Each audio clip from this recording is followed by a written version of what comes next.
What if the fate of empires hinged not on mighty swords or cunning generals, but on whispers and shadows? In a world where every gallant knight cloaked his heart in treachery, the Ayyubid dynasty spun a web so complex that even the keenest mind stumbled like blindfolded cats in a labyrinth. Were they conquerors or mere pawns in a game of chess played by unseen hands? Picture this, a bustling marketplace where scents of spices mingle with the palpable tension of betrayal. Merchants barter not just goods, but secrets. A single misstep, a careless whisper near the wrong ear, and the entire empire could ignite like a powder keg. Here, loyalty is as fluid as the Nile, and alliances shift faster than a merchant's price on a slow day. In this cauldron of chaos, who truly held the reins? The rulers, or the shadows lurking behind their thrones? Consider Saladin, the enigmatic sultan, sculpted in legend and lit by ambition. But beneath that polished armor, what desperate choices lay hidden? Every victory carved into his narrative master cost blood, betrayal, and the gnawing doubt of betrayal from his own. Could the hammer of conquest crush the very foundations of trust? Now, add a dash of dark humor to this deadly cocktail. Imagine a court in which jesters slice through tension with barbs sharper than steel. They laugh at the absurdity of war, the very absurdity that could reduce a noble lineage to ashes in a blink. Saladin's forces once trapped Crusaders in a perfect ambush. Was it strategy, or a cosmic joke played by fate? The laughter echoes through the annals of time, haunting those who dare to tread the path of power. Yet, the real venom lay not on the battlefield but in clandestine meetings, candlelit chambers where destiny was forged with a flick of the wrist. A slip of parchment, a stolen glance, and a powerful alliance could crumble. The Ayyubid throne stood precariously, balanced on a knife edge where every act of valor birthed a seed of distrust. Now, consider the women, the unsung rulers behind the tapestry of power. Their voices, muffled by the clamor of swords, held the keys to kingdoms. A mother's fury, a wife's vengeance, could they be more terrifying than any invading army? In a world dominated by men, how did they weave their influence, turning the tide of battles with a mere glance? And what of the legacies?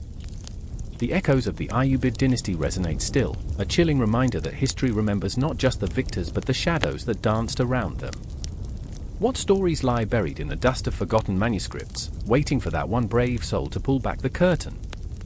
In this blinding whirlwind of ambition, betrayal, and dark humor, the Ayyubid dynasty reveals itself, not as a simple tale of kings and battles, but as a tantalizing riddle that gnaws at the very essence of power. Grab your seat, this ride spirals into the insanity of a world where nothing is as it seems. Who will rise?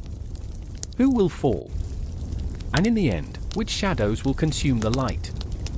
The air crackled with tension, a thick pulse of imminent danger, like the last breath before a storm.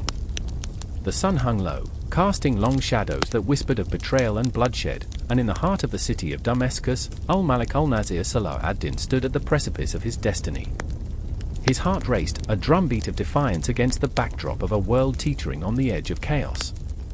The clamor of swords against shields echoed like a haunting melody, each clang a reminder that nothing was ever truly settled, that the past was a ghost clawing at their throats. He flinched as a chilling cry rang out, piercing the air like a knife, an executioner's call, fading into the silence. He could almost taste the fear, bitter as ashes, swirling around him. Salah ad-Din was no stranger to death. He had danced with it, laughed with it, yet, today, it felt different. Would he be the savior, or would he become just another name in the annals of forgotten history? The shadows lengthened as he turned, eyes searching for his brother, al-Malik al-Afdal. There was a bond between them, forged in the fires of brotherhood and tempered by the chilling knowledge that family was as much a curse as a blessing. Al-Afdal, with his fiery spirit and reckless courage, was a force of nature, a whirlwind that could either uplift or destroy. Salah ad-Din watched him now, a figure cloaked in determination, yet he felt the undercurrents of doubt swirling around them both. The weight of expectation crushed his chest. What if this was not the moment that would save them, but rather, the day they would fall? I remember when we played in the fields, Salah ad-Din whispered, as if the mere act of recalling that innocent time could shield them from the encroaching shadows. We thought ourselves invincible, didn't we? But those days were long gone, memories now but ghosts drifting through the halls of his mind. The laughter they shared had faded into an echo, a haunting reminder of simpler times now lost to blood and ambition. Invincible? Al-Afdal shot back, his voice heavy with sarcasm. More like naive fools, dreaming beneath the sun while the world burned around us. His words were laced with bitterness, a sharp knife twisting in the wound of their shared fate. They had grown up under the watchful eyes of their father, Najm ad-Din Ayyub, a man whose legacy was as complicated as the shadows that loomed over their path. There was love, yes, but also the relentless pressure to rise above, to carve their names into the unforgiving stone of history. The bitterness of betrayal stung Salah ad-Din's heart. He thought of the rivals waiting beyond Damascus' walls, the Crusaders who believed the Holy Land was their right, their birthright. How could they not see that, like all man-made destinies, this too was destined for ruin? The sounds of the city, once a symphony of life, now hummed with an undercurrent of dread. He could feel the weight of the city's pulse, the tremors beneath the surface, a prelude to the storm ahead. Then came the flicker of uncertainty. Would he be seen as a liberator or a tyrant? Would his brothers rise beside him, or would they fall into the abyss of their own ambitions? He glanced at Al-Afdal again, the fire still burning in his brother's eyes, and wondered if that same fire might consume them both. I remember the night father spoke of our destiny, Al-Afdal said suddenly, his voice low and conspiratorial. He spoke of greatness, how the Ayyubid name would shake the very foundations of empires. But we are the ones who must carry that legacy, Salah. Are we not? Can we truly hold the weight of history upon our shoulders? Yes. The word slipped from Salah ad-Din's lips, heavy with resolve and trembling with fear. In that moment, he felt the enormity of the world pressing down on him, a cosmic weight that seemed to shatter the very fabric of the night. We will not be mere shadows in someone else's story. He gripped his brother's shoulder, a gesture of solidarity. We will write our own tale, even if it means our blood stains the pages. But the whispers remained, echoes of doubts weaving through the air like smoke, hinting at the treachery that could lay ahead. Their father's voice, booming with authority, rolled through his mind. You are the guardians of our legacy, not mere players on a grand chessboard. Salah ad-Din could almost see the man before him, the intensity of his gaze burning into the depths of his soul. Those expectations hung over him like a sword ready to fall, and he couldn't shake off the feeling that they were all but marionettes, strings tangled in a dance they hadn't chosen. And now, as the sun sank lower, the city of Damascus held its breath. The ghosts of history danced around them, specters whispering of victories earned and sacrifices made, and with each heartbeat, the inevitable clash drew closer, a riptide of emotion swelling within the city walls. In the depths of night, with the moon a silent witness, they steeled themselves for a confrontation that would echo through eternity. The air thickened, a blend of hope and despair, as they prepared to answer the call of destiny. Each step they took was a heartbeat in the ongoing saga of their own lives, threading history and ambition into an intricate tapestry of conflict. What would become of them? Would they emerge as rulers, heroes, or mere footnotes in a tale of blood and glory? The night held its breath, waiting for their next move, and with it, the world stood poised on the brink of transformation. The dance of fate had begun, and in the shadows, the true battle lay ahead, unseen but omnipresent, a spectre lurking just beyond their reach. The moon hung like a silver dagger over the city of Damascus, its glow shrouded in the whispers of 1,000 unsung prayers. The night air vibrated with tension, a stillness so profound it felt as though the world held its breath, teetering on the brink of chaos. I stood at the edge of the city, feeling the pulse of the streets beneath my feet, an echo of the clamoring hearts within. People moved like shadows, their faces etched with fear and desperation. The sound of distant hooves thundered, a grim herald of fate approaching faster than any man could run. I remember the night when everything changed, how the scent of smoke mingled with the scent of blood, draping the city in a suffocating cloak of dread. It was here that Saladin emerged, a figure wrapped in determination, his gaze fierce and unwavering, yet haunted by the weight of responsibility. The man was not just a leader, he was a tempest, wild and relentless, driven by a fire that burned as brightly as the sun that rose each day, illuminating the struggle ahead. And then there was Shirkuh, his uncle, whose very name whispered of loyalty and strife, bound to Saladin by blood yet torn by ambition. The two men were tied together by fate, a bond forged in the fires of war and tempered by a shared longing for unity amid the fractures of a fractured world. They stood at opposite ends of a teetering tightrope, a balance of power and vulnerability, each step forward fraught with peril. Saladin. Shirkuh's voice cut through the night, raw and urgent. They are coming. The Franks have crossed the border. A surge of adrenaline coursed through my veins, quickening my heart as I imagined the chaos that would soon engulf the city. But there was no room for fear in Saladin's eyes, only resolve. He turned, the flickering torchlight dancing across his face, illuminating the lines of struggle etched deep into his skin. The weight of 1,000 lives rested on his shoulders, and yet, he stood as if he bore nothing at all. Then we will meet them, Saladin declared, his voice a low rumble, as steady as the mountains that cradled the city. We will show them that this land will not fall easily. But the truth was that fear nestled within him, wove itself into the fabric of his resolve. I saw it, that flicker of doubt, buried beneath layers of loyalty, duty, and an insatiable hunger for something greater than himself. He carried the hopes of his people, those battered souls who had lived too long beneath the shadow of oppression and division. They needed a hero, and Saladin was desperate to be that man. Are you prepared? Shirkuh asked, a note of urgency threatening to crack his voice. Prepared? Saladin scoffed, yet his eyes betrayed him, clouded with unspoken worries. Prepared for what? For battle? For glory? Or for death? As if the very cosmos had conspired to answer him, the ground trembled. Horses whinnied, and the air crackled with electric anticipation. I could taste it, the fear, the uncertainty, the adrenaline mingling with the sweet scent of hope. But deep within, I felt the gnawing anguish of what lay ahead. The inevitability of loss haunted every heartbeat. Blood will spill, Shirkuh murmured, his voice barely above a whisper. And yet, we stand on the precipice of greatness. But greatness often requires sacrifice, a truth that lingered in the air like a heavy fog. I couldn't shake the feeling of inevitability, as if we were all mere puppets dancing on the strings of destiny. My heart sank, knowing the price that would be paid for glory, the lives that would be scattered like leaves in the wind. Then came the clamor, the distant clash of steel ringing through the air, exploding like a thunderbolt against the night sky. It pulled me back to reality, my heart racing, blood pounding in my ears. I could see the silhouettes of men marching towards us, shadows of a different kind, and beneath the silver moonlight, their armor glinted like the teeth of a feral beast, hungry for conquest. Remember this night, for it will echo through the annals of time, Saladin whispered, a haunting promise that reverberated in my soul. The battlefield loomed ahead, a theater of chaos where fate would be decided. Each clattering hoofbeat, each sharp intake of breath, was a reminder of the fragile line between life and death. I felt alive in that moment, alive with the fear that gripped my heart, alive with the ghost of what was to come. Shirkuh's hand gripped Saladin's shoulder. You must lead us, nephew. You must be the beacon in this storm.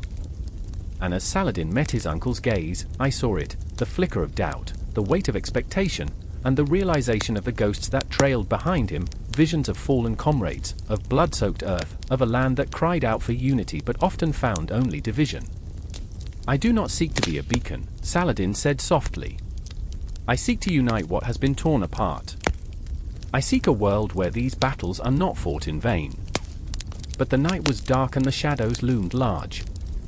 In that moment, I felt as if the universe held its breath, waiting to see who would rise out of the ashes. Then lead us, Saladin, Shirkuh urged, voice trembling yet fierce. Show them what true leadership means. Show them the strength of our hearts united. And with that, the battle began, a clash of swords and cries that would etch itself into the fabric of history. Each scream felt like a dagger plunged into my heart, each fallen warrior a reminder of the fragility of life. I could see Saladin move with a purpose, a man transformed by the reality of war. He was a firestorm of passion, his heart beating wildly against the stern reality of loss. I could not look away, I was entranced by the raw intensity of it all. As the fray consumed the night, I felt the boundaries of the moment blur. The ground beneath us was soaked in the blood of dreams and ambitions. I could hear the whispers of the past, the echoes of those who dared to dream of unity, and they mingled with the cries of the living. The world spun, and I was a witness to the rise of a leader forged in the crucible of anguish and hope. And as dawn broke, casting a golden hue over a battlefield littered with remnants of valor, I knew this was only the beginning. The stars had aligned, the fates had spoken, and the story, filled with love and heartbreak, was far from over. It would swirl on, a tempest of emotions, a tapestry woven with both triumph and tragedy. In that moment, I felt the weight of history pressing down, the echo of countless souls igniting the flames of destiny, and I understood we were all part of the same saga, caught in the relentless tide of time, driven by the ceaseless desire for unity in the face of division. And as Saladin took his first steps toward a unified future, I held my breath, knowing that the dance of shadows had only just begun. The air hangs thick with a pall of dust and desperation, the sun like a dying ember, casting long shadows that twist and curl like the fates of men. The city of Jerusalem, a jewel caught in a vice grip of conflict, throbs with the heartbeat of a world teetering on the edge. I stand on these ancient stones, my heart pounding to the rhythm of war drums, and I can smell the iron tang of blood mingling with the scorched earth. It is a moment suspended in time, where choice and consequence collide with the force of 1,000 arrows loosed into the air. I remember my childhood, when dreams were painted in vivid colors, not this drab palette of survival. But here, amidst the crumbling ramparts, I am no longer a boy, I am a man, forged in the crucible of conflict. It's a jarring realization, a slap across the face. My name is Salah al-Din, but they call me Saladin, a name that means nothing but pain and power. My hands, once gentle, now wield a sword that drips with the weight of my people's hope. I can't look back, there's no sanctuary in memories when enemies circle like vultures above a carcass. A figure appears through the haze, a knight clad in armor that reflects the dying light, a glint of arrogance tempered by fear. His name is Godfrey, a man whose heart beats for glory but whose soul is as frayed as the banner he carries. I see the conflict warring within him, he wants to protect his own but the weight of conquest hangs heavy on his shoulders.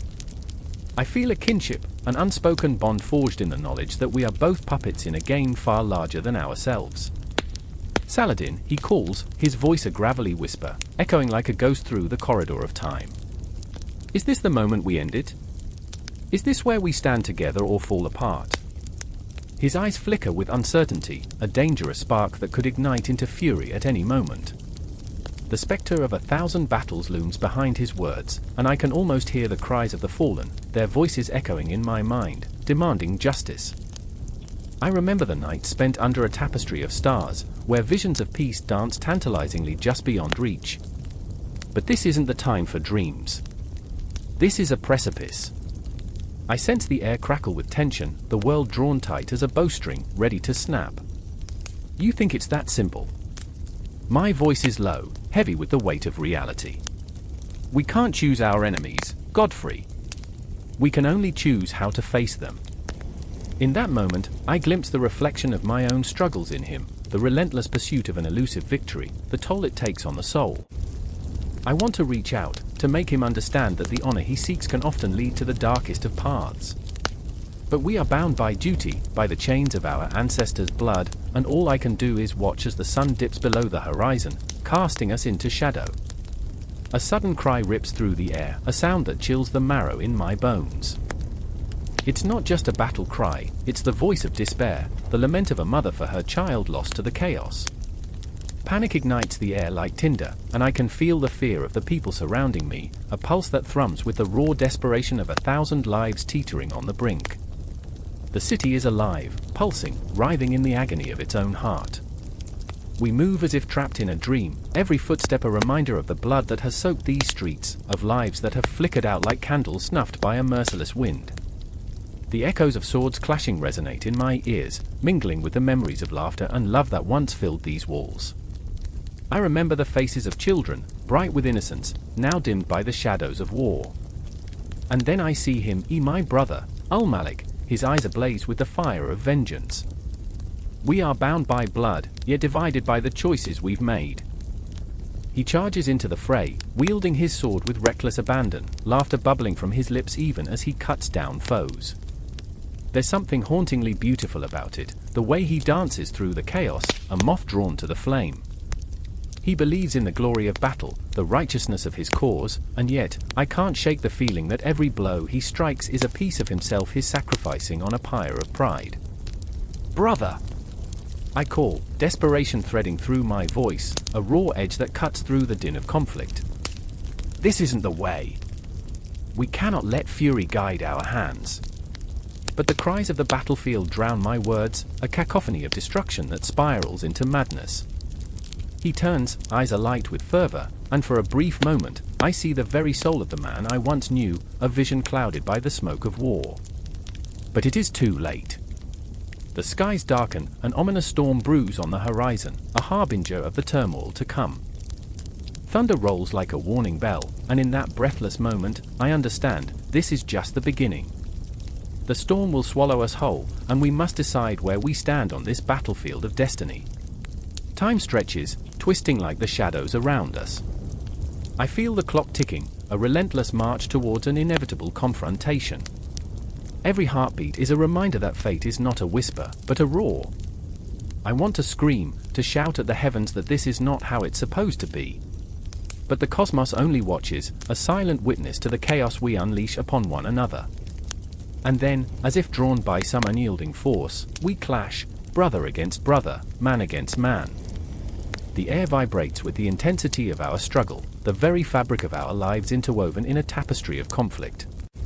I am caught in a whirlwind, where the past and present collide, sending shards of memory spiraling into the abyss. I will not forget this moment, this dance of shadows and light. I grip my sword tighter, feeling the weight of history in my hands, ready to carve a mark upon the world, even if it means etching pain into my own flesh. The night stretches out before us, an endless expanse filled with the echo of 1,000 battles yet to come. And as the last rays of sunlight vanish, the true fight begins, not just against the enemy before us, but against the very demons within. The battlefield awaits, and we will face it, come what may, whether as enemies or brothers. Chapter 4. The Battle of Hattin, a turning point in the Crusades. The sun hung low, a blood-red orb bleeding its last light over the parched hills of Hattin. A silence enveloped the battlefield, thick and oppressive, punctuated only by the distant cries of ravens circling like dark omens. I stood there, heart clenched, as the air crackled with an electric tension, a moment suspended in time. Sweat trickled down my spine, mingling with the dust of the earth beneath my feet. I remember the way fear coiled around my throat, choking any rational thought, boiling my blood.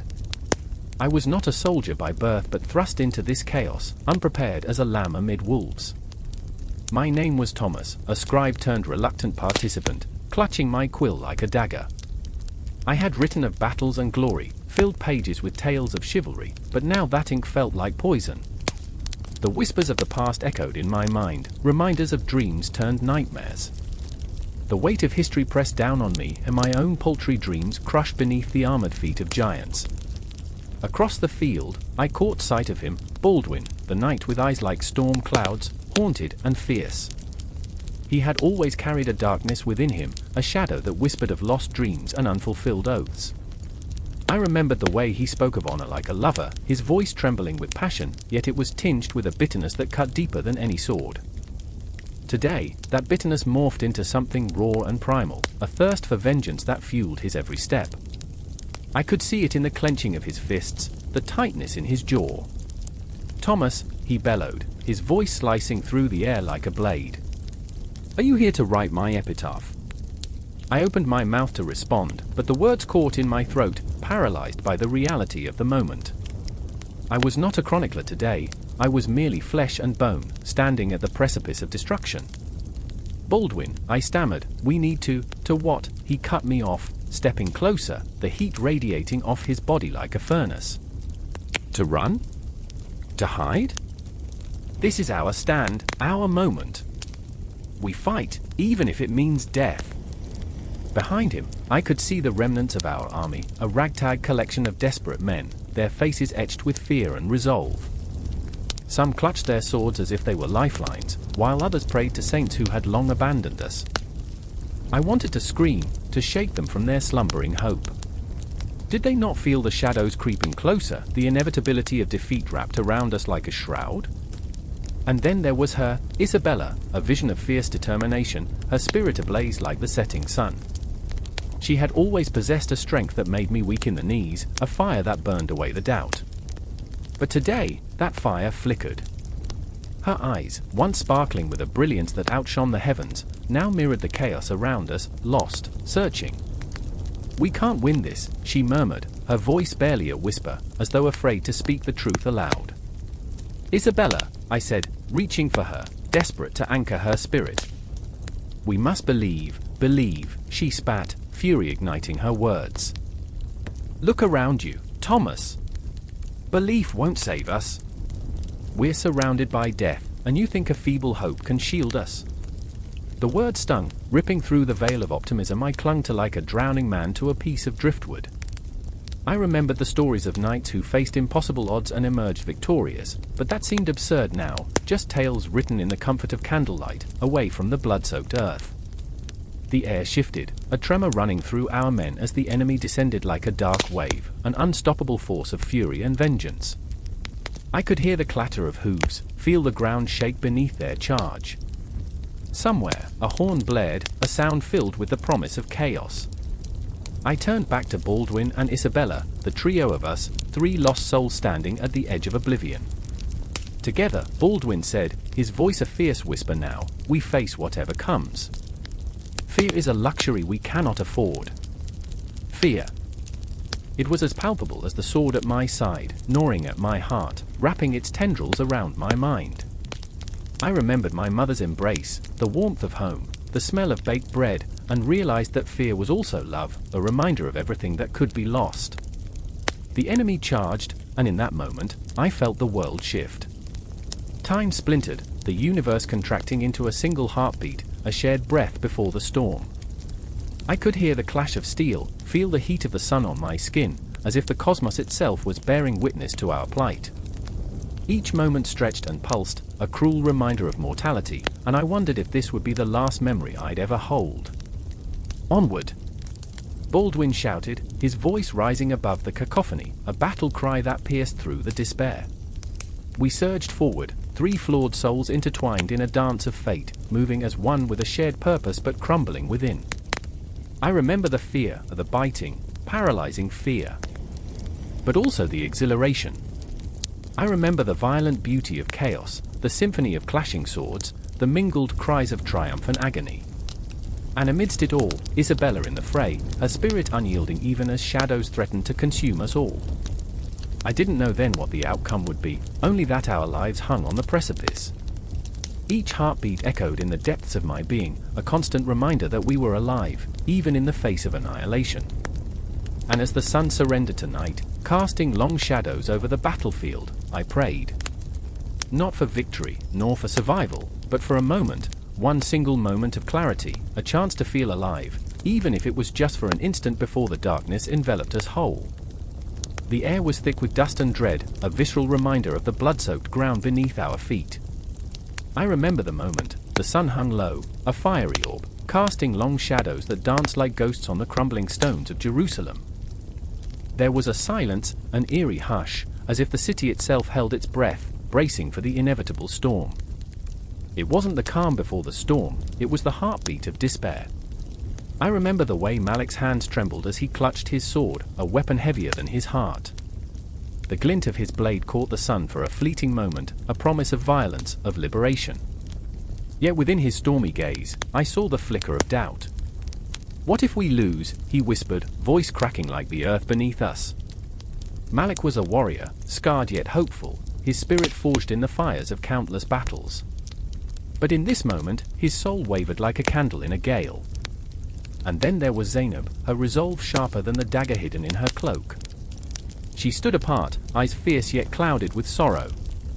"We fight not just for a city," she said, her voice a low growl, "but for our faith, our lives."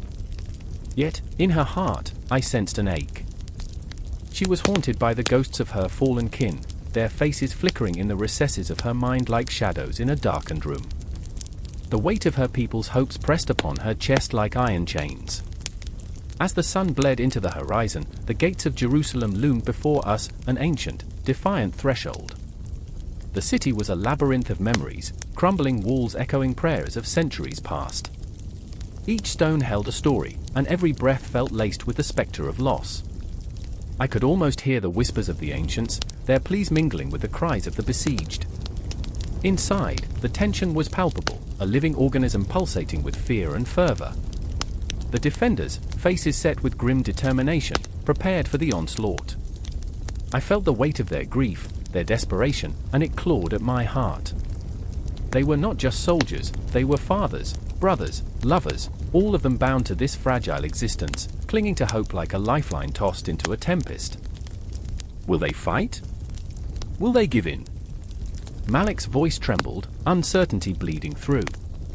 I wanted to reassure him, to wrap my words around his fears like a comforting shroud. They will fight until the last breath, I said, though the truth was a knife twisting in my gut. What was left to fight for when the very city that cradled faith and dreams stood on the precipice of destruction? The sound of distant horns echoed, a mournful dirge heralding Saladin's approach. The air vibrated with anticipation, a taut string ready to snap. I could see him, a figure cloaked in shadows, leading his troops with an unwavering grace. His reputation as a strategist, a leader, was legendary, a towering silhouette against the dying light. I imagined the weight of his own heart, a heart that bore the burden of victory and the sorrow of war. As the first clash resounded, a symphony of steel and screams erupted around us. I remember the chaos, the roar of the crowd, the clash of swords, the scent of sweat and blood mingling in the air like a miasma. Each heartbeat echoed the rhythm of battle, a relentless drum that drowned out reason. Malik plunged into the fray, fear morphing into fury, the sword singing a lethal tune. I saw him fall, then rise, a phoenix of rage and resolve. But Zainab, oh, how her spirit blazed.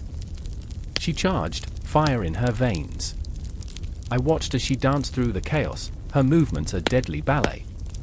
Each strike was a prayer, each parry a defiance against a fate she refused to accept. Yet, I could see the shadows creeping closer, the ghosts of her past were relentless, whispering their taunts, reminding her of all she had lost. Zainab! I screamed as she fought, the word a desperate prayer. Would she hear me? Would she turn back before the abyss swallowed her whole? But the battle drew her in, an intoxicating pull, a siren song luring her deeper into its maw. The city was alive, a mosaic of despair and defiance, but in that moment, I felt the tide begin to turn. Saladin, his presence was magnetic, electric. He was no mere conqueror, he was a man with a vision, a dream of unification, yet burdened by the reality of his quest. In his eyes, I saw the weight of history, the cries of 1,000 souls yearning for peace amidst the carnage. The sun dipped low, casting the battlefield in a golden hue that belied the horror unfolding. I felt tears spring to my eyes, not just for the loss, but for the beauty of resilience amidst destruction. This was not merely a fight, it was a reckoning. In that moment, I understood the significance of this day. It was a turning point, a collision of faith and ambition, the threads of destiny weaving a tapestry stained with both valor and sorrow. And then, the gates fell. I heard the splintering wood, the cries of triumph mixed with despair. The city shuddered as if it could feel the shift, and the cries of the vanquished rose like a haunting melody. Jerusalem, I whispered, my heart breaking, what will become of you? The world stood still, suspended in a breath between the past and an uncertain future. The weight of it all pressed down upon me. I felt it in my bones, the enormity of the moment, the collision of dreams and nightmares. Saladin entered the city, not as a conqueror but as a harbinger of change. In that instant, I felt the pulse of history, a heartbeat that transcended time and space, binding the past, present, and future in a single, aching truth. I could taste the ashes of dreams, the salt of tears, the bitter tang of hope. The city was no longer just stone and dust, it was alive, breathing, caught in the throes of transformation. And as I stood there, heart racing, the reality of that night unfolded, a tapestry woven from the threads of humanity's deepest desires and darkest fears. The stories would echo long after, whispering through the ages, a testament to the fragility of peace and the inevitability of change. The air hung thick, heavy with the scent of sweat and blood, a miasma that clung to the skin like a second layer. A cacophony of terrified screams echoed through the stone walls of Acre. I remember the moment. Shadows flitted across my vision, ghostly reminders of lives lost and dreams shattered. The sun beat down mercilessly, and I felt the heat clinging to my brow, yet inside me, a cold dread pulsed like a heartbeat.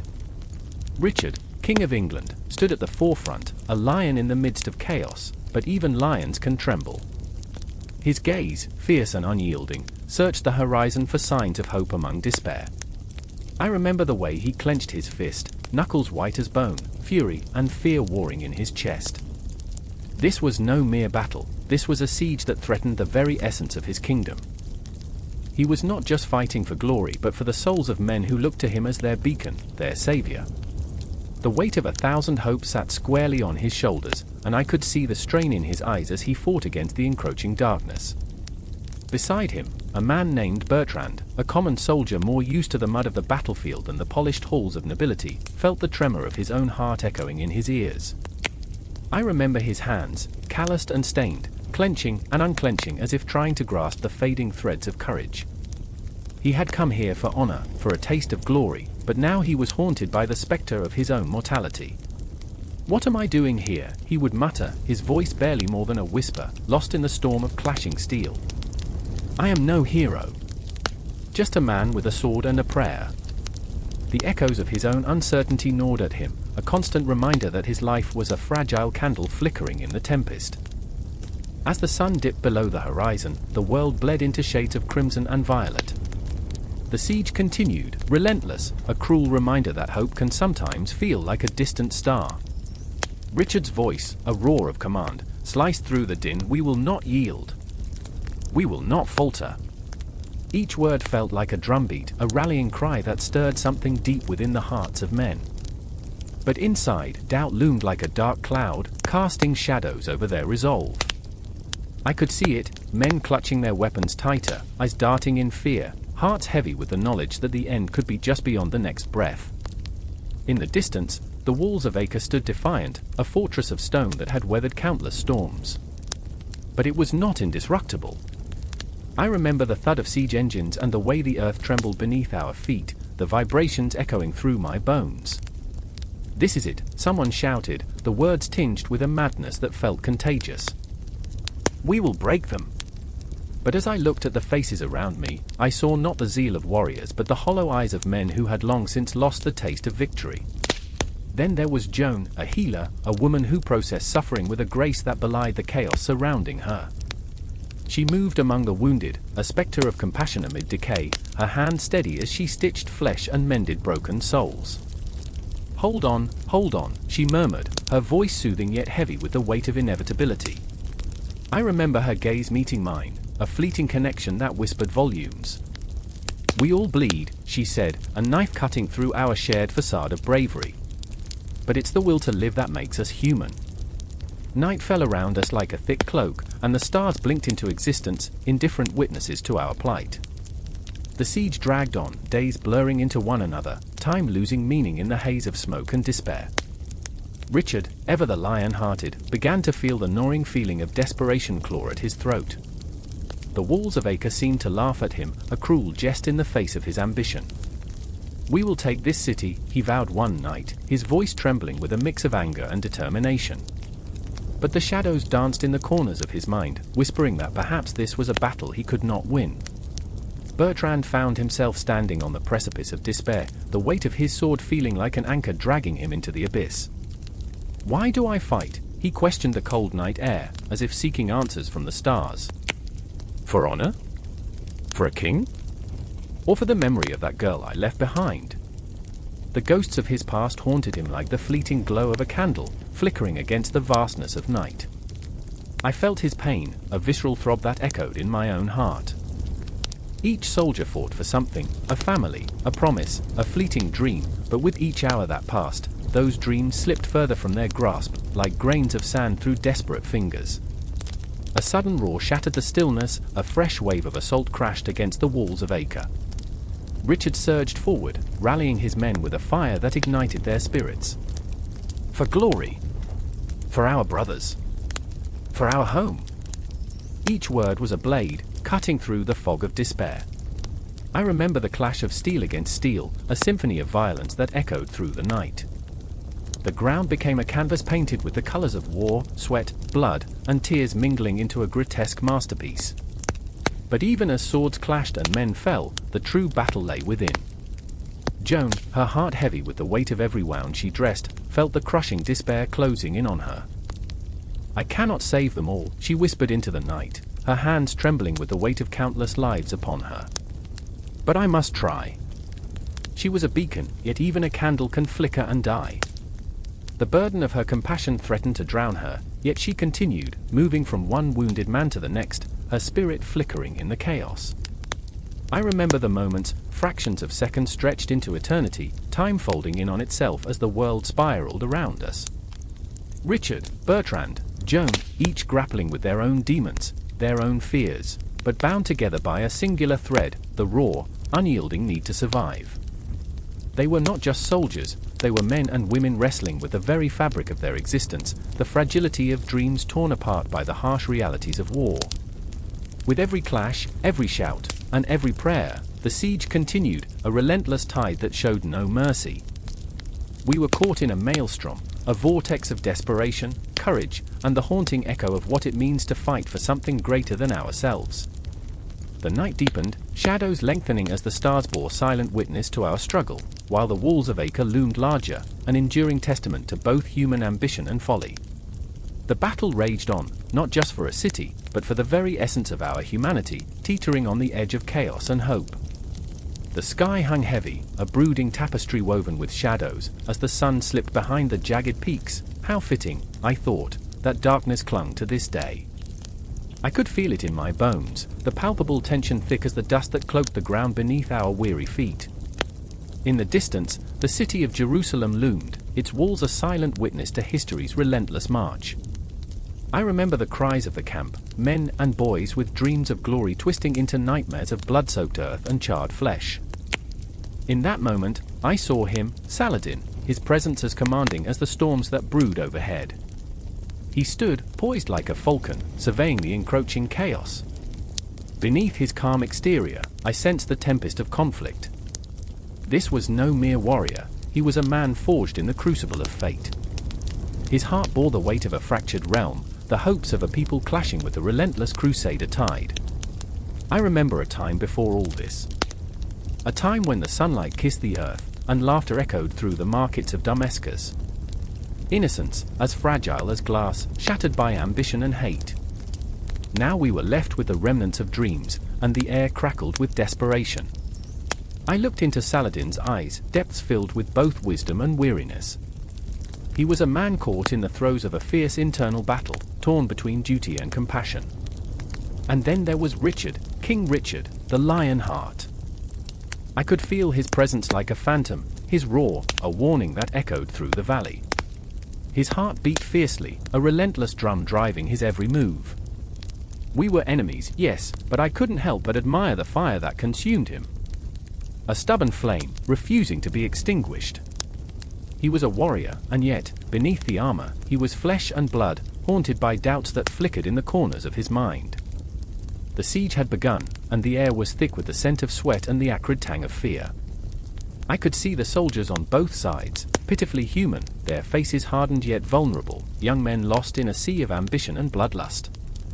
I remember their eyes, wide with terror, yet glimmering with hope.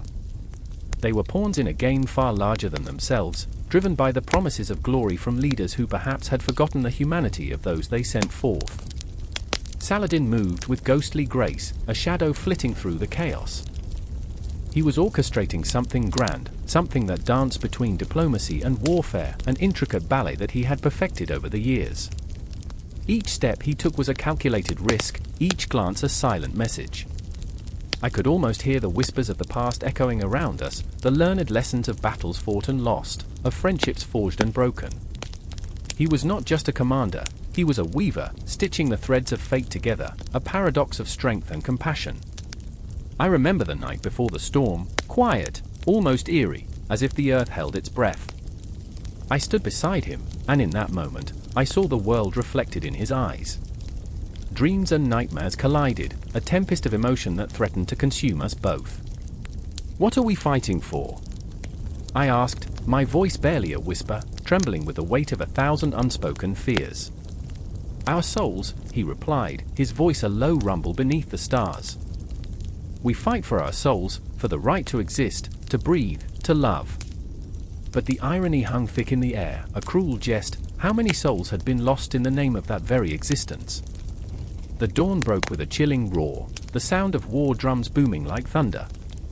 Richard's forces surged forward, the ground trembling beneath their feet. I felt the panic rise, a tide that threatened to drown us all. Fear clawed at my throat, sharp and insistent. I could see the banners flapping in the wind, bright colors stained by the promise of bloodshed. Saladin stood firm, a bulwark against the tempest. In that moment, I glimpsed the truth behind his strategies. Diplomacy was not merely a tool, it was a weapon, one that could cut deeper than any sword. He understood the hearts of men. He knew that fear and hope were threads that could be woven together, but also that they could unravel with a single wrong move. The clash of steel rang out, a symphony of chaos. I felt the pulse of battle quicken, each heartbeat sinking with the rhythm of death. I remember the faces, twisted in pain, frozen in fear, crying out for salvation that would never come. And yet, amid the horror, I felt a strange surge of hope. Saladin was not a monster, he was a man haunted by love, by dreams of a future free from the shackles of war. Time seemed to stretch, to bend like the shadows that danced across the battlefield. I could see Richard leading his men, a lion among sheep, raw power radiating from him like the sun. But beneath the bravado, I caught glimpses of a man wrestling with his conscience, caught between the glory of victory and the ghostly echoes of the fallen. As the battle raged, I found myself lost in the chaos. My heart raced, beating out a frantic rhythm that matched the intensity of the moment. I saw families torn apart, friends turned against one another, the price of ambition laid bare before us. And yet, in the eye of the storm, there was Saladin, ever the strategist, his mind a labyrinth of possibilities. I remember the moment he turned to me, his expression resolute, yet tinged with sadness.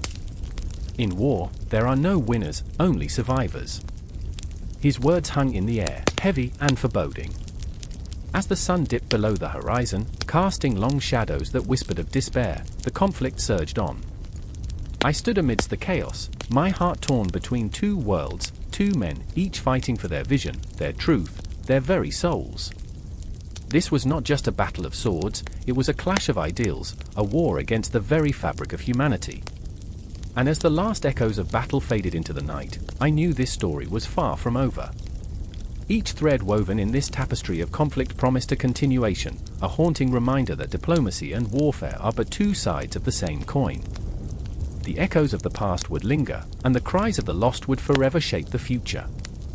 I could only watch as the night deepened, the stars above twinkling like distant hopes, and wonder what dawn would bring. The moon hung low, casting a silvery sheen on the cobblestone streets of Damascus, where shadows danced like whispers of the past. I stood there, heart racing, as the echo of distant cries pierced the night. A figure stumbled from the alley, eyes wide with terror, clutching a scroll like a lifeline. It was too late for him, yet too urgent for me. In that moment, I felt the weight of the Ayyubid Empire pressing down, a relentless force of governance that pulsed with the heartbeat of 1,000 souls clawing for survival. I remember how the air was thick with anticipation, like the calm before a storm. There he was, Saladin's closest advisor, Ulkamil, a man torn between duty and despair. His brow furrowed, mouth twisted in a grimace, he bore the scars of countless decisions, each one a dagger in his heart. I watched him grapple with the enormity of the task ahead, maintaining order in a realm where loyalty was as fleeting as a whisper. A governance system stretching like an ancient tree, its roots entangled in the soil of history, but its branches swaying precariously in the winds of ambition. "Trust me," he muttered under his breath, desperation coating his words. But trust had become a currency of the damned. I could see it in his eyes. They were haunted, reflecting the ghosts of those who had fallen before him, men and women who had been betrayed by their own. The scent of burning incense mixed with the metallic tang of fear, a reminder of the sacrifices made at the altars of power. And there was Layla, a woman who embodied strength and fragility all at once. She moved through the corridors like a phantom, her heart a tumultuous sea of ambition and regret. She had been appointed as the chief scribe, her fingers stained with ink and blood, penning decrees that would shape destinies. Each letter she wrote was a battle cry, a plea for justice amidst the chaos. I stood by her as she fought to maintain a semblance of order, her resolve flickering like a candle in the wind. "Do you think they'll listen?" she whispered, her voice quivering like a child's in the dark. I wanted to tell her that in this world, they might listen, but they would not hear. I wanted to promise her that her words mattered, yet I felt the cold grip of reality tightening around us. In a bureaucratic labyrinth where power was wielded like a sword, her intentions were as fragile as glass. Together, we navigated the tumult of the Ayyubid administrative system, a behemoth of scribes, judges, and regional governors, each one a cog in a relentless machine that chewed up loyalty and spat out ruin. The voices of the people echoed in my ears, a cacophony of need and desperation, and I could feel the weight of their dreams pressing down on my shoulders. I remember their faces, I thought, the way they looked at us like we were their last hope. Alkamil was constantly torn, his heart a battlefield. "Every decision I make," he began, but the words faltered as if the air weighed too heavily with consequences. "Every tax collected was a dagger plunged into the flesh of the poor, yet every moment of leniency risked rebellion." I could see the scars on his soul, the nights spent awake, the faces of those who had been wronged, the cries that haunted his dreams. And then there was the threat looming in the shadows, a rival faction, a whisper of insurrection that slithered under the skin of our governance. Alkamil's expression hardened, the flicker of fear igniting an inferno in his chest. "We must act before it's too late," he hissed, drawing us both into the gravity of his resolve. I felt the tension stretch taut, a bowstring ready to snap. Layla's eyes glistened with determination, yet I sensed the flicker of doubt. "What if we fail?" she asked, her voice barely above a breath. I wanted to reassure her, to tell her that failure was a part of the dance we were forced to join. But her vulnerability echoed in my core. It was the same fear I saw in the people outside, their dreams a tapestry woven with hope and despair. I remember standing in that dimly lit chamber, the walls thick with the weight of decisions past. The flickering candlelight painted our faces in shades of uncertainty and resolve. "We are the architects of our fate," I said, but even I felt the hollow ring of my words. What was governance but an attempt to harness chaos, a futile struggle against the inevitable tide of human nature? The echoes of the past loomed over us like specters, the fallen buried beneath the weight of ambition. The old and the young, the rich and the poor, all caught in the same relentless storm, their lives governed by a system that often felt indifferent. I could taste the bitterness of betrayal, a harsh reminder that power was a cruel mistress. As the moon dipped lower in the sky, casting longer shadows, Alkamil clenched his fists, determination etched onto his face.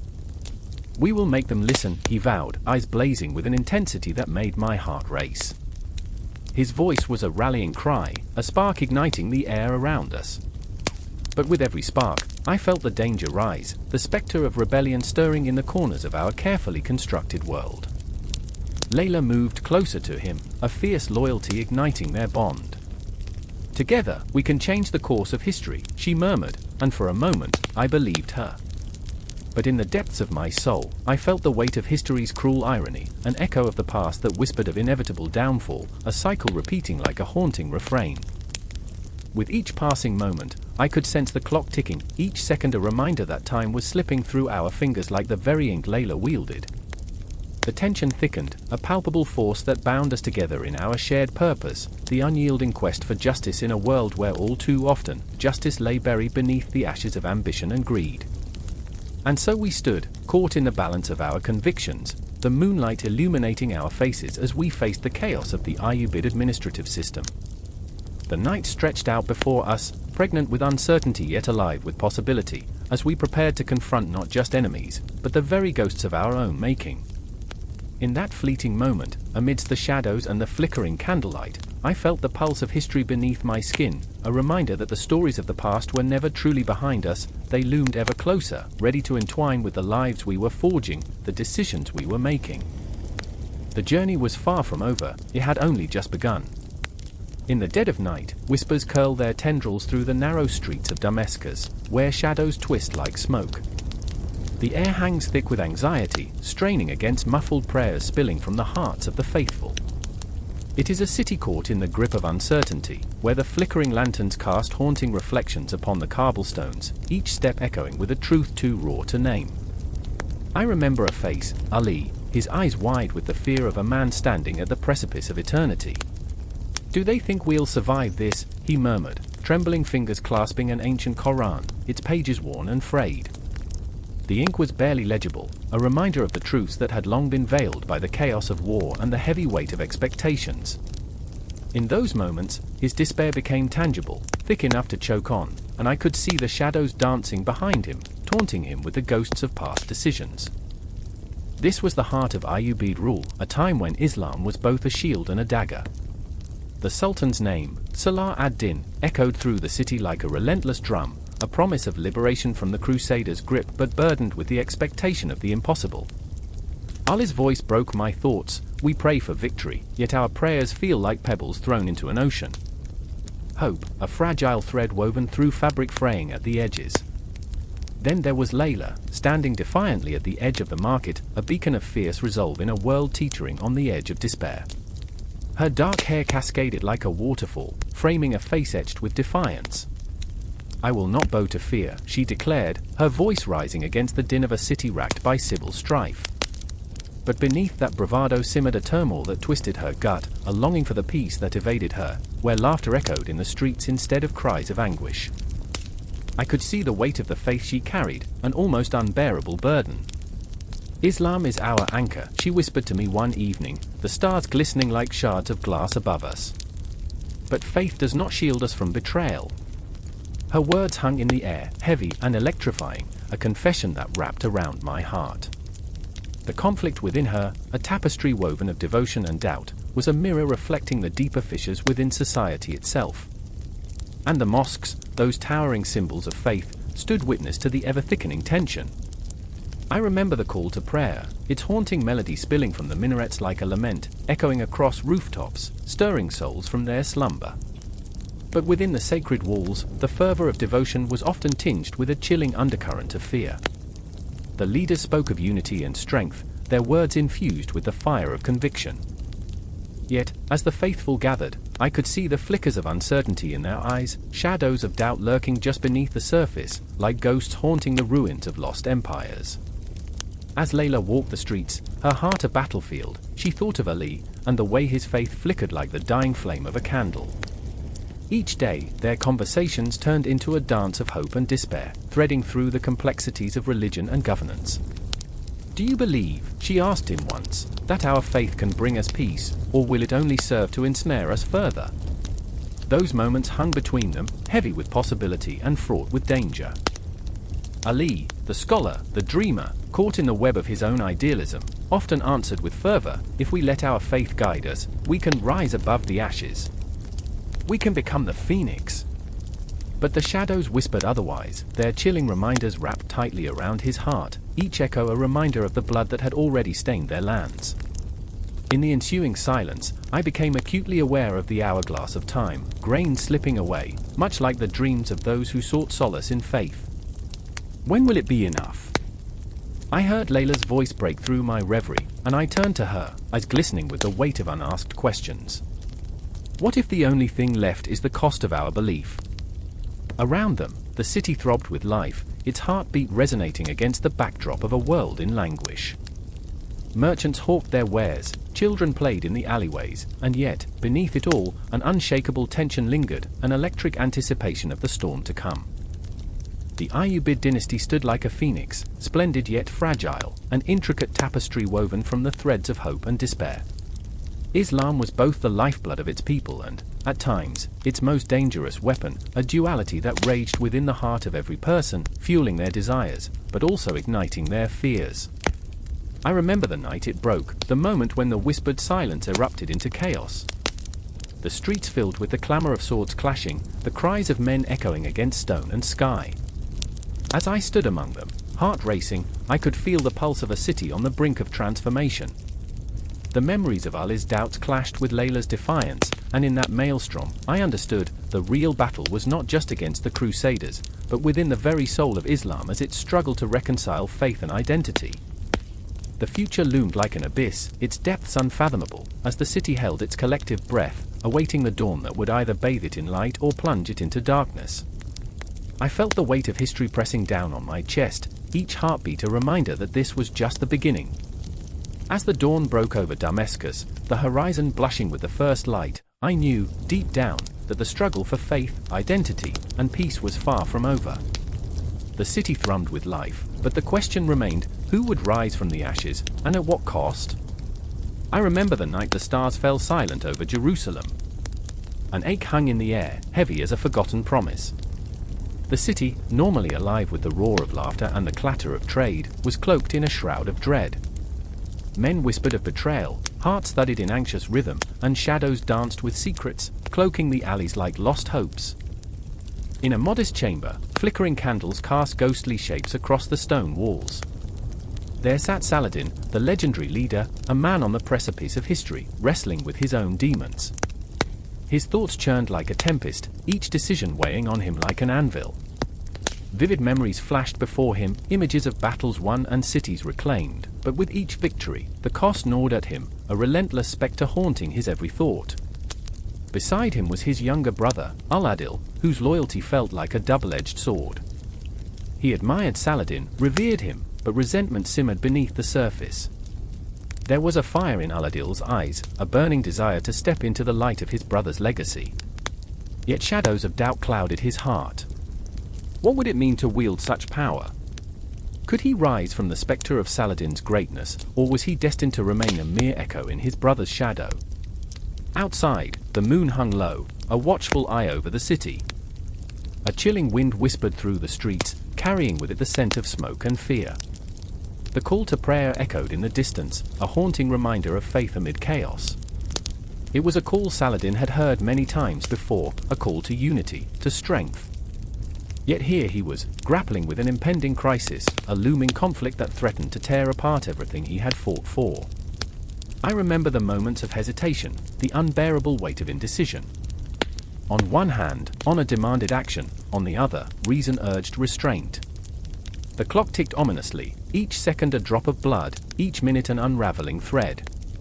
Saladin's heart raced, he could almost hear the heartbeat of the city, a throbbing pulse of anxiety and desperation. "What will history say of me?" he murmured, his voice barely above a whisper, echoing against the cold stone. Al-Adil, sensing the turmoil, leaned closer. "You are a lion, brother. Lead us. Inspire them," he urged, his words dripping with fervor, yet tinged with an edge of uncertainty. The fire in Al-Adil's heart flickered as he spoke, a flame that could ignite or consume. Each word was a spark, igniting visions of glory and conquest, but also the spectre of loss, the ghosts of men who had fought and died under Saladin's banner, their faces haunting like shadows in the dark. But there was more than just the fear of loss, there was an overwhelming sense of responsibility. Saladin's mind raced. He thought of the people, the mothers who had lost their children, the fathers who fought for a future, the children who slept on the cobblestones, dreaming of a world where fear didn't loom like a thief in the night. The weight of their hopes rested heavy on his shoulders, a burden that threatened to crush him. "I remember the first time I held a sword," he said suddenly, his voice trembling with emotion. "It felt powerful, intoxicating. But now it feels like a curse." His eyes bore into Al-Adil's, searching for understanding. "Every swing I took, every enemy I felled, did it matter? Did I save them, or did I only condemn more souls to this never-ending cycle of blood and vengeance?" Outside, the wind howled like a grieving mother, and the city's heart beat faster, mirroring Saladin's own fears. Dark clouds gathered, ominous and foreboding, as if the heavens themselves were holding their breath. The tension crackled in the air, thick and electric, a palpable force that demanded release. "I remember," Al-Adil began, his voice barely a whisper, "the stories of our ancestors. They spoke of unity, of strength in purpose. But look around us, brother. Are we not splintered? Is our legacy to be a battlefield, scattered with the bones of our own?" His eyes glistened with unshed tears, the weight of the truth shone through the cracks in his bravado. The dichotomy of brotherhood and rivalry played out in the depths of their souls, a painful dance of love and ambition. Saladin's heart thudded as he contemplated the stakes. Could he forge a path that united the divided? Could he wield his sword not just as a weapon but as a beacon of hope? A single tear escaped his eye, a small, silent acknowledgement of the burden he carried. "If I am to lead, let it be with compassion," he whispered to the flickering shadows. "Let my legacy be more than conquest, let it be a bridge to peace." The candles flickered, and for a fleeting moment, the darkness receded, illuminating the path before him. But the shadows lurked still, tightening their grip, whispering doubts that slithered through his heart. Could he be that man? Could he rise above the fray, above the thirst for revenge that burned in his veins? The clock continued its relentless ticking, each second a reminder of the urgency. The city held its breath, waiting for the storm to break. As the night deepened, the air thickened with expectation, the weight of history pressing down on their shoulders. Saladin's heart raced, a wild beast trapped in a cage of his own making, while Aladil's spirit flickered like a dying flame, yearning for a spark that might reignite the hope of a united future. The night stretched on, filled with unspoken words and unresolved conflicts, shadows looming larger than life, and the echoes of their ancestors whispering through time. In that small chamber, 3 hearts beat in unison: Saladin, Al-Adil, and Jerusalem. Tomorrow, the sun would rise, casting light on their choices, illuminating the path they would tread. But tonight, they waited, suspended in a moment that felt both eternal and fragile. The darkness whispered promises and threats alike, and the weight of their legacy hung thick in the air, an unbroken chain forged by the fires of conflict and bound by the hopes of a people desperate for peace. In that stillness, a new dawn was brewing, a war not of swords but of hearts, and as they stood together, the weight of their history pressed hard against them, urging them forward into the unknown.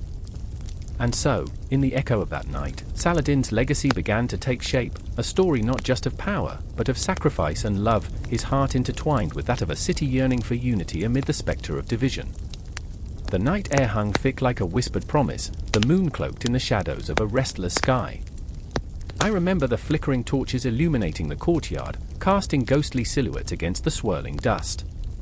It was a night that trembled with anticipation, the kind of night when hearts beat louder than the drums of war. Beneath the opulent facade of the palace, where whispers of power danced like phantoms, women stood on the precipice of history, warriors in silk, players in a game marred by blood and betrayal. Zainab's fingers trembled as she adjusted the veil that framed her face, her heart a tempest of fear and resolve. She was not merely a pawn in her father's political chess game, she was a woman of the Ayyubid court, sharp, uncompromising, forged in the fires of ambition. She felt the weight of 1,000 expectations, the ghosts of her ancestors watching, urging her forward. Zainab, the daughter of a formidable lord, was fraught with the restless energy of rebellion. She remembered the stories whispered by candlelight, tales of women who wielded power with a flicker of a fan, who could bend the will of men with a well-timed smile. But tonight, something shifted. The air was thick with tension, like the moment before a storm. Zainab could hear the distant clash of swords, the cries of men grappling for dominance. She had heard the rumors, the whispers trailing through darkened halls, the Sultan's grip slipping, the rivals circling like vultures. In this perilous moment, she stood at the crossroads of destiny, her spirit ignited by a fire that dared to challenge even the fiercest of warriors. Across the courtyard, Amina watched with eyes that sparkled like stars against the void. She was Zainab's cousin, a woman constrained by the gilded cage of expectations, yet fiercely yearning for freedom. Amina's heart ached with the knowledge that she was expected to be docile, to lace her dreams tightly in the bonds of duty. But every fiber of her being screamed for rebellion, for a voice that could echo through the ages. She remembered the tales of Saladin, the great champion of the faith, but she also knew that history often drowned the voices of women beneath the waves of men's triumphs. Amina's spirit soared and plummeted within the confines of her chest. The shadows of the palace loomed like dark memories, haunted by women who had fought and perished, their stories buried in the annals of time. She had discovered scraps of their lives, hidden beneath layers of dust, a letter here, a prayer there, fragile remnants of those who had wielded influence in their own right. But the world had a way of forgetting, of erasing the feminine legacy as easily as it carved monuments for men. "Tonight, we shall be more than spectators," Zainab whispered, her voice barely cutting through the chaos outside. Her determination was a wildfire, and it ignited something inside Amina. The walls that had caged her dreams began to splinter. "We will not let our stories fade into the shadows." In that moment, something shifted. Amina felt the chains of her upbringing fracture, the weight of her duty lessen as she grasped Zainab's hand. It was a simple gesture, but it was electric, a promise forged in the heart of uncertainty. They were not just two women of the Ayyubid dynasty, they were the pulse of a new age, and beating heart against the encroaching silence. But lurking on the periphery was Layla, Zainab's mother, eyes glinting like steel beneath the veil of tradition. A woman who had once wielded influence with a grace that belied her ferocity, she now stood locked in a struggle of her own. Layla was a ghost of her former self, haunted by the sacrifices she had made to protect her family's name. She remembered the echoes of her own ambitions, how they had been silenced in the name of duty. The weight of her choices bore down on her like a suffocating shroud. Each heartbeat was a reminder of dreams deferred, of the paths never taken. "You must not challenge the order of things," she warned Zainab, her voice taut with urgency. Yet beneath the surface, the fear of losing her daughters to the same fate whispered through Layla's thoughts, wrapping around her like a vice. The very essence of womanhood in the Ayyubid dynasty felt like a tragic play, where the actors were trapped, every line written in blood. Tonight, the air crackled with electricity, a prelude to a reckoning. The clash of swords grew nearer, the cries of Valor echoing through the corridors, a siren's call for courage. Zainab's eyes blazed with a fierce determination that threatened to pierce through the centuries of silence, while Amina felt a fire within her, ignited by the stories of those who had come before. They were united, two hearts entwined in the chaos, alluringly vulnerable yet powerfully defiant. Time twisted around them, the clock ticking with urgency, each second an echoing reminder that change was coming. The whispers of the past seeped into the present, intertwining their fates with unseen threads. The shadows of the court, once oppressive, now felt electric with possibility. The night was alive, wrapped in the promise of rebellion, a tapestry woven of courage, love, and unyielding spirit. As the clash of swords erupted around them, the world outside faded into a distant murmur. Here, in this moment, they were more than just women of the Ayyubid dynasty, they were the architects of their own destiny, refusing to be relegated to the margins of history, demanding their rightful place at the forefront of change. And as the night unfolded, the echoes of their defiance would ripple through time, a story too fierce to remain untold. The air buzzed with the energy of change, a pulse that would carry them forward, binding their fates to the tides of history, forever intertwined in the annals of power and influence. The ending, unwritten, but undeniably alive. The wind howled through the crumbling stones of the fortress, each gust carrying with it whispers of forgotten glory and dread. I stood there, heart pounding, as shadows twisted beneath the arches. With every heartbeat, the ancient walls seemed to pulse, alive with the weight of history, a story written in blood and stone. I remember the faces, the cries of those who dared to dream amidst the turmoil, their hopes trapped like moths in the web of time, fluttering helplessly against the cold, unyielding facade of the Ayyubid stronghold. Beneath the craggy outlines of the minarets, two figures emerged from the gloom, Zainab, fierce as the desert sun, her resolve unbending, and Qadir, a man broken yet unyielding. The tension crackled between them, a tangible thing, heavy like the air before a storm. Zainab's eyes blazed with the fire of rebellion, the very essence of the Ayyubid spirit, wild and untamed. She clutched a faded scroll, its edges worn and frayed, the ink barely legible, yet it held the promise of a new dawn. Qadir, haunted by the ghosts of his past, bore the scars of his failures etched deep in his soul. The fortress loomed behind him, a monument to his lost dreams, a reminder of everything he had sacrificed. I remember the day we built the great mosque, Qadir whispered, his voice cracking like the aged tiles beneath our feet. The chants, the laughter, it felt as if we were reaching for the stars. The memory flickered like candlelight, softening the harsh edges of the present. But now, look at it. We built this for them, and yet it stands as a testament to our defeat. Zainab stepped closer, her voice fierce, cutting through the shadows. We built it for us. For our legacy. Not for shadows. Can't you see? The walls are still strong, Qadir, and so are we. The passion in her words ignited something within me, a flame that threatened to burn away the despair. The echoes of their shared past clashed against the imposing silence of the fortress.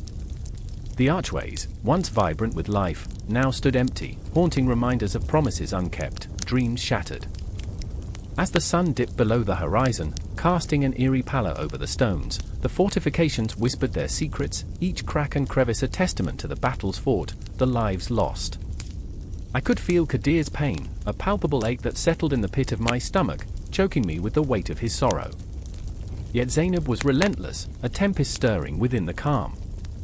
What would Saladin say if he saw us now? Hiding in the shadows instead of embracing our fate. Saladin, the very name sent a tremor through Qadir.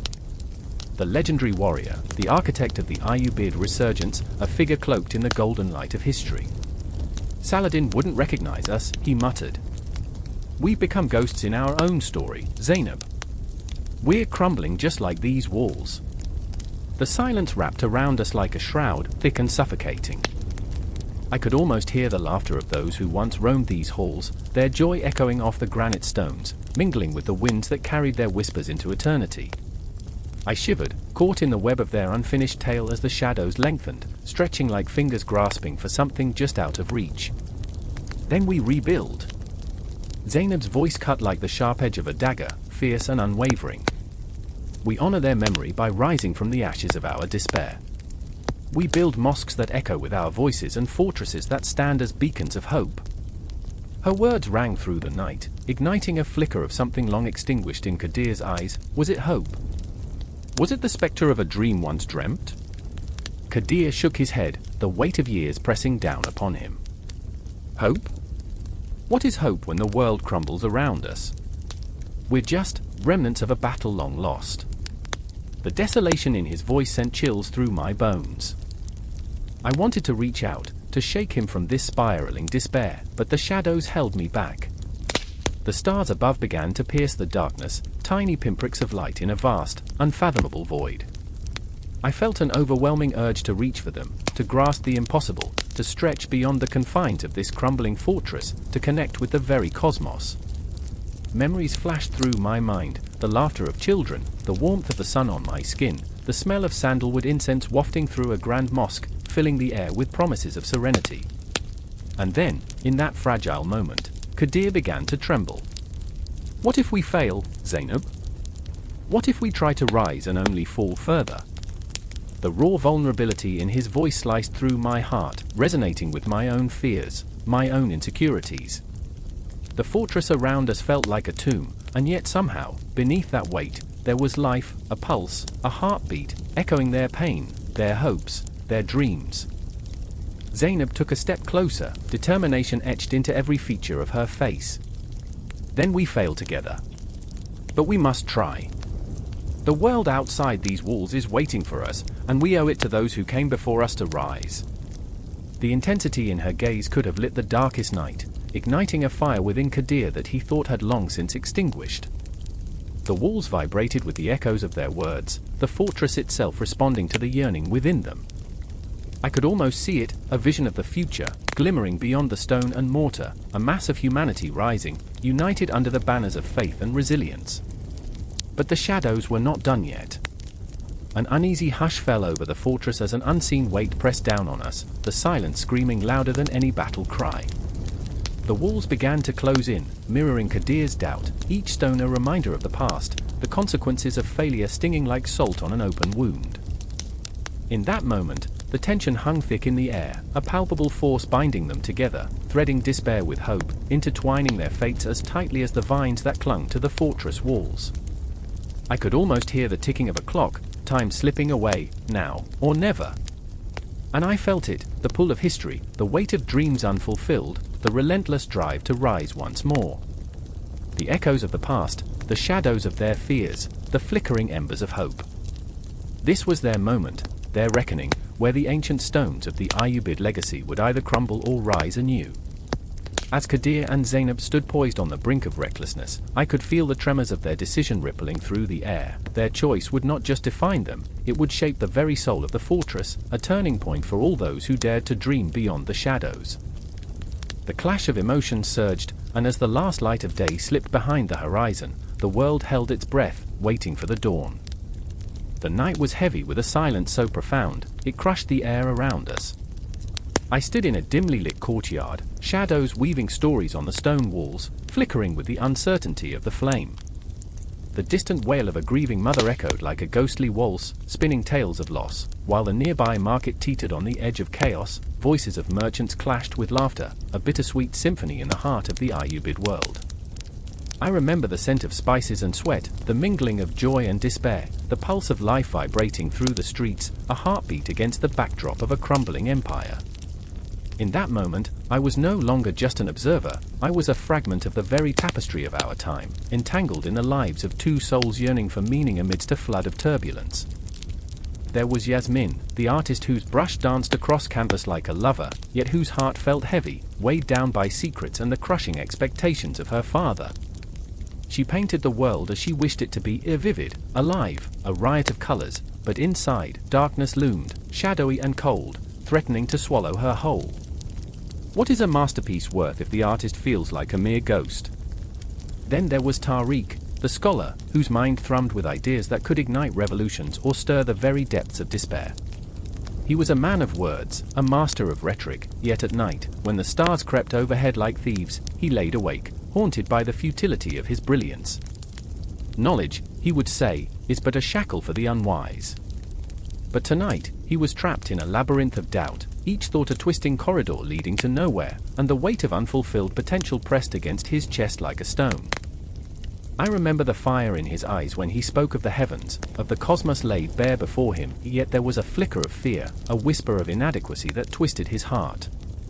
As the moon hung low like a watchful eye, Yasmin and Tariq found themselves drawn together in that courtyard, two stars colliding in a universe of uncertainty. "Your art is a lie," he told her, his voice breaking the silence with a rawness that cut through the air. "You paint the beauty you cannot find in your soul." The words hung between them, heavy as lead, and I felt the scorching heat of her anger. Her brush, her very identity, was under attack. "And your words," she shot back, her voice trembling with an intensity that matched the flickering flames. "They weave illusions, Tariq. You speak of truth, but can you grasp it when it slips through your fingers?" The tension crackled, electric, as the echoes of their conflict danced through the courtyard like shadows playing tricks. Around us, the city pulsed with a life of its own, unaware of their struggle, yet so deeply entwined in it. I could almost hear the whispers of the great poets, the forgotten souls who sought greatness through ink and parchment, urging them forward. The weight of history pressed down on their shoulders, a reminder that every brushstroke, every word, had the power to shape the world, or to destroy it. In that moment, as their voices rose, I caught glimpses of the beauty that existed within the chaos. The laughter of children, the songs of street performers, the tales spun by old men over cups of thick coffee, each a testament to the resilience of the human spirit. I saw Yasmin's hesitation, the way her fingers grazed the canvas, longing to express the tangled mess of her heart. I felt Tariq's pulse quicken as he contemplated her words, the facade of certainty beginning to fray at the edges. They had the power to create, to transcend their pain through art and knowledge, but they stood at a precipice, teetering on the edge of something profound and terrifying. The night deepened, wrapping its cold arms around us. Tariq's eyes darted towards the stars, searching for answers hidden in their celestial dance. "What is it to be remembered?" he whispered, his voice trembling, almost lost to the night. "To be a name on a scroll, or to live within the hearts of those who come after us?" His existential musings hung in the air like smoke, curling and twisting, a haunting reminder of the ephemeral nature of life. I could see Yasmin's heart break a little more, each word of his an echo of her own despair. And then the moment shattered, fracturing like glass underfoot. The watchman's horn blared, a shrill cry that sliced through the tension, signaling the arrival of soldiers, men clad in iron, faces hardened by duty but eyes filled with fear. I could feel the ground quake beneath me, the very essence of the Ayyubid world trembling at the approach of tyranny. The laughter of the streets turned to a whisper, fear spilling into every corner, as the weight of oppression settled heavily upon us. Yasmin's heart raced as she grabbed Tariq's hand, pulling him toward the shadows, their shared breath a silent plea for escape. "We mustn't let them extinguish our flames," she urged, her voice a fierce whisper against the chaos outside. "We must make our voices heard." But the battle raging in their hearts was mirrored in the world around them, an incessant struggle between creation and destruction, the beautiful and the grotesque, the fleeting nature of existence and the desperate desire to leave a mark. As the soldiers marched closer, their boots thudding in sync with the rhythm of our fears, I held my breath. Would this be the end of their dreams, the extinguishing of the fire that dwelled in their souls? Or would they rise, like phoenixes from the ashes, crafting the very culture that defined an era? The air thickened with tension, each heartbeat echoing the pulse of history. Their choices would ripple through time like a stone cast into a still pond, sending waves far beyond their immediate grasp. In that courtyard, amidst the shadows and flickering flames, I felt the looming presence of the past and the ominous weight of the future. Yasmin and Tariq stood at a crossroads, their destinies entwined with the very fate of their society, their struggles a mirror of the Ayyubid spirit, resilient, passionate, unyielding. I remember the way their eyes met, fierce determination igniting something greater than fear, a spark of hope that would not be quelled. And as the moon bathed them in silvery light, I wondered if they realized the true power of their art, their words, the ability to transcend the darkness, to etch their souls into the fabric of time itself. The shadows loomed large, but the flickers of light within their hearts burned brighter still, promising a future where beauty could flourish, even amid despair. The night was thick with tension as the moon hung low, a ghostly orb casting eerie shadows over the battered encampment of the Ayyubid army. I could hear the distant clang of swords, the murmurs of men, and the soft whinnying of horses, all woven together in a symphony of anxiety. I stood, heart racing, staring into the eyes of Tariq, the commander, a man torn between duty and the weight of his own haunted past. "I remember," he whispered, his voice cracking like dry parchment. "When our homeland was nothing but a distant dream, a flicker of hope." Those words hung like smoke, filling the air with an unshakable sense of loss. His eyes, dark and deep, spoke of battles fought in the shadows, both outside and within. Behind him, the flickering firelight danced across the faces of the soldiers, each man wearing the scars of yesterday's horrors. Malik, a young squire barely old enough to grow a beard, knelt beside Tariq, clutching a sword that felt too heavy for his trembling hands. "I don't want to die, Tariq," he said, eyes wide, filled with the raw fear of a boy who had yet to taste the bitterness of war. "What if we lose?" "Loss is a part of every heart," Tariq replied, his voice low and steady. "But we are not merely soldiers, we are a force that defies the night." The fire crackled as if in agreement, sending sparks spiraling upwards into the void, tiny souls eager to escape their earthly binds. I could see Malik's body tense, muscles coiled like a spring ready to snap. "But we're outnumbered. The Crusaders have technology, we're just men." In that moment, the camp felt smaller, the stakes higher. The shadow of defeat loomed larger than life, a gaping maw waiting to swallow them whole. "Listen," Tariq said, his voice dropping to a hush, urgency weaving through his words. "It is not the number of men but the heart that drives them. Our innovations, the formations, the strategies, they will turn the tide." He gestured towards the horizon, where the sound of a distant battle echoed, a haunting reminder of what lay ahead. Then, without warning, the ground trembled beneath us, a prelude to the inevitable storm. The air crackled with electricity, and the soldiers instinctively tightened their grips on their weapons. I felt it too, the pulsing rhythm of fear and adrenaline, the mounting pressure of the unknown pressing down on our chests, squeezing out breath and sanity. I remember the first time I saw Tariq rally the men. His voice rose above the clamor, an unwavering beacon of strength amid chaos. "We are not just fighting for survival, but for our very souls." His words ignited a fire within the hearts of the weary, forcing them to confront their demons. He was flawed, deeply so. Confronted by memories of friends lost, he struggled to mask the cracks in his armor. Yet there he stood, a tower of resolve amid a sea of doubt. Malik, on the other hand, stood at the precipice of manhood, unsure whether to leap or retreat. He was the embodiment of innocence, his spirit clashing with the horrors that awaited him. The images of glory danced in his mind, yet they were laced with the blood of reality. The fear of failure gnawed at him, tightening like a noose. "What if I run?" he mused aloud, terror spilling from his voice. A heartbeat passed, and Tarek turned, his gaze piercing through the haze of uncertainty. "Running is easy, Malik. Standing firm against the tide, that's what defines a man." The words struck like arrows, piercing not just the air but our very souls. I felt a shiver run down my spine. It was a calling, a beckoning to confront our fears head-on. In the distance, the faint glow of torches began to flicker against the dark sky, a harbinger of chaos. I could see them now, shadowy figures drawing closer, the enemy advancing like a relentless wave crashing upon the shore. Malik's breath quickened, the rhythm of his heart matching the pounding drums of war echoing through the night. "Look," I whispered, my voice barely audible, "they're coming." Tarek's jaw clenched, eyes narrowing as he assessed the situation, calculating risks like a chess master. "We have the upper hand," he muttered.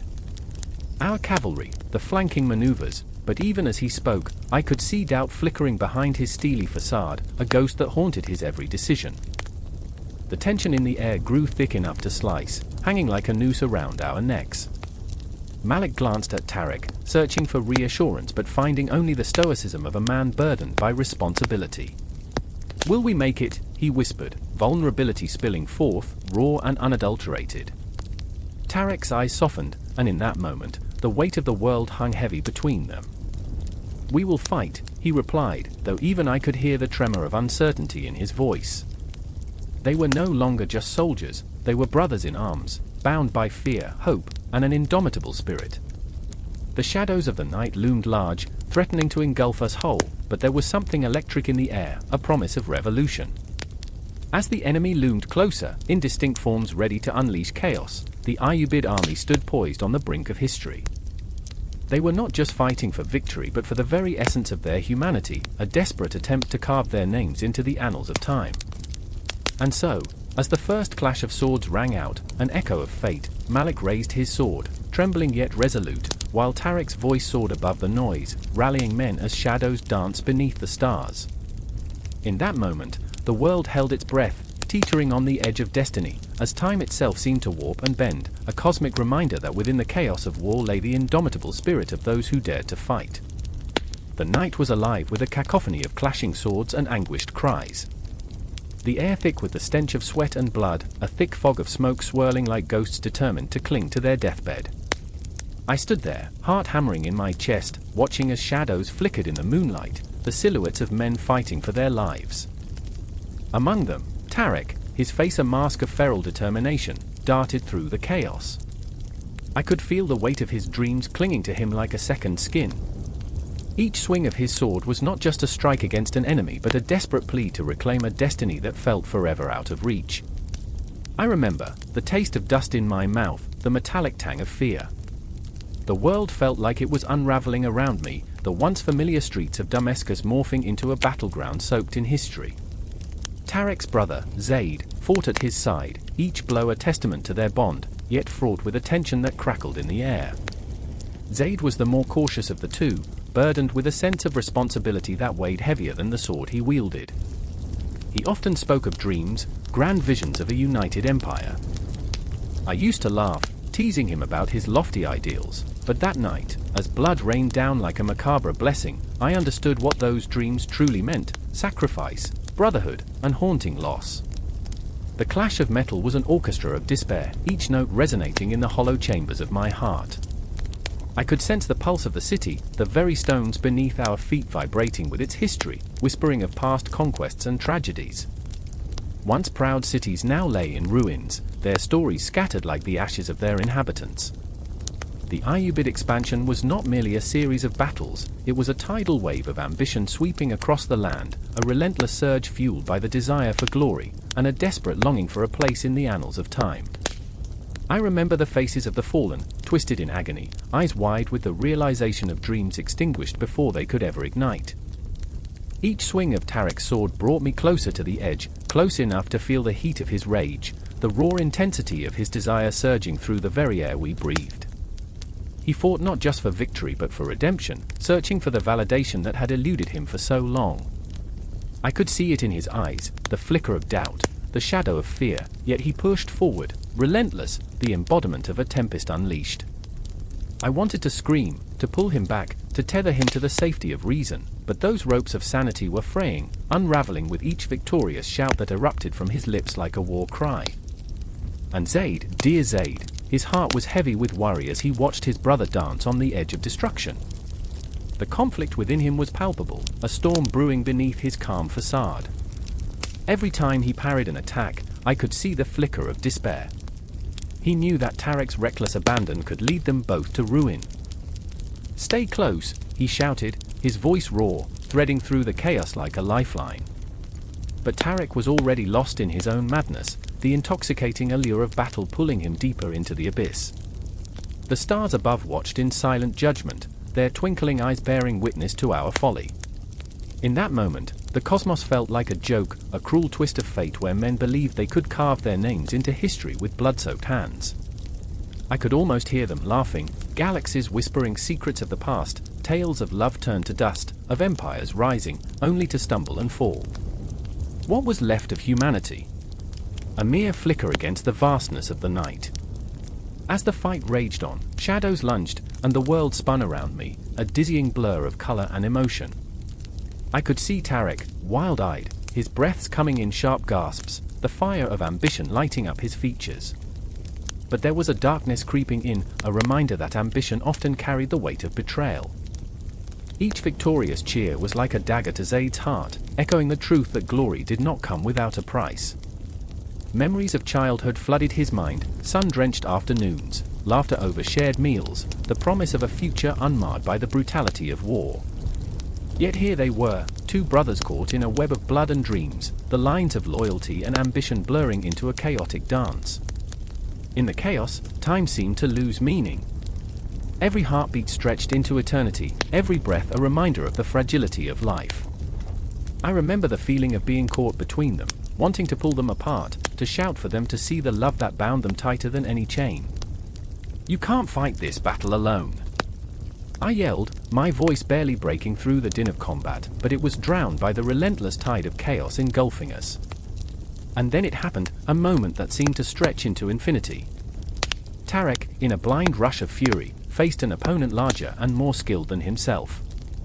My heart clenched, fear wrapping around it like a vice as I watched him charge, determination etched in every feature. Zaid's voice cut through the fog, desperate and pleading. "Tarek, don't!" But the warning was lost, and with a single, swift motion, the world slowed. A blade found its mark, Tarek was thrown back as if the very earth had rejected him. I remember the silence that followed, a deafening stillness as the world held its breath. The night air, thick with sorrow, wrapped around us like a shroud. In that instant, everything changed. The hope that once danced in Tarek's eyes flickered and faded. The stars above dimmed, and the shadows deepened, whispering the one truth we all feared. We were mere players in a cosmic game, pawns on a board where the stakes were blood and anguish. Zaid rushed to his brother, cradling him as if he were a fragile dream shattering before his eyes. The desperation in Zaid's voice called out into the void, "I remember. I remember the laughter, Tarek. The dreams we had." But those words hung heavy in the air, unable to pierce through the veil of despair that descended upon us. I stood witness to this heart-wrenching tableau, a ghost in the shadows, powerless to change the course of fate. And as the battle continued to rage around us, the Ayyubid expansion pressed on, a relentless tide that cared not for the tears of two brothers caught in its wrath. The city of Damascus lay bruised, a fragment of what it once was, its pulse fading under the weight of ambition. Shadows loomed large, and the cosmos drifted on, oblivious to our pain. This was only the beginning, a moment etched in the annals of time, a loop of despair that would bind us all as we spiraled into the darkness of what was to come. The night whispered secrets, and I realized, with a chilling clarity, that the true battle was not just for land, but for the very souls of those who dared to dream. The clock struck midnight, and its echo was swallowed by the heavy silence of the castle's main hall. Shadows loomed like ghosts, stretching and bending in the flickering light of the lone candle that danced on the oak table, casting a peculiar glow over a scene-drenched intention. I stood there, heart racing, a storm brewing within me as I watched my brother, Julian, pacing like a caged animal. His face was a mask of fury, and the air crackled with unspoken words. I could taste the bitterness in my mouth, the remnants of our shared blood turning to acid. I remember our childhood, how we'd run through these very halls, the laughter ringing out like a melody, a promise of loyalty thicker than blood. But now, betrayal hung heavy between us, sharp as a dagger. Why can't you see it? Julian's voice cut through the silence, a blade seeking its target. Father believes you're the better son, the favored one. He's blinded by his ambition, and you're letting him use you. I didn't answer. Words died in my throat, suffocated by the weight of his accusation. I wanted to scream, to tell him he was wrong, to remind him of the nights we spent whispering dreams into the dark, dreams that now felt like distant stars, glittering, unreachable. I remember, I whispered, the words slipping out before I could stop them. I remember when we thought we could change everything. He stopped pacing, turning his fury into sorrow. Change what, exactly? A family built on lies and power? You're as much a part of it as he is. You think you can walk away clean? A flash of anger ignited within me. I don't want to be part of this. I despise what has become, what we've become. My fists clenched at my sides, nails digging into flesh as if hoping the pain would anchor me back to reality. Julian stepped closer, and suddenly, the space between us felt electric. Then fight him. Fight for us. All you do is hide behind your dreams. His eyes blazed with a desperate intensity, pleading for the brother he used to know, the one who would take on the world with him. But I was already drowning in my own doubt. My mind flickered back to the conversation with Father, the promises he made, the weight of his expectations like a noose tightening around my throat. I can't. You don't understand. Understand what? That you will let him destroy everything we've built. Julian's voice rose, echoing against the cold stone walls, reverberating through my very bones. In that moment, the world around us faded. It was just the two of us trapped in a fragile bubble of uncertainty, the air thickening with unspoken truths. I caught a glimpse of the man I had once admired, the brother I loved, now a stranger guided by vengeance. I wanted to reach out, to bridge the chasm that had opened between us, but fear weighed down my hands, rendering them useless. I remember, I said, swallowing hard, the stories we spun, the nights spent plotting against our enemies. But now those stories feel like poison. I can't be the villain in this tale, Julian. His expression shattered into shards of anguish, each piece cutting deeper into my heart. You're not the villain. You're my brother. Our family is crumbling, and I don't want to fight you. A laugh, hollow and bitter, escaped my lips. And yet here we are. The irony twisted the knife deeper. Before he could respond, a sound shattered our moment, a soft creak from the darkened doorway.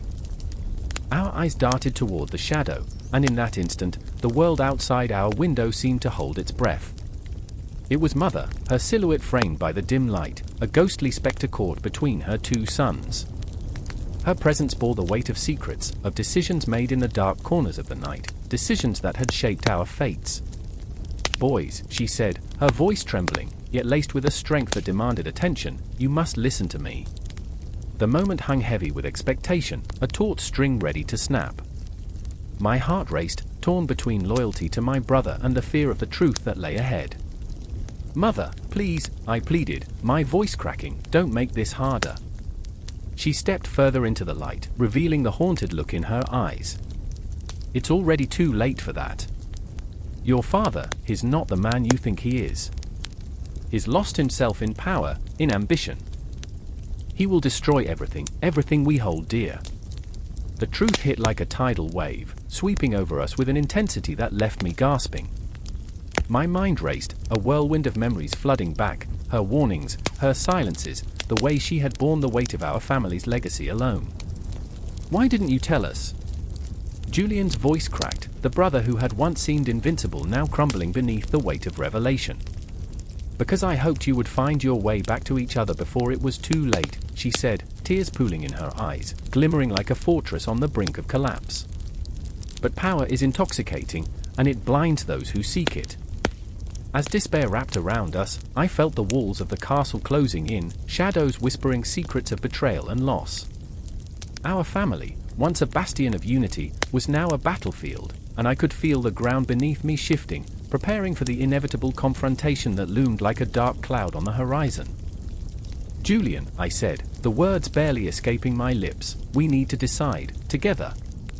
But even as I spoke, uncertainty clawed at my heart, echoing through the very fabric of our history, a reminder that in the end, love and loyalty might not be enough to save us from the storm that was coming.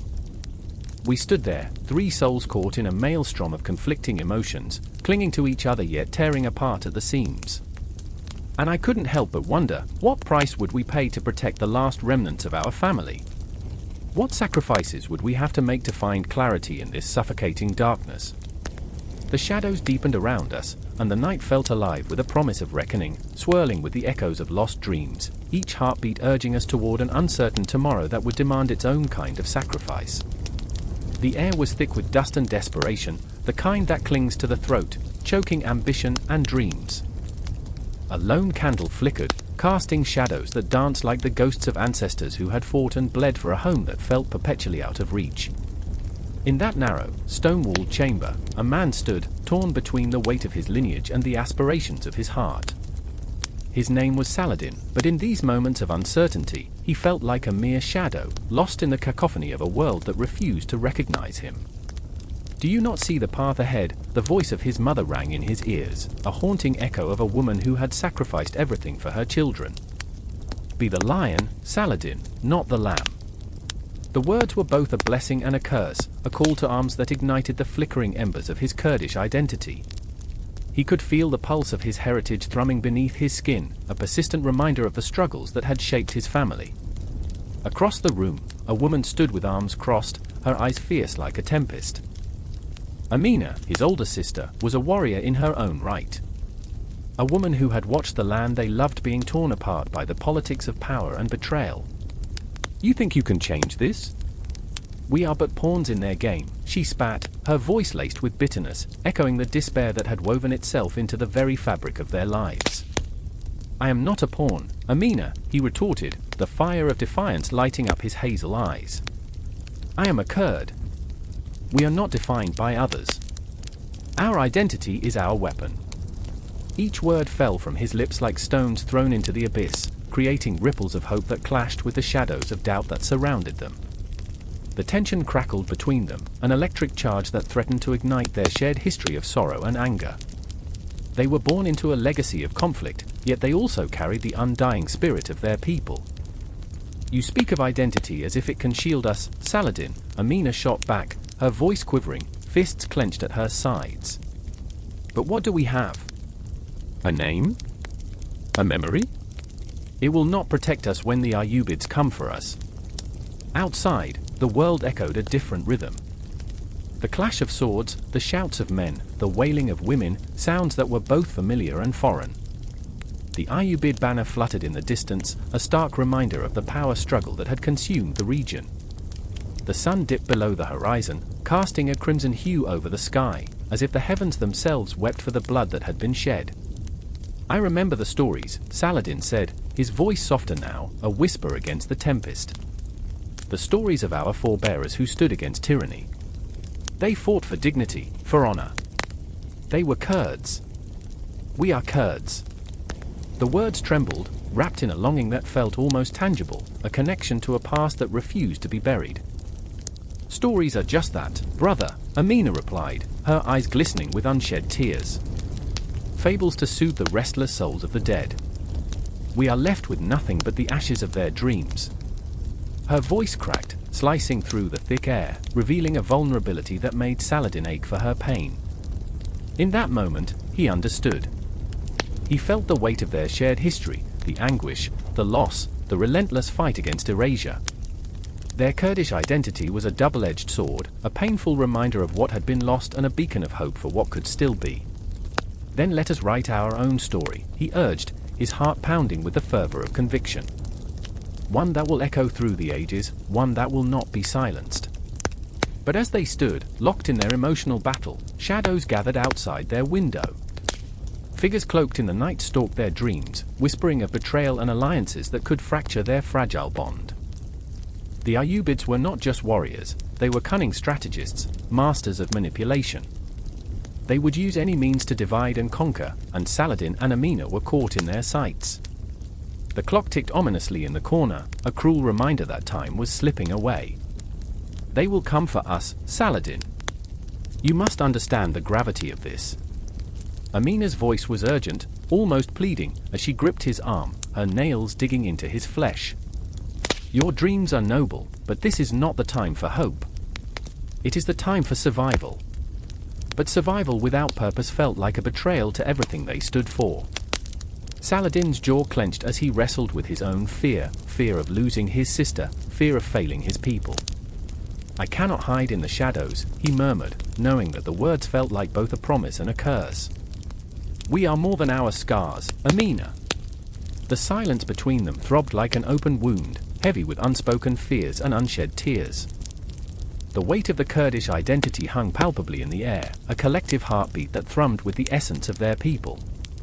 It was a tapestry woven from pain and resilience, aspirations and dreams, one that demanded to be recognized, to be honored. The sound of a horse's hooves echoed in the distance, puncturing the fragile stillness. They could hear it, thundering closer, a herald of what lay ahead. They are here, Amina whispered, her breath hitching, vulnerability morphing into an urgent resolve. You must go, Saladin. You must protect what is left of our bloodline.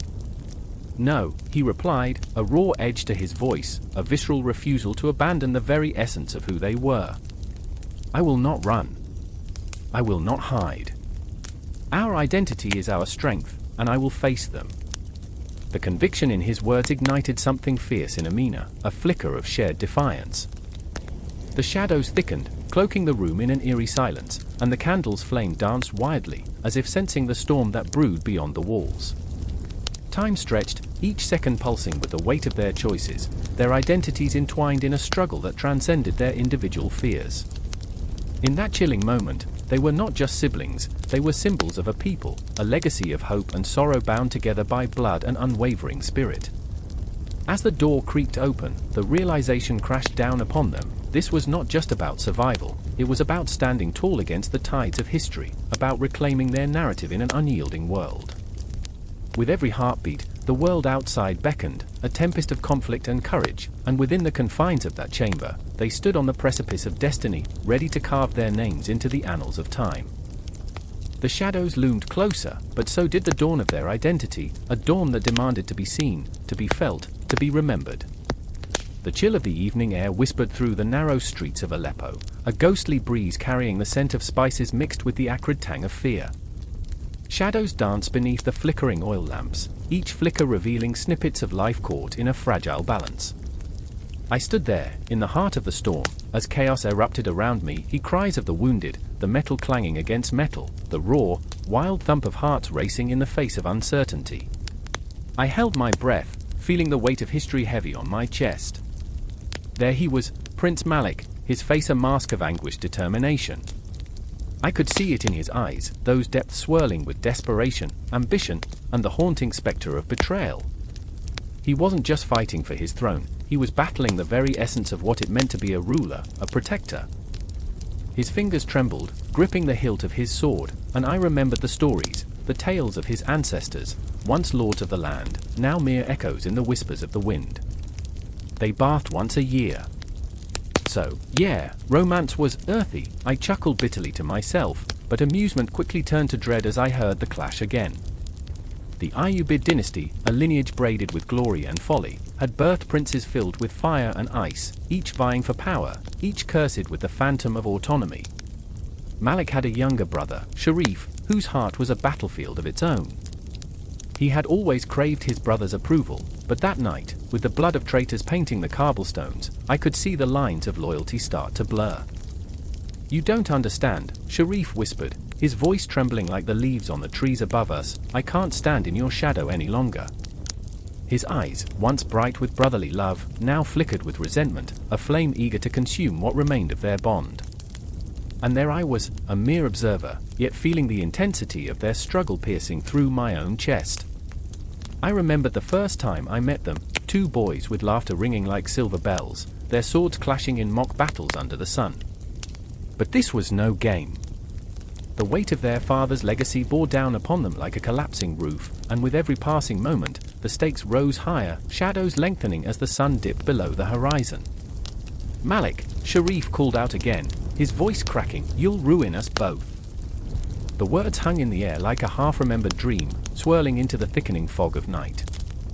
I could see Malik's jaw tighten, a man torn between the oath to lead and the bond of blood. I felt the tremor in my own spine, the bitter taste of conflict. They were two sides of the same coin, and I was caught in the moment like a moth drawn to the flame, knowing I would get burned. Loyalty mixed with ambition, a potent cocktail that could shatter kingdoms. I watched as Malik turned, his shoulders squared like a lion preparing to roar. "One day, you'll see, brother," he said, voice steady yet trembling at the edges. "Freedom is a knife, and you must choose how to wield it." Those words pulsed in my mind, resonating with a profound truth. Freedom cuts, but it also binds. I felt my heart race, the tension coiling tighter, the air thick with anticipation as if the world held its breath. Dust motes danced in the fading light, the remnants of lives spent and lost. The townsfolk had retreated to the shadows, hiding from the tempest that was brewing. I could almost hear their hushed whispers, speculating about which prince would rise and which would fall. The alley walls echoed with their fears, a choir of uncertainty harmonizing with the clash of steel above. Then came the scream, a piercing sound that sliced through the chaos like a dagger through flesh. It resonated deep within me, a reminder of what was at stake. "You think you can stand against me?" Malik roared, a challenge igniting in his voice as the combatants circled one another. The moon, pale and distant, bore witness to the fraternal strife. It was an eternal dance of power, a grim ballet, a performance of life and death unfolding before me in real time. But I couldn't escape the haunting truth. The brothers were more than mere rivals, they were mirrors reflecting the struggles we all face. I remember the nights we laughed until dawn. Sharif's voice trembled with nostalgia, a twinge of regret lacing his words. Now, it feels like we're ghosts haunting our own past. His eyes glistened with unshed tears, and I could feel the weight of every unspoken word pressing upon us, an invisible shroud wrapping around our throats. In that moment, the world quieted, and time seemed to stretch. I could almost hear the ticking of an unseen clock, counting down to an inevitable confrontation. The brothers circled, the air thick with tension, each step a heartbeat, each glance a lifetime. I knew one of them would fall. The question was, would it be to the sword or to the scars of betrayal? The shadows began to close in, thickening around us, as if the very fabric of the universe was waiting for the moment when the knife would finally cut through the silence. I held my breath, every muscle taut with anticipation, the weight of their choices pressing against me like a storm ready to break. And in that breathless instant, I felt it, the pulse of history, the heartbeat of destiny, the echo of dreams unfulfilled. A final clash, metal against metal, two worlds colliding, a moment suspended in time. The air crackled with raw emotion, and I could almost taste it, bitter and sweet. I had become entwined in their fate, my spirit woven into the tapestry of their brotherhood, and I knew, as the night stretched onward, that the story was far from over. I could only watch, heart racing, breathless and wide-eyed, as the shadows deepened, the clock ticked, and the world waited for the next act, a dance of triumph and tragedy that would ripple through time forevermore. The air was thick, laden with an acrid smoke that clung to the throat like a bad memory. A distant bell tolled, its sound echoing through a city court in the throes of chaos. I stood at the edge of the square, witnessing men, once proud knights, now reduced to shadows of their former glory, faces twisted with rage and despair. I remember the moment as if it were a fever dream, the kind that leaves you gasping for air when you wake, drenched in sweat, your heart pounding against your ribs. The Fourth Crusade had not merely begun, it had erupted, a wild tempest of passion and betrayal, a cyclone of ambition that swept up everyone in its path. I was there, watching as the streets of Constantinople turned into a battleground. I remember the clash of steel, a symphony of violence, each note sharp like a dagger. This was not the holy war they had promised. No, this was darker, visceral, a grotesque parody of the piety they once clung to. And then there was Eleonora, a woman born from the ashes of conflict, her spirit as unyielding as the very walls she fought to defend. Her heart drummed wildly in her chest, echoing against the chaos surrounding us. "We are the ones who will decide the fate of this city," she shouted, her voice cutting through the cacophony like a blade. Her eyes gleamed with fierce determination, yet deep within them, I saw the flickering shadows of doubt. She was a warrior, yes, but she was also a daughter, a sister, burdened by the weight of her family's legacy. The ghosts of her past haunted her, whispering taunts about loyalty, betrayal, and the price of power. "Eleonora!" I called, but the name seemed to dissolve in the smoke, swallowed by the endless din of war. I remember her turning toward me, that fleeting moment frozen in time, the intensity of her gaze, a mix of hope and despair. "Are you with us?" she asked, the question heavy with the weight of 1,000 unspoken fears.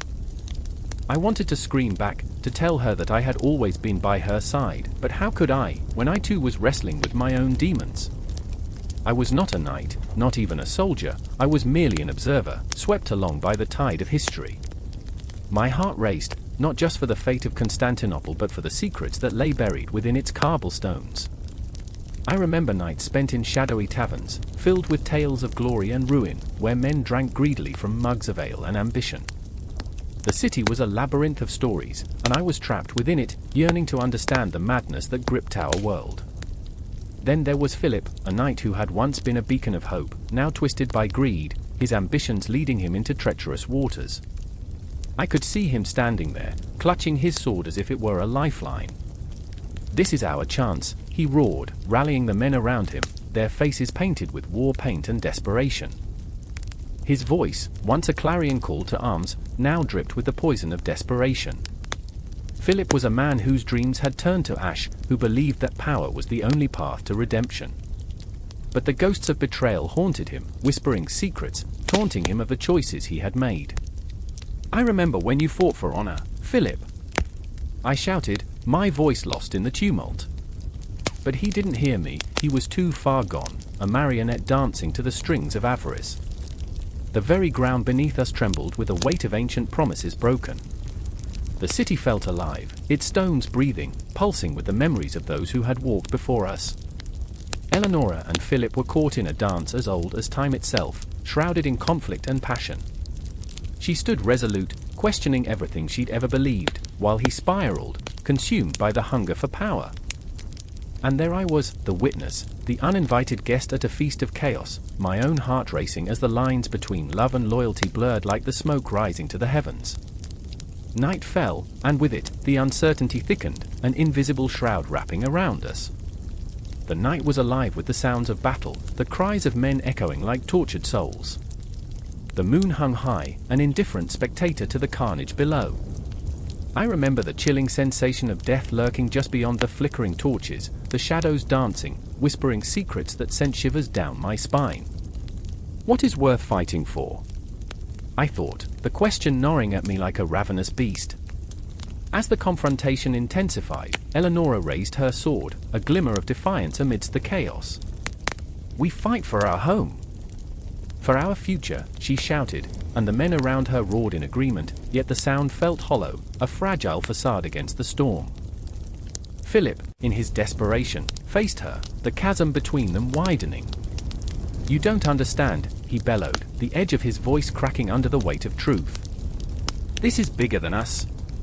And I felt it then, the fracture in their hearts, the unraveling of friendships as ancient as the stones beneath our feet.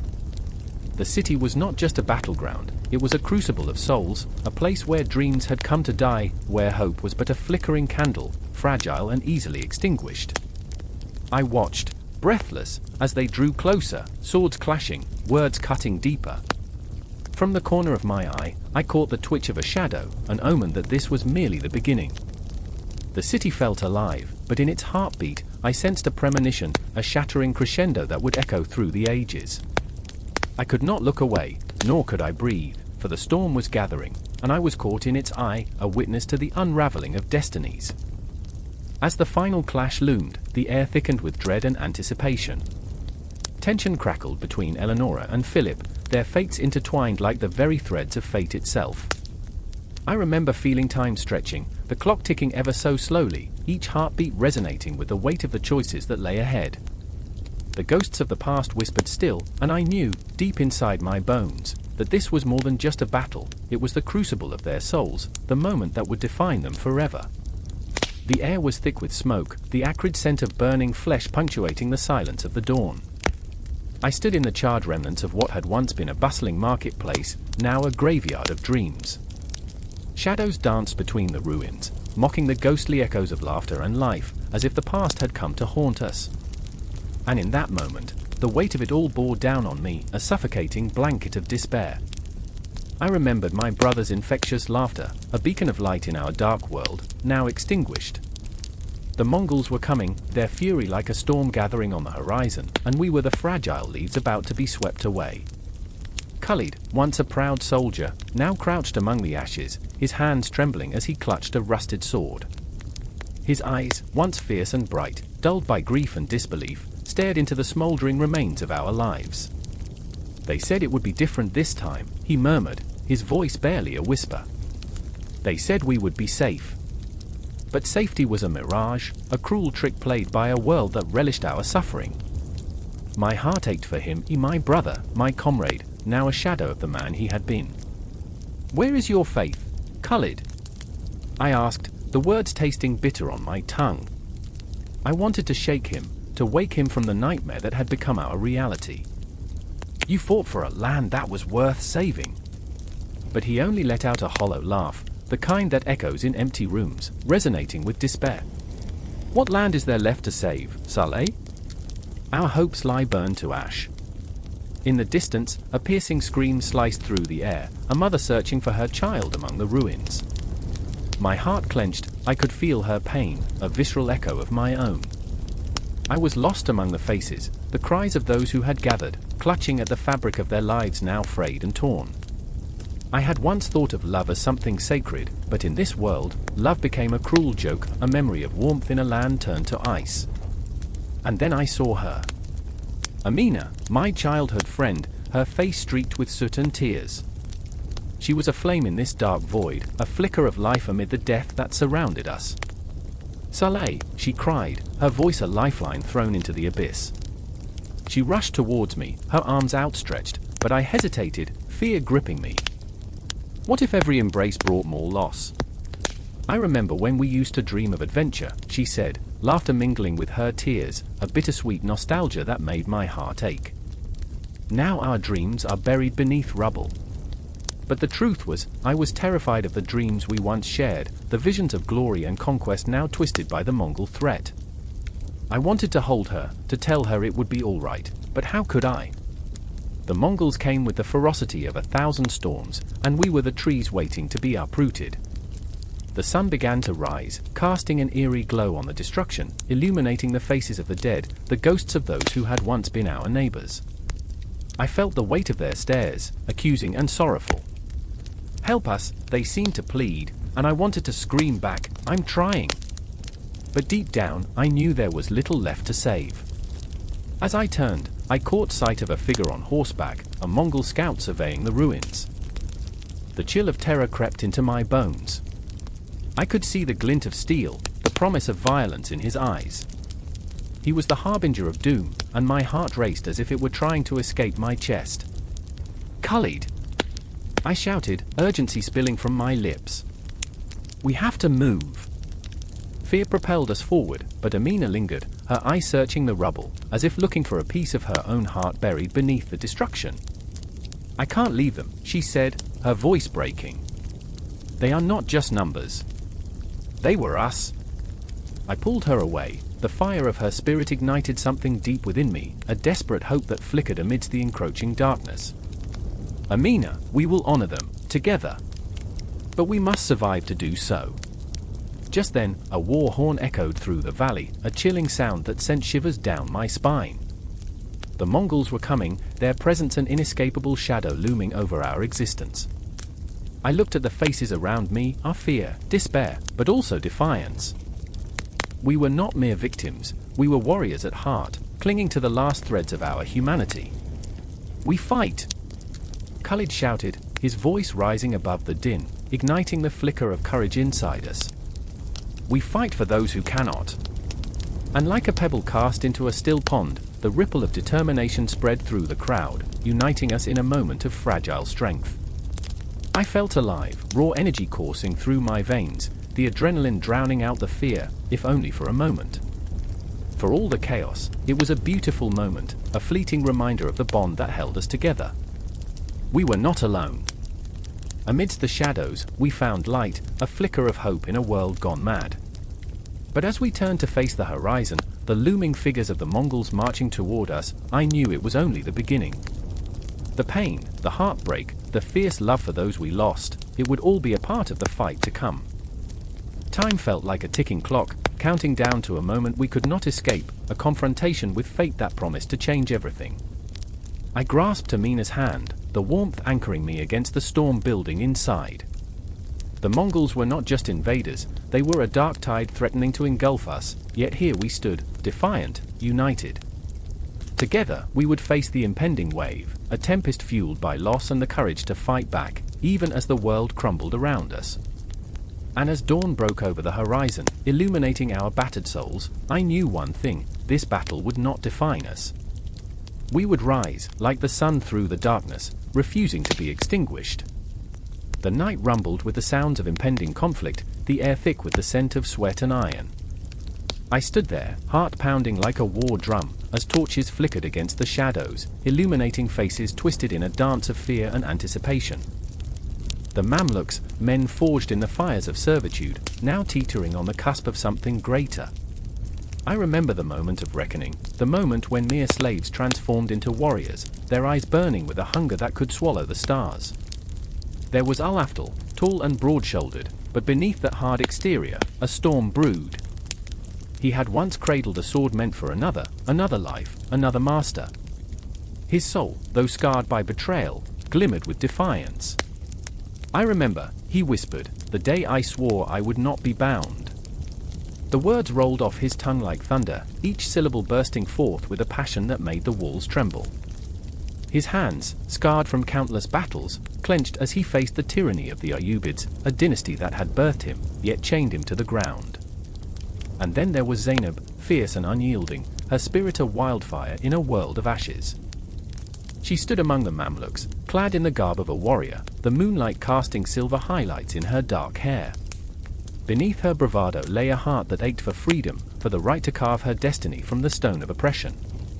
I remember, she said, her voice steady, like the unbreakable steel of her blade, the weight of the chains, the taste of dust. In that moment, her eyes met Al-Afdal's, a silent pact forged between them, the promise that they would rise, or die trying. The world around them crackled with tension.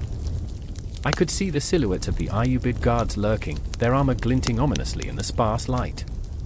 They were the ghosts of a fading order, remnants of a dynasty that once loomed large but now felt the chill of decline. Fear gripped my throat. How could they stand against such tyranny? How could they hope to tear down the walls that had imprisoned them for so long? Charge!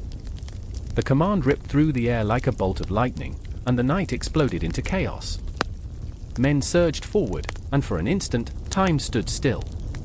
The rhythmic clash of metal echoed like a heartbeat, a primal pulse that resonated deep within. I could feel the adrenaline coursing through my veins, the surge of life that comes when everything hangs in the balance. It was beautiful and horrifying, a symphony of battle played out against the backdrop of a crumbling empire. As the fight unfolded, the Mamluks transformed, shedding the weight of their past. They weren't just slaves anymore, they were shadows of wrath, wielding their resentment like a blade. Al-Afdal pushed through the throng, each swing of his sword slicing through the darkness. "This is our moment," he roared, voice cracking with emotion. I imagined the ghosts of his past, the chains clattering against the stone floor of his memory, whispering, "Remember us. Remember what you fought for." But Zainab felt the pressure building around her, like the last grain of sand in an hourglass. "Al-Afdal," she shouted, spinning to face him, urgency spilling from her lips. "We can't let them divide us." Her heart raced, a wild horse galloping through the chaos. She knew the bitter cost of fragmentation in battle, how every split second could mean life or death. In that moment, their fates intertwined. She saw not just a warrior but a kindred spirit, and they both felt it, a tether of hope that burst forth amidst the chaos. The Mamluks surged, propelled by the fire of rebellion. I could see men fall, faces twisted in pain, the cost of their uprising painted across the ground in hues of crimson. I remember, I thought, the taste of vengeance, the promise of freedom. It was intoxicating yet terrifying, the kind of power that could warp the soul. They fought not just for survival, but for identity, for the right to claim their own narrative. Time twisted and turned, moments stretching like shadows beneath the moonlight. The cries of the wounded mingled with the clash of swords, each sound a reflection of their struggle. I felt it, a haunting melody that wrapped around my heart, a reminder of all they had endured. But the tide of battle shifted once more, and in the chaos, I saw Alafdal stumble, a blade flashing in the dark. My breath caught in my throat, as if the world had paused just to revel in that fleeting moment of despair. Alafdal! Zainab lunged forward, her heart roaring against the tide of fear. Time snapped back, and it felt as if the universe held its breath, waiting for the outcome. Would they rise as one, or would they crumble beneath the weight of their fate? The question hung like a ghost in the air, taunting and relentless. The Mamluks fought with a ferocity that rattled the heavens. Their cries ignited the dark, their courage lighting the path toward a future they could hardly grasp. Each clash of steel sang a bittersweet tune of rebellion, a melody that would echo through history. Shadows danced around them, cloaking their ambition with an air of mystery, teasing the edges of time itself. But as the dust settled, and the cries of victory mingled with the groans of the fallen, I felt a chill run down my spine. This was not the end. The ghosts of the past still lingered, and the dawn of a new age loomed on the horizon. Alafdal and Zainab stood shoulder to shoulder, the weight of their choices heavy but their spirits unyielding. They were no longer mere figures in a tapestry of servitude, they were the architects of a new power, a force that would reshape the very fabric of the Ayyubid realm. And as the sun dipped below the horizon, the shadows lengthened, hinting at the darkness yet to come. I knew their story was far from over. The echoes of their struggle reverberated through the night, a haunting promise that the battle for their souls had only just begun. The ground trembles beneath galloping hooves, a rhythmic echo that marries anticipation with dread.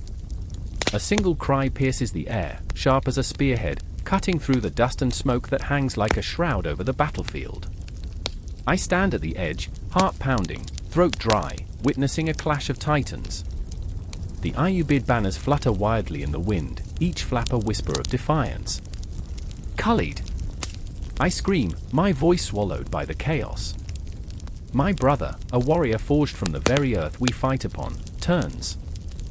His eyes, dark and fierce, burn with the determination of 1,000 suns, yet there's a flicker of doubt. I see it. Fear, like a serpent, coils around my heart. He nods, and for a moment, everything fades, the clanking of swords, the cries of men, the stench of sweat and blood. It's just us. Brothers. In that moment, I remember our childhood, chasing shadows through the streets of Damascus, the laughter that filled our lungs like wind. But now, those memories rot under the weight of destiny, and I can almost hear the ghosts whispering their doubts. The Ayyubid military tactics rise like a tempest, flanking maneuvers that slice through the enemy ranks with the precision of a surgeon's knife, rallying forces that shift like water in a storm. Khalid charges, spear in hand, a comet streaking through the madness. I want to scream, tell him to stop, to come back, but my voice is lost. My throat tightens, I'm rooted to the spot, paralyzed by a fear that tastes like ash. I remember the stories whispered around the fire, how Saladin himself aligned the stars with strategy, how he birthed legends from the fires of war. His tactics weren't merely plans on parchment, they were living creatures that danced and prowled, waiting to unleash chaos upon the unsuspecting. I think of how he turned enemies into allies, how he wielded diplomacy like a sword, and I wonder if Khalid feels the weight of that legacy bearing down on him. The clash of steel erupts, a symphony of violence. I close my eyes for a fleeting second, fearing what I might find. In those moments of dark stillness, I picture the aftermath, bodies strewn like discarded dreams, the earth drinking deep of their blood. I shudder. No! I shout, breaking free from my stupor, but the battle has already swallowed him whole. Then there's Amina, fierce and unyielding, a woman whose heart beats in time with the battle drums. She rides a horse as wild as her spirit, hair flying like banners of rebellion. I see her eyes, fierce as flames, and I know she carries the weight of 1,000 expectations on her shoulders. Not just a fighter but a strategist, she channels the Ayyubid legacy into her own being. She is the storm and the calm, the harbinger of both mercy and wrath. Amina, watch out! I scream, but the warning is lost in the cacophony. I know her well enough to see the turmoil beneath her strength. She is haunted by her place in this world, the constant need to prove herself.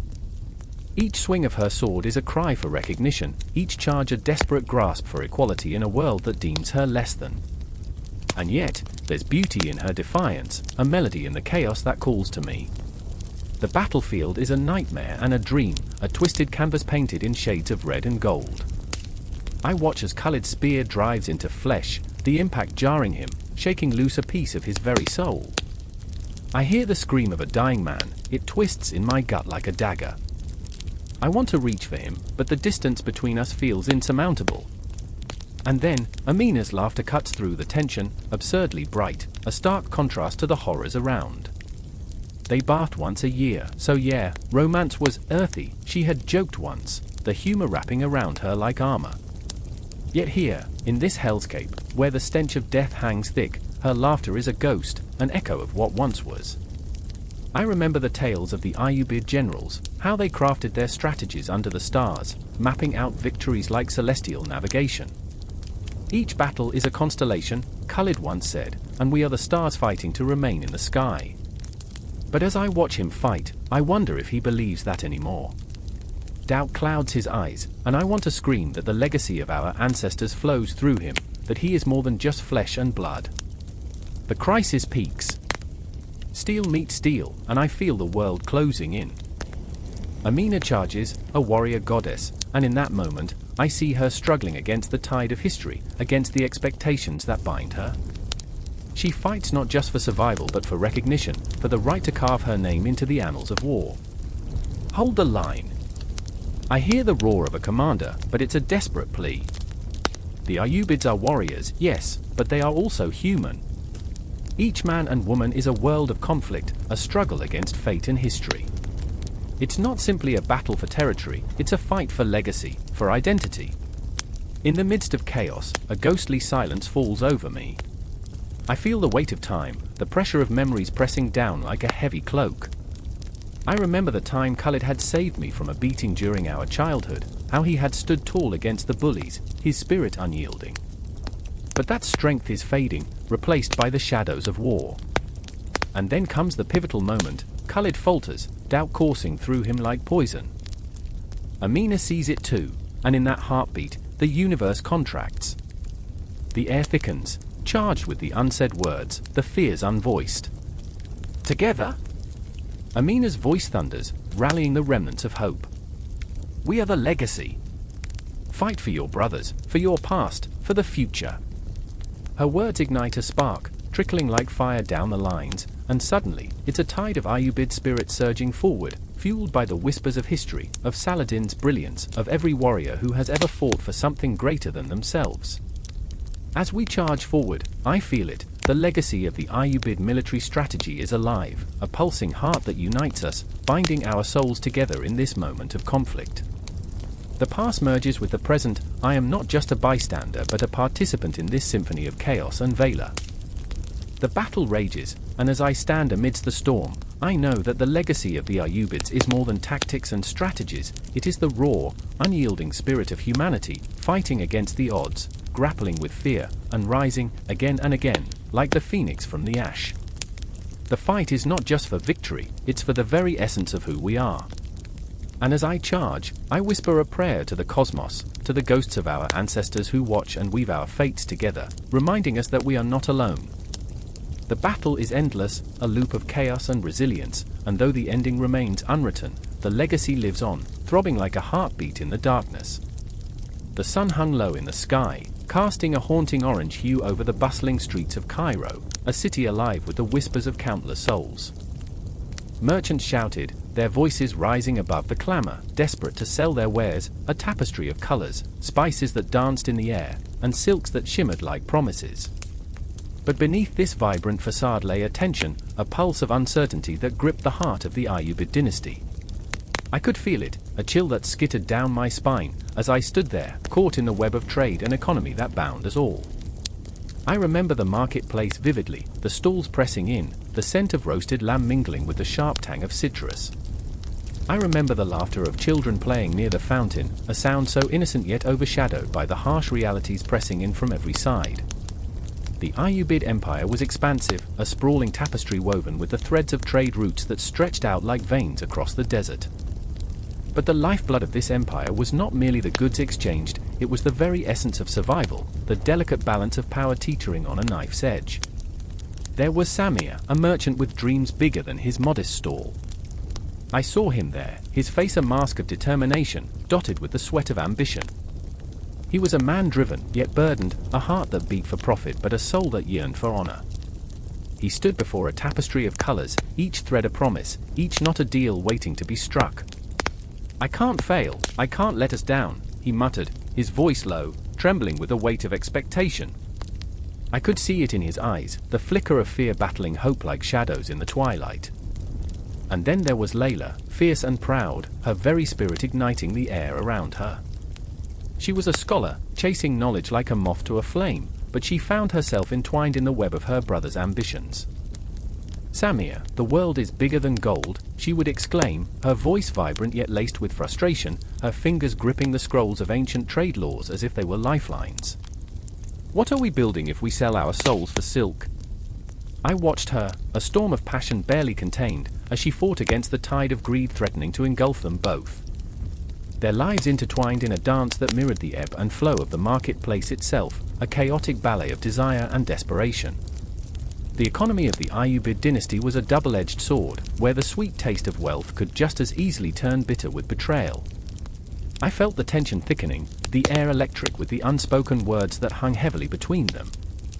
As the sun dipped lower, shadows crept like thieves, wrapping around the marketplace, engulfing the laughter, suffocating the joy.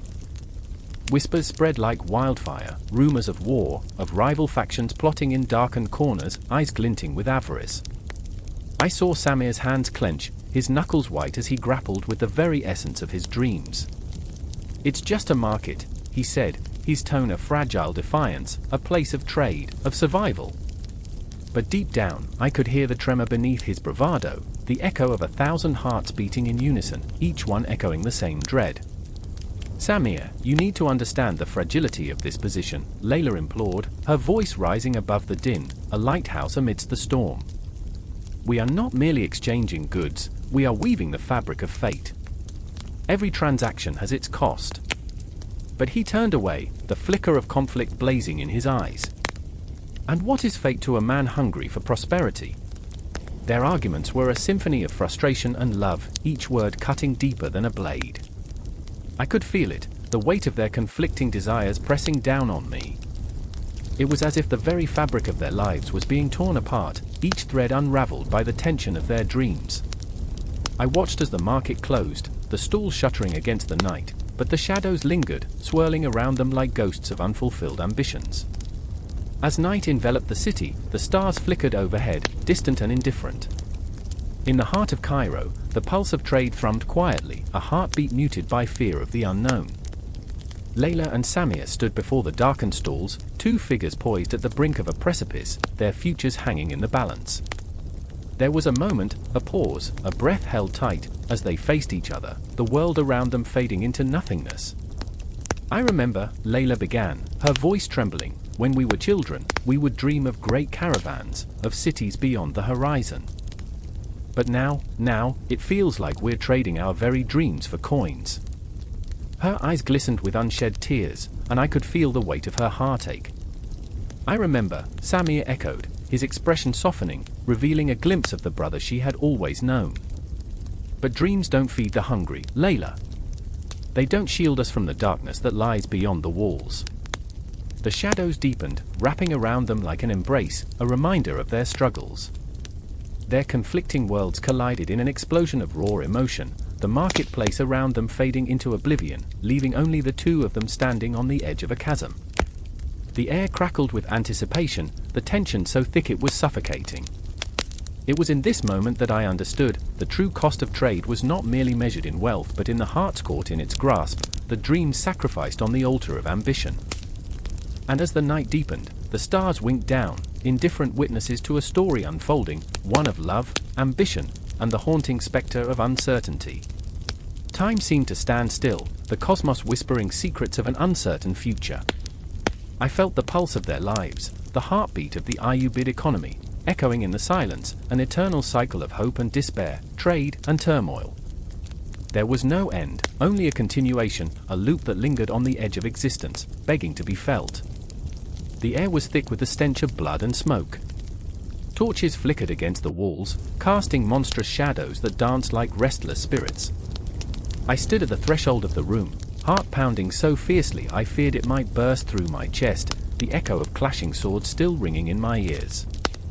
Outside, the cries of the wounded mingled with the anguished howls of horses, a cacophony that tore at my soul. The Byzantine Empire, that twisted tapestry of splendor and decay, loomed over us, a viper coiling tighter with each passing moment. I remember the first time I met Alexios. I was a mere boy, tangled in the bright threads of ambition and naivety. He was an envoy, a polished dagger cloaked in silks, eyes sharp as the blade at his side. "We are bound by fate," he had said, his voice like silk, yet laced with the bitterness of betrayal. I had thought of alliances as fragile as spider webs, shimmering in the mist of dawn, beautiful yet ready to snap.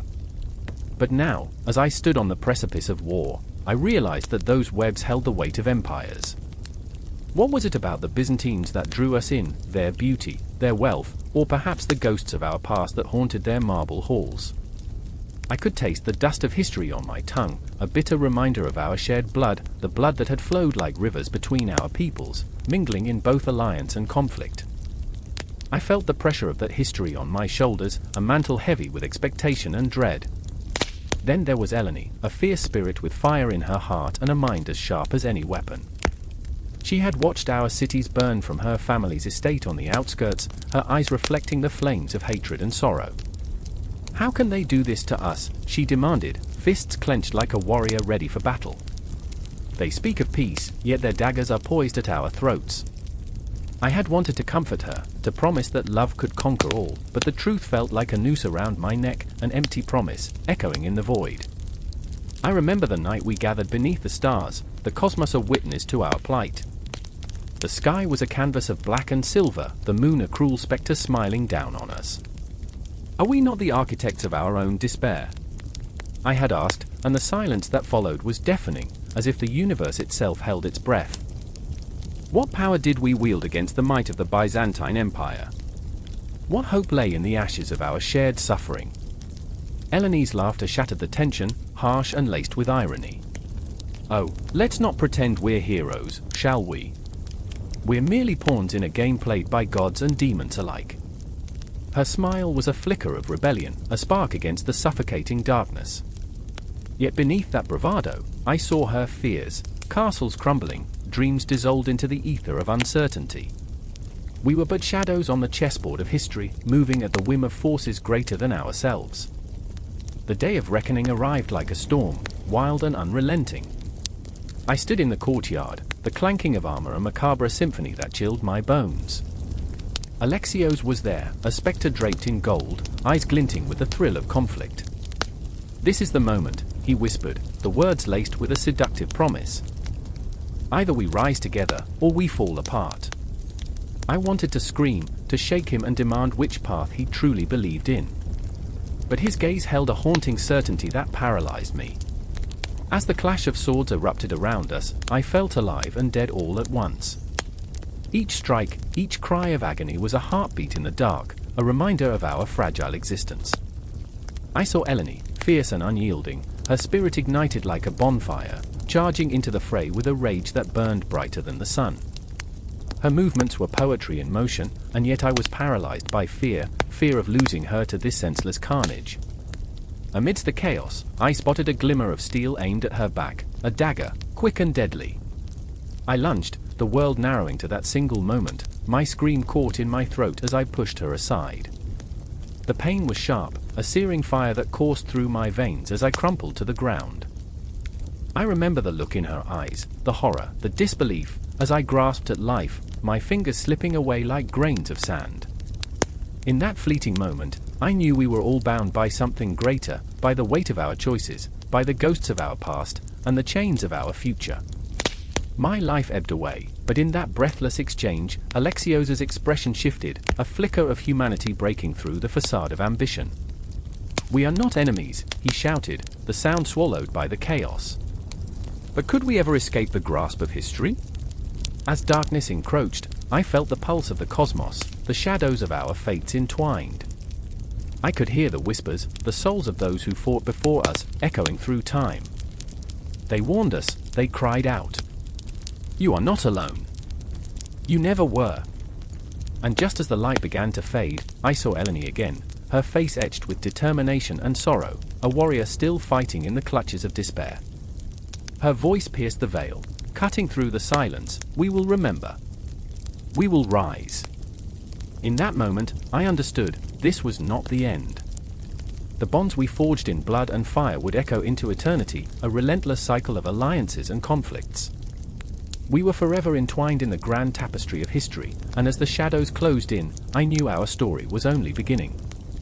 The Byzantine Empire may have its grip on our fate, but our spirits would rise, unbroken, against the tide of darkness.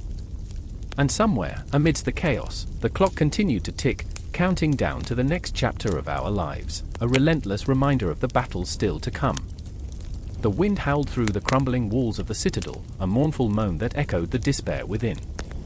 I stood there, heart pounding, as the very foundations of the Ayyubid dynasty trembled beneath the weight of history and betrayal. Shadows flickered in the corners, whispering secrets of what once was a glorious lineage, a proud heritage that now hung by a thread. The stars above, indifferent and cold, watched as the gilded dreams of rulers turned to dust. I remember the day when the banners of Saladin, that storied warrior, fluttered proudly in the breeze. Now, they lie tattered, a mockery of past victories. I remember the hope in the eyes of my people, the thrill of victory as we reclaimed Jerusalem. But hope is a fleeting ghost, and in its wake, shadows dance with darker intentions.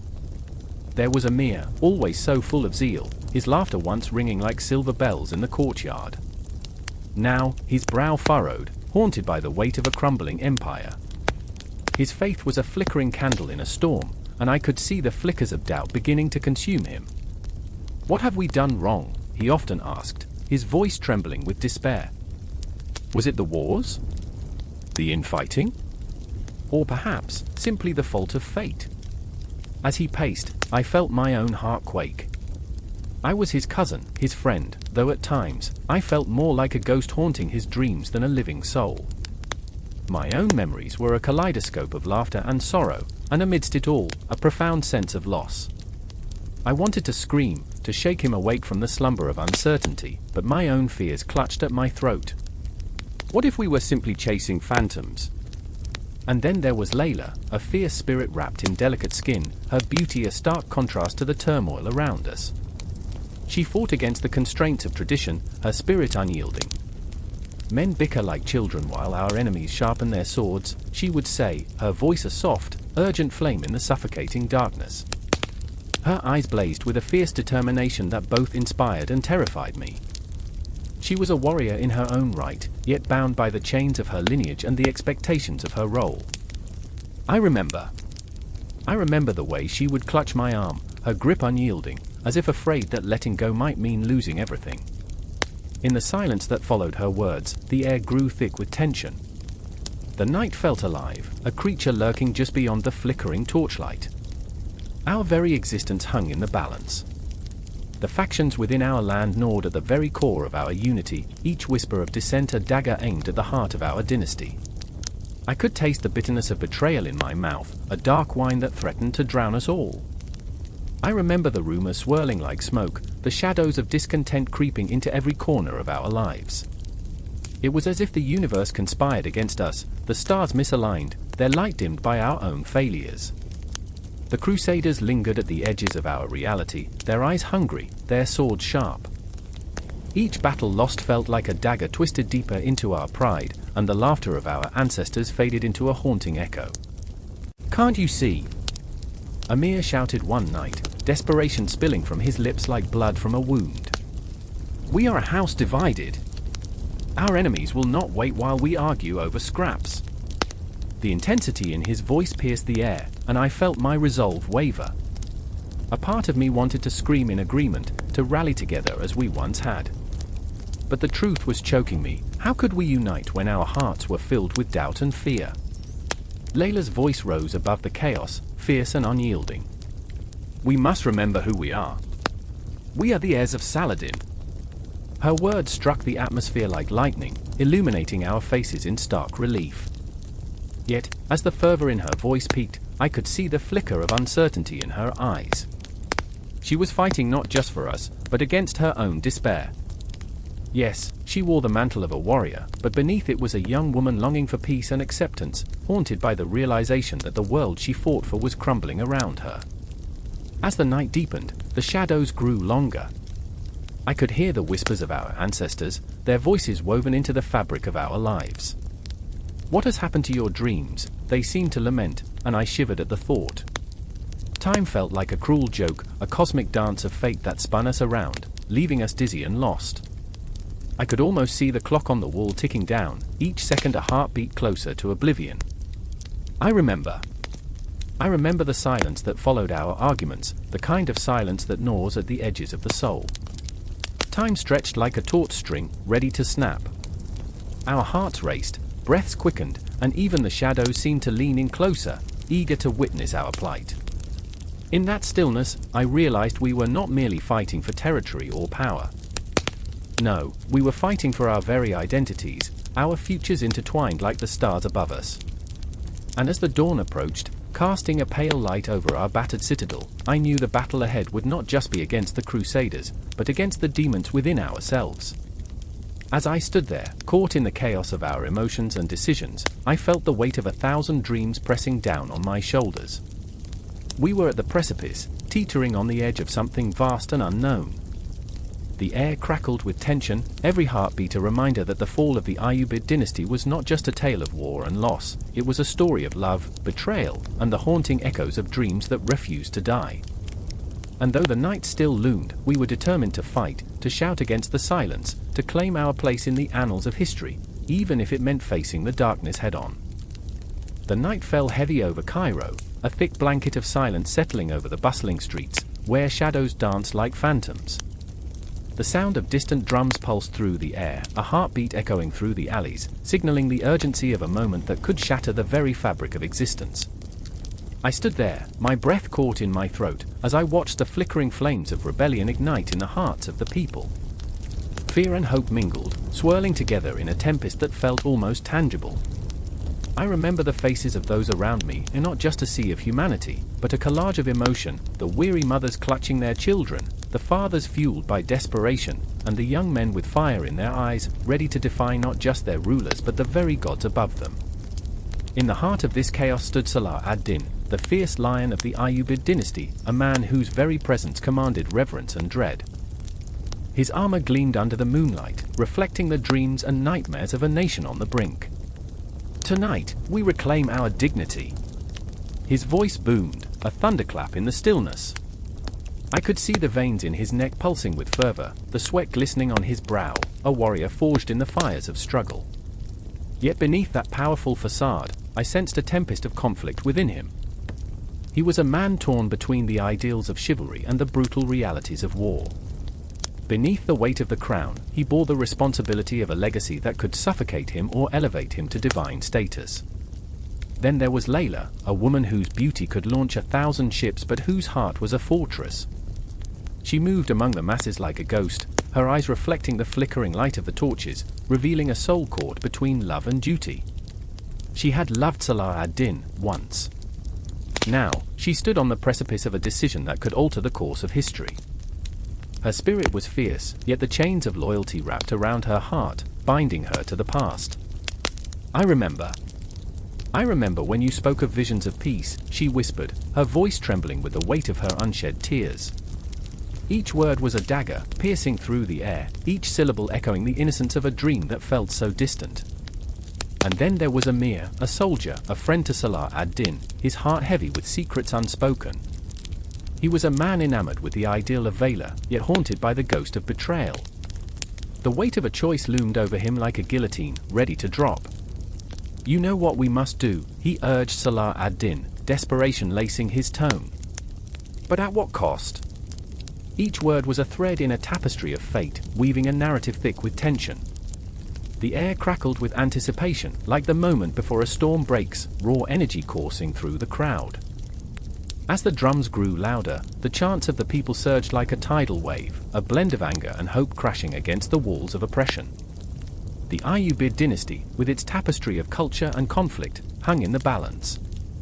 The very essence of Egypt pulsed within that moment, a nation steeped in history, where artistic brilliance mingled with bloody conquests, where the poetry of Rumi danced through the air even amidst the clamor of swords.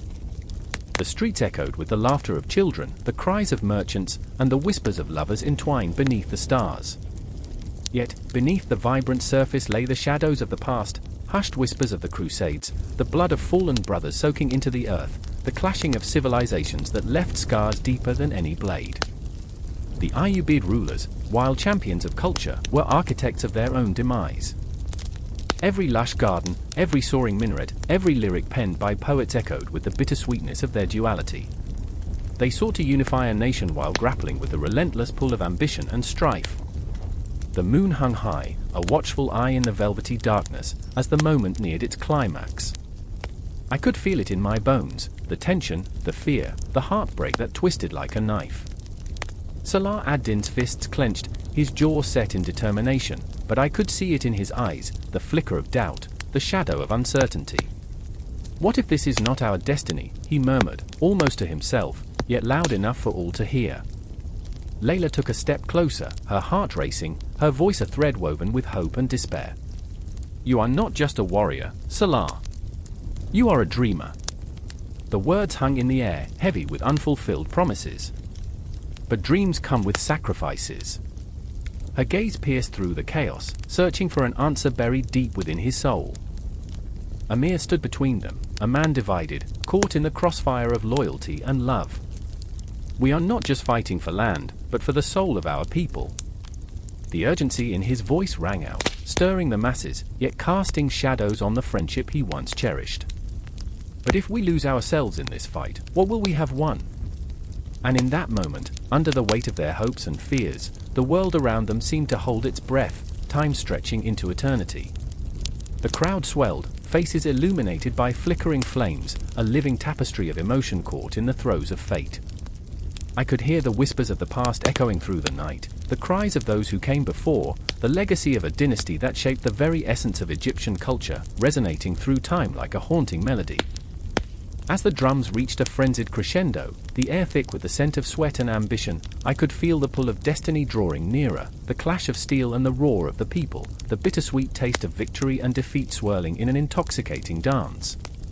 And I stood there, enveloped in the moment, caught in the throes of their struggles, the dreams and nightmares that would shape the future of a nation. The night was alive, and I was a witness, a heartbeat among many, as Egypt stood on the brink of transformation, a moment that would echo through the ages. The air was thick with the stench of smoke and fear, shadows danced on the walls, flickering like the last breaths of a dying world. In the heart of a besieged city, the clang of steel echoed through the alleys, a symphony of chaos. I stood there, trembling, my heart racing, every beat a reminder of the impending doom that loomed over us. It was 1171, and the weight of history pressed down like the night sky, suffocating and heavy. I remember the way the sun had set, bleeding shades of red and orange into the horizon, as if the heavens themselves mourned the fate that awaited us. Saladin, the fierce warrior, the brilliant strategist, stood at the edge of the battlefield, his eyes blazing with resolve. But behind that steely facade lay a tempest of doubt. Every decision felt like a gamble, and the stakes were higher than mere territory. It was about legacy, about what would echo through the corridors of time. I could see it in his clenched jaw, the flicker of vulnerability in his gaze as he turned away from the chaos. Was he merely a man, or a myth yearning to be born anew? Then there was Zainab, fierce and defiant, her heart as wild as the winds that whipped through the city. She fought with a ferocity that belied her delicate frame. Each swing of her sword was a dance of desperation, a battle not just against the invaders but against the suffocating grip of tradition that sought to bind her. I remember how she paused for breath, her chest heaving, eyes wide as she scanned the horizon, searching for a glimmer of hope amid the carnage. Her spirit was a raging fire, yet the shadows whispered doubts.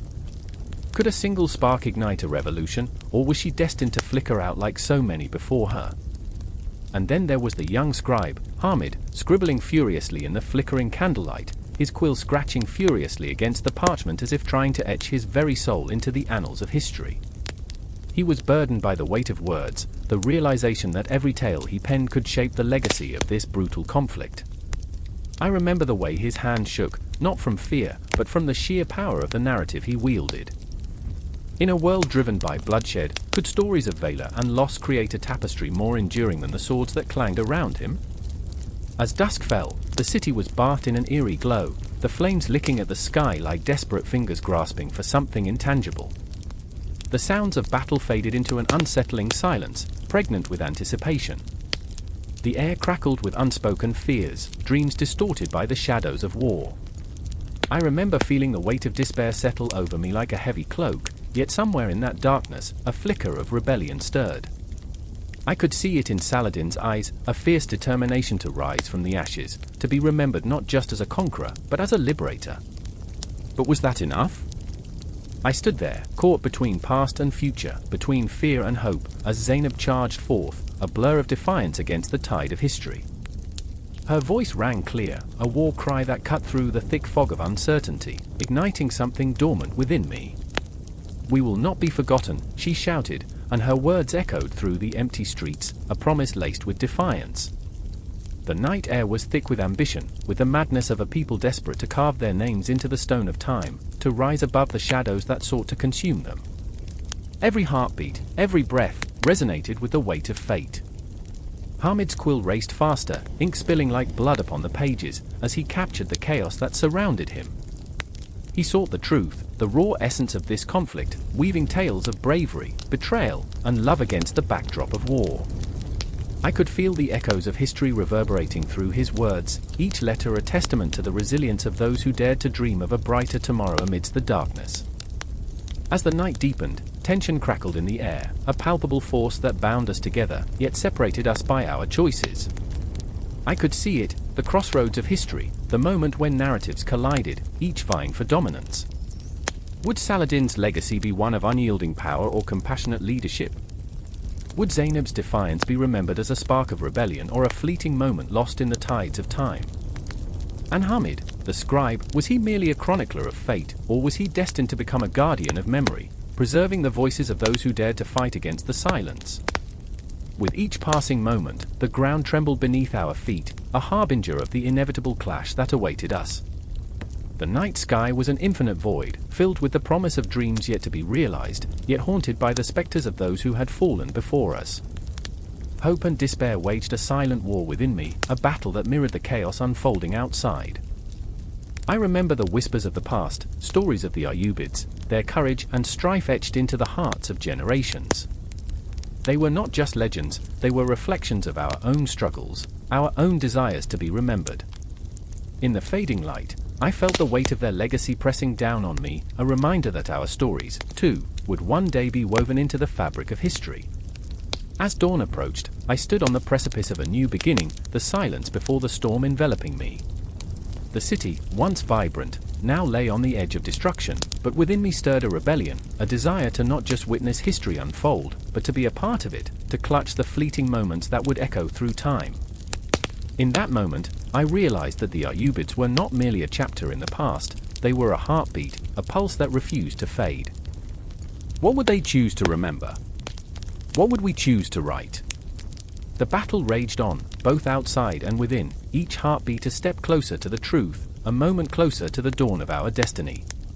And as the first light broke over the horizon, I knew this was only the beginning, a prelude to the stories that would endure, a testament to the relentless spirit of those who dared to dream. The air was thick with the acrid scent of smoke and the metallic tang of blood. A crescent moon hung in the sky, eerily illuminating the ruins of what had once been a proud city, now a war-torn spectre of its former self. Shadows danced on crumbling stone walls, flickering like the fading hope in the hearts of those who remained.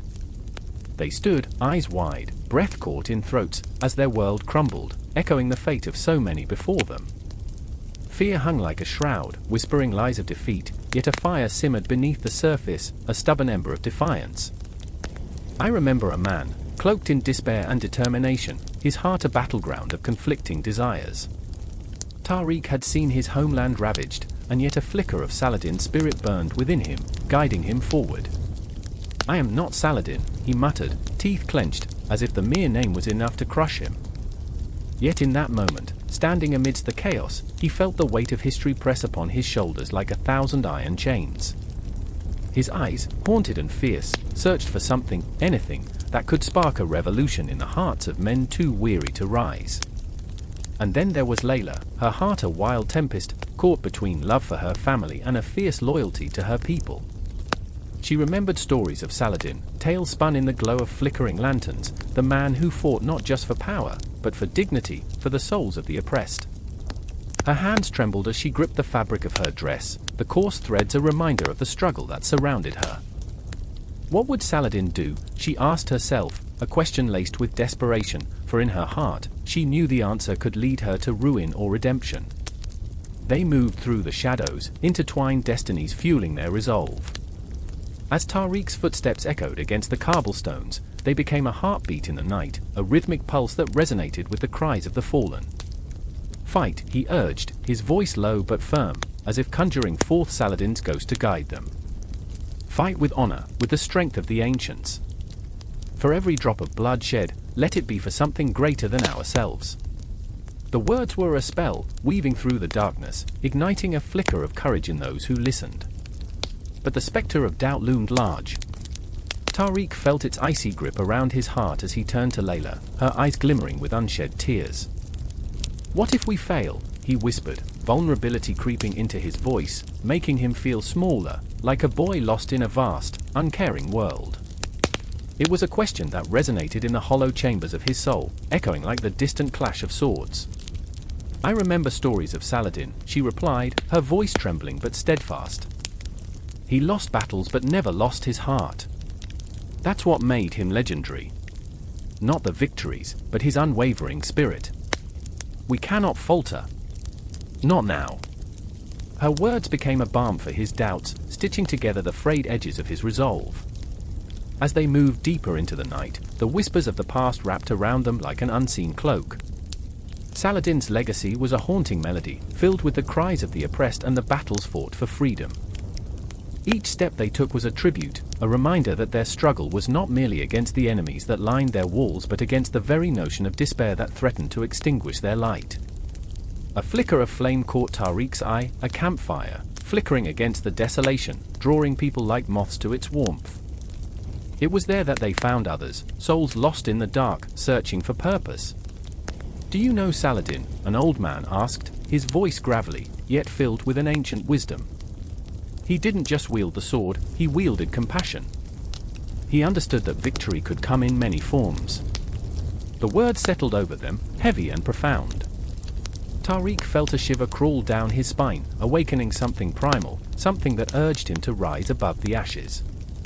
He looked at Layla and saw the fire in her eyes mirrored in the faces around them, a collective yearning that transcended fear. In that moment, they were no longer just Tariq and Layla, but vessels of a history that demanded to be honored. They were the echoes of Saladin's choices, the reverberations of his courage, pushing them forward into the swirling chaos. They were not alone, they were part of something grander, a legacy that surged through time like an unstoppable current. Time felt elastic, stretching and warping around them as they prepared to confront the storm. The air crackled with tension, a palpable force, and the weight of Saladin's teachings hung heavy in the silence. "It is not just about our fight," Tariq reminded them, his voice steady, heart pounding like a war drum. It's about the generations that will follow us.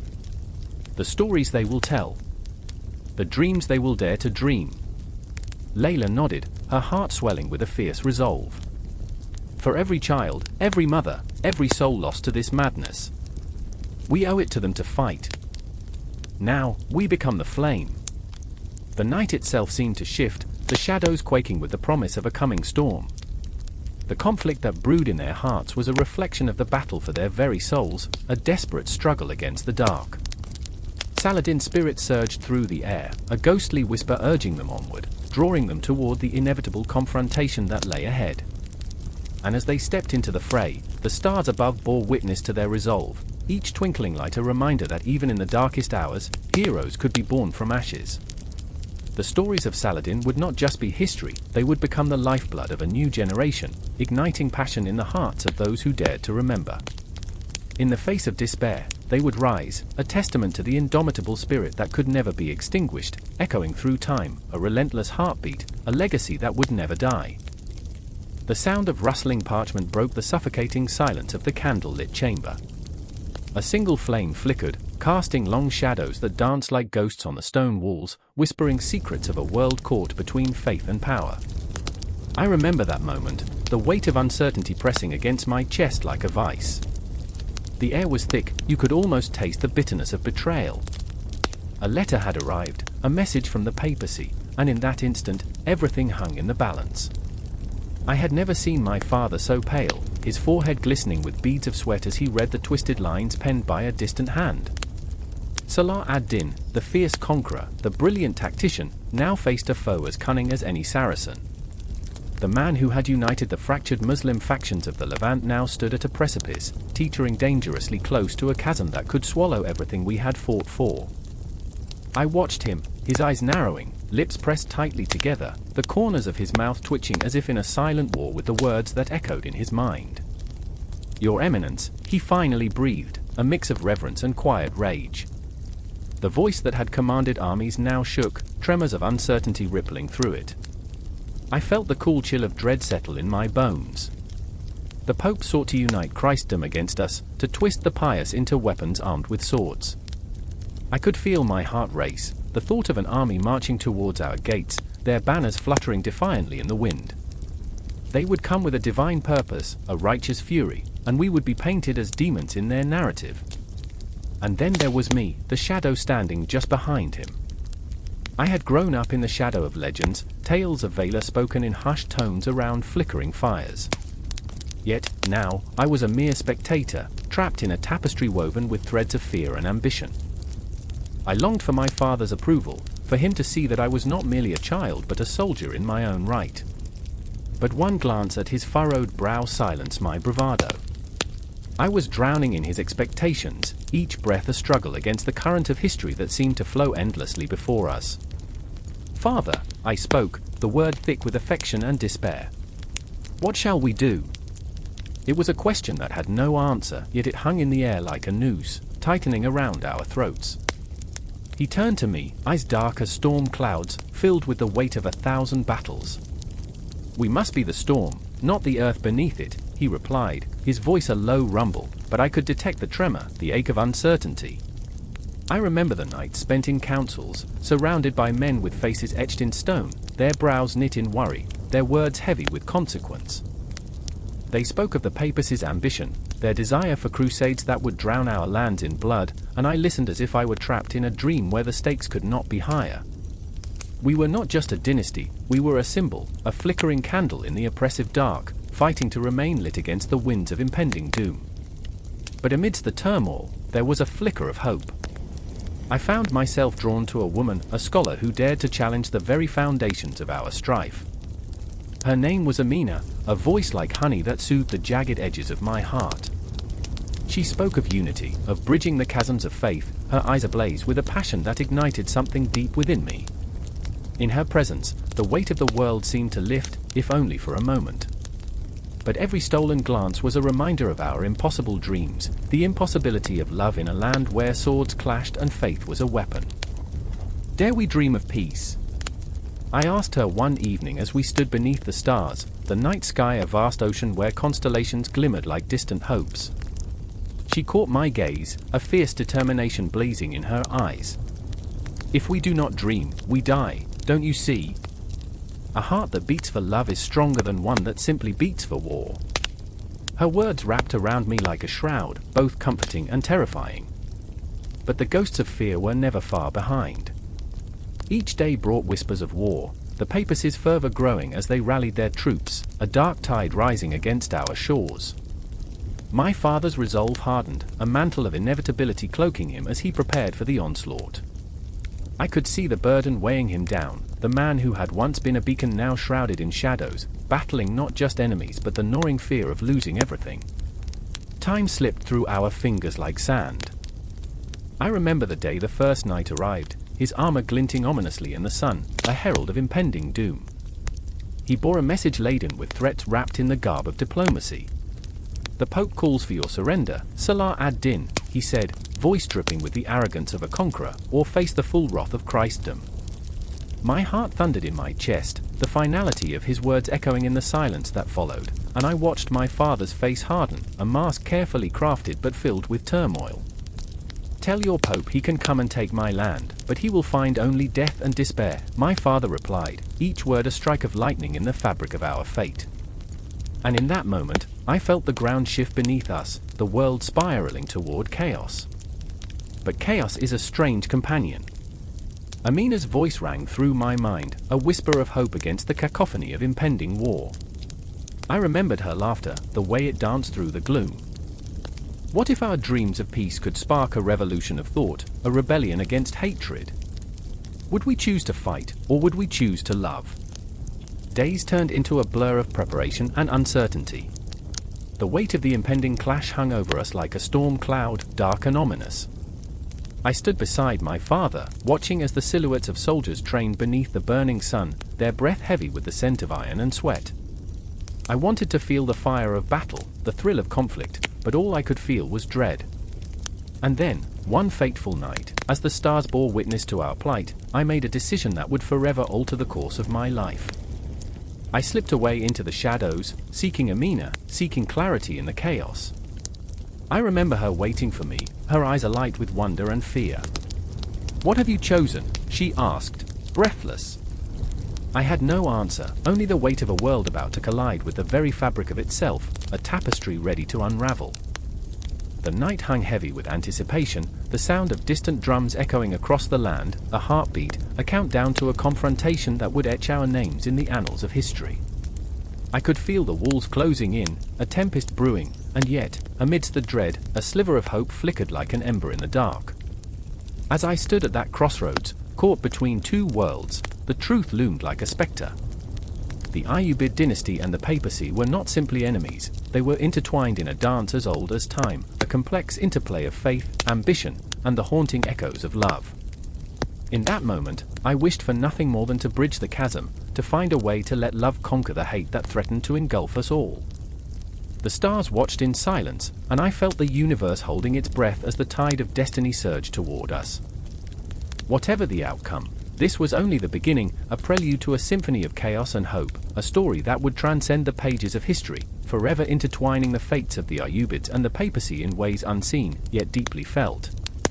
And as dawn broke, casting golden light on the horizon, I knew our saga had only just begun.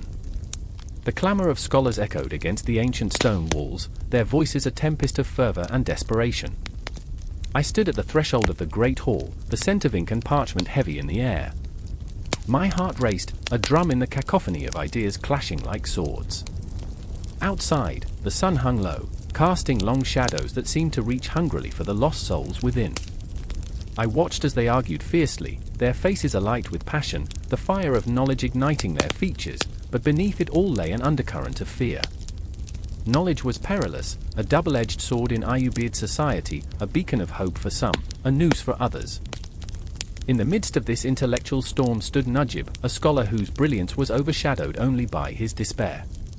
His hands trembled as he clutched a well-worn manuscript, the pages frayed and stained with the tears of countless hours spent in solitude. He was haunted by the ghosts of his past, his family torn apart by the plague that swept through the streets like a vengeful spirit, leaving nothing but silence and memory in its wake.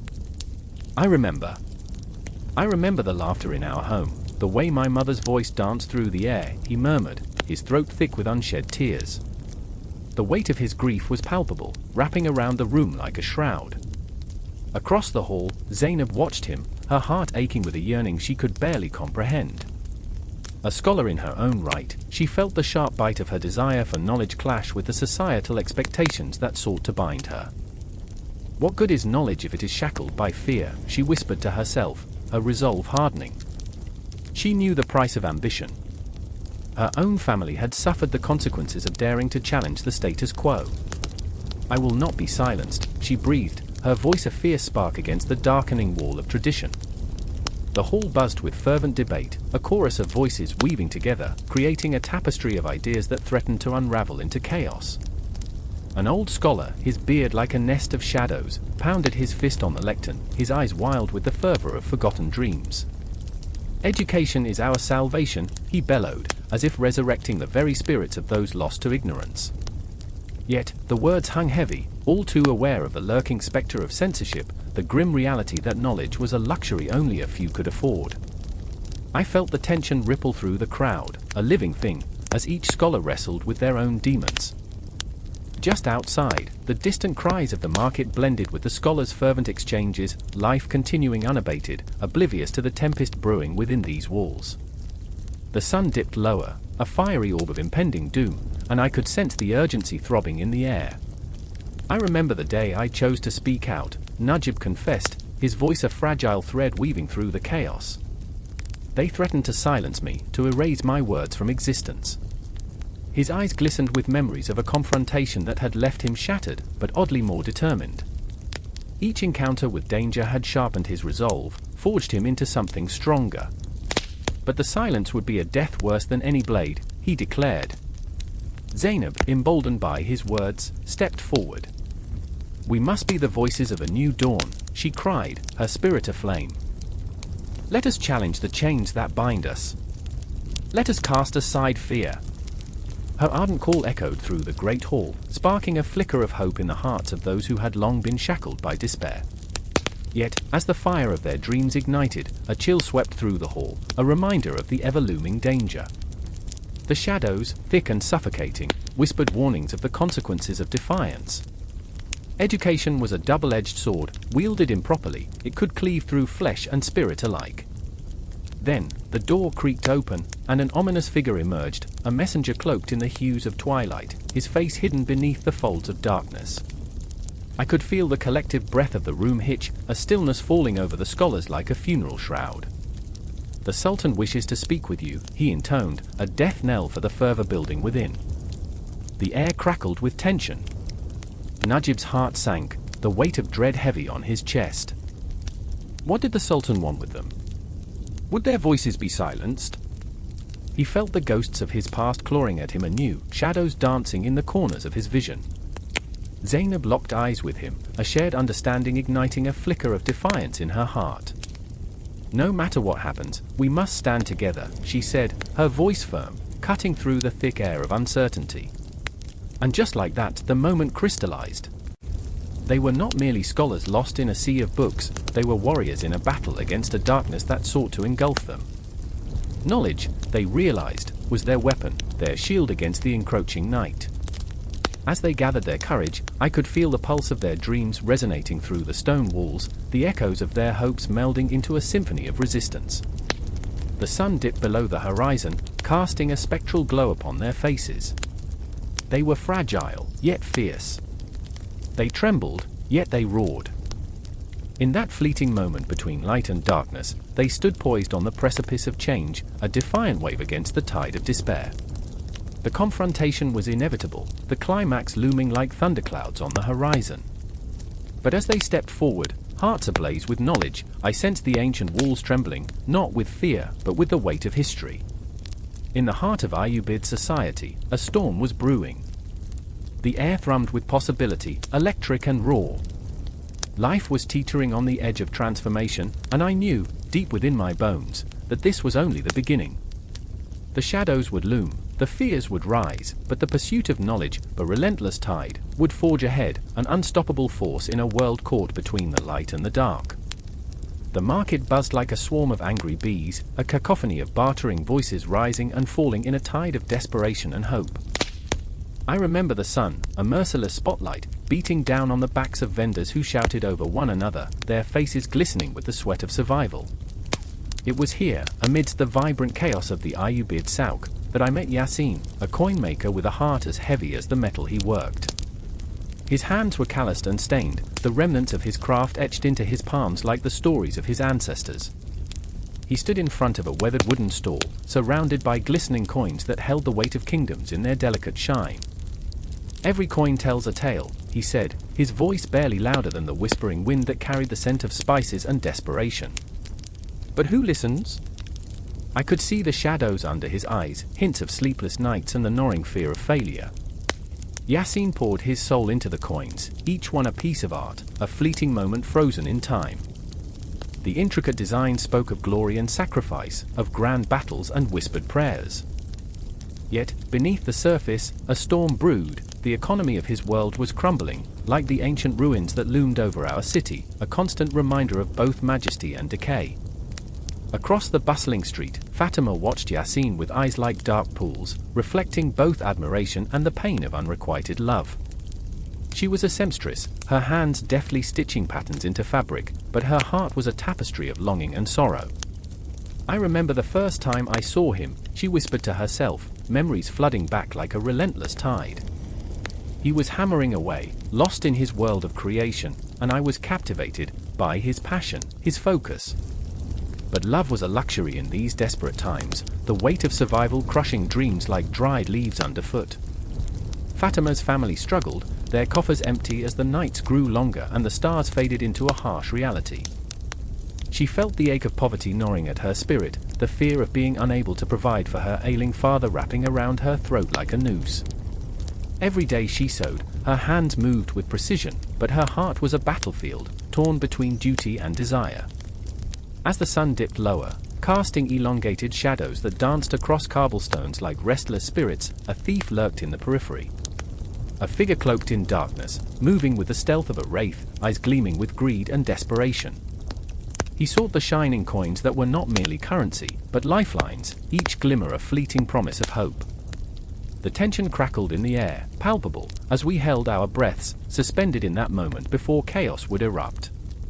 Then it happened, the thief lunged, snatching a handful of coins from Yassin's stall as the world erupted into shouts and chaos. "Stop him!" Fatima screamed, her voice cutting through the din, filled with a raw urgency that sent a jolt through me. Yassin, a warrior at heart, surged forward, the fires of rage igniting his every movement. The thief darted like a shadow, but Yassin was a force, fueled by desperation, by the love he couldn't articulate, chasing after him, the weight of his dreams and fears propelling him forward. I felt my heart pounding, not just for Yassin but for the entire tapestry of lives woven together in that moment, each thread fraying, threatening to unravel. The thief turned a corner, darting into an alley, and Yassin followed, the echo of footsteps a haunting rhythm against the stone walls. Sounds of struggle broke through the air, metal clashing, gasps of breath, the raw, primal instinct of survival. Fatima stood frozen, her breath caught in her throat. "He's going to get hurt," she thought, an ache deepening in her chest. She remembered the night spent dreaming of a life with Yassin, a life where love could bloom freely, untainted by the weight of their world. But dreams felt distant now, like stars obscured by clouds, as she watched the shadows of two men dance against the flickering lanterns. The struggle escalated, a brutal dance of desperation. Yassin wrestled with the thief, each shove and pull echoing a silent plea for a better tomorrow, for a world where art could feed not just the body, but the spirit. The thief, a mere boy, trembled with fear, his eyes wide and frantic. "I have a family," he cried, but the truth was lost on the streets that cared not for innocence. "Everyone has families!" Yassin roared, grappling for the coins that clinked and scattered like shattered dreams on the ground. "But you don't take from others to feed yours." In that moment, the world held its breath. Time stretched, every heartbeat echoing like the tolling of a morbid clock. Fatima felt the surge of emotions rise within her, a cocktail of fear, admiration, and an aching longing. She wanted to scream, to run to Yasin, and yet she remained rooted, a witness to the unfolding tragedy, a reflection of her own inner turmoil. The coins, gleaming under the moonlight, became symbols of everything at stake. They weren't just currency, they were stories, histories, lifelines filled with the weight of hopes and dreams. As Yasin regained his footing, the thief crumpled, desperation etched on his face like a haunting shadow. The confrontation reached its zenith, and I could feel the air crackling with tension, an electric pulse that surged through everyone present. And then, a hand extended, not in anger or accusation, but in understanding. Yasin, breathless and wild-eyed, looked down at the boy. "I can't let you take this," he said, voice trembling, "but I can help you." In that moment, the chaos settled into something gentler, a fragile understanding breaking through the tension. Yasin offered his hand, not just to retrieve what was lost, but as a bridge, a promise that even in darkness, there could be light. Fatima's heart soared, and yet it shattered all at once. Hope and despair danced in her chest, a bittersweet symphony echoing through the night. The world around her blurred, the coins in Yasin's hand shimmered like distant stars, each one a reminder of what was possible, what could be, if only they dared to dream. As I stood there, watching the scene unfold, I knew that the story didn't end here. It spiraled out into the night, into the fabric of life itself, a tapestry woven with threads of conflict and connection, shadows and light. The Ayyubid coinage was not just currency, it was a vessel of dreams, a reflection of the human spirit, a testament to what we strive for amidst the chaos of existence. The echoes of their struggles, their hopes, and their love would resonate long after the last coin clinked against the stone, leaving us all breathless in the wake of their journey. The moon hung low over the city, its silvery light spilling like a whisper on the cobblestone streets, illuminating the shadows of the past. I stood there, in the heart of it all, clutching the amulet given to me by Ibrahim, my heart pounding a wild rhythm that echoed through the stillness. It was a symbol of faith, a talisman against the darkness, and I wondered if it would hold against the storm that brewed inside me and in the world around us. Ibrahim, with his fire-bright eyes and laughter that could carve through the thickest fog, had always drawn me into his vision of the divine. But tonight, he was nowhere to be found, lost in the dense throng of the marketplace, where the scent of spices mingled with the cries of vendors hawking their wares. I could feel the air thickening, pregnant with unspoken words and the weight of expectation. The whispers of the Sufis, those mystics cloaked in shadows and secrets, seemed to beckon from the corners of my mind. "Where are you?" I muttered, clutching the amulet tighter, as if it could somehow bridge the chasm that had grown between us. We had always shared this bond, two souls intertwined in the search for truth, and yet, tonight, the universe felt impossibly vast, and the space around me pulsed with tension. I could almost hear the echo of his laughter, drifting like a ghost through the air. Then, as if conjured by my desperation, he appeared, his presence electrifying. But something had changed. The light in his eyes dimmed, replaced by a storm of confusion that mirrored my own. I could see the shadows of doubt dancing behind his smile. "It's all unraveling," he said, his voice barely a whisper. "The teachings, the love, the unity we fought for, it feels like smoke slipping through our fingers." A shiver ran through me, not from the chill of the night but from the gravity of his words. The teachings of the Ayyubid dynasty had once thrived, their contributions to Sufism igniting a fire of spiritual exploration and communal harmony. But the world outside was shifting, torn by the winds of change, the suffocating weight of dogma pressing down like a heavy hand on our throats. "I remember the stories," I replied, trying to anchor us both. "The way they spoke of love, of the soul's yearning for God. Isn't that what we're fighting for?" But even as I spoke, I felt the cracks in my own faith, and I could see they mirrored his. Ibrahim's eyes flickered, and suddenly, the air between us felt electric with the rawness of our shared fears. "But what if our love isn't enough? What if we're just echoes in a forgotten city?" His voice trembled, and each syllable struck like a hammer on an anvil. I turned my gaze to the moonlit streets, where ghostly figures drifted, lost souls caught in a cycle of despair. I could see the Sufis dancing, their bodies swaying in a hypnotic rhythm, but their movements felt hollow, as if the very essence of their spiritual life was being consumed by the void. Look, I said, desperation clawing at my throat, we're not ghosts. We're here, living, breathing, fighting for something greater. But even my own words felt like fragile glass, easily shattered by the weight of doubt. Ibrahim stepped closer, his presence a flickering flame in the encroaching darkness. Do you remember the night we spoke of Rumi? How he danced with his pain, transformed it into something divine. His voice rose, gaining strength. If we could just channel our fear, our heartbreak, into something beautiful, is that what we're meant to do? I interjected, feeling a surge of hope, a flicker of warmth amidst the chilling winds of despair. Create beauty from our agony. Yes, he exclaimed, a spark igniting in his eyes.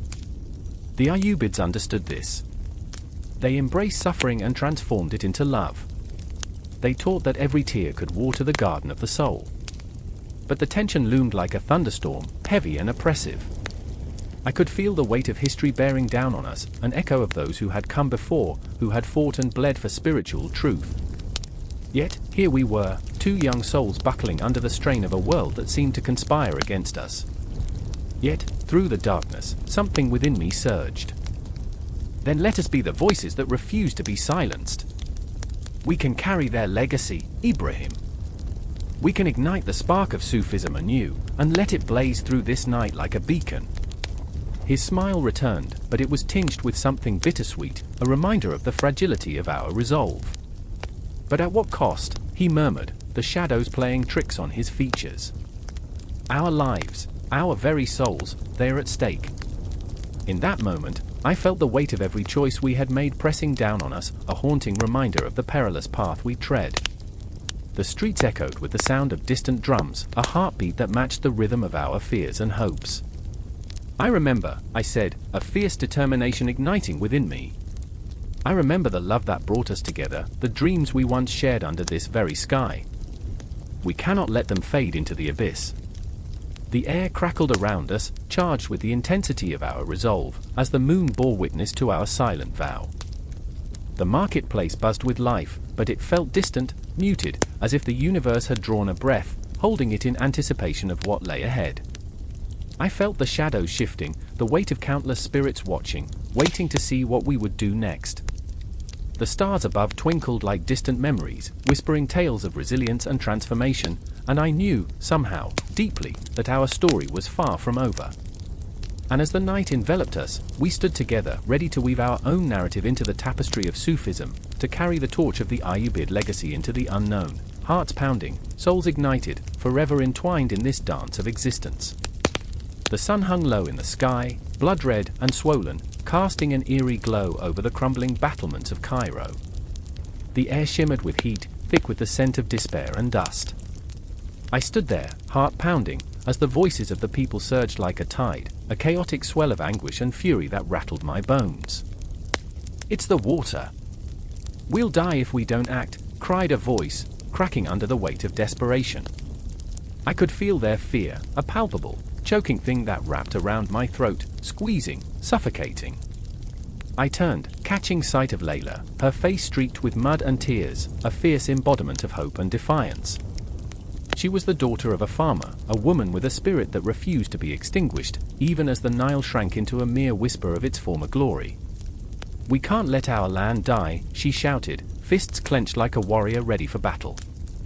And in her eyes, a tortured flicker of memories, of green fields, lush and vibrant, of laughter echoing against the backdrop of a bountiful harvest. But this was a wasteland now.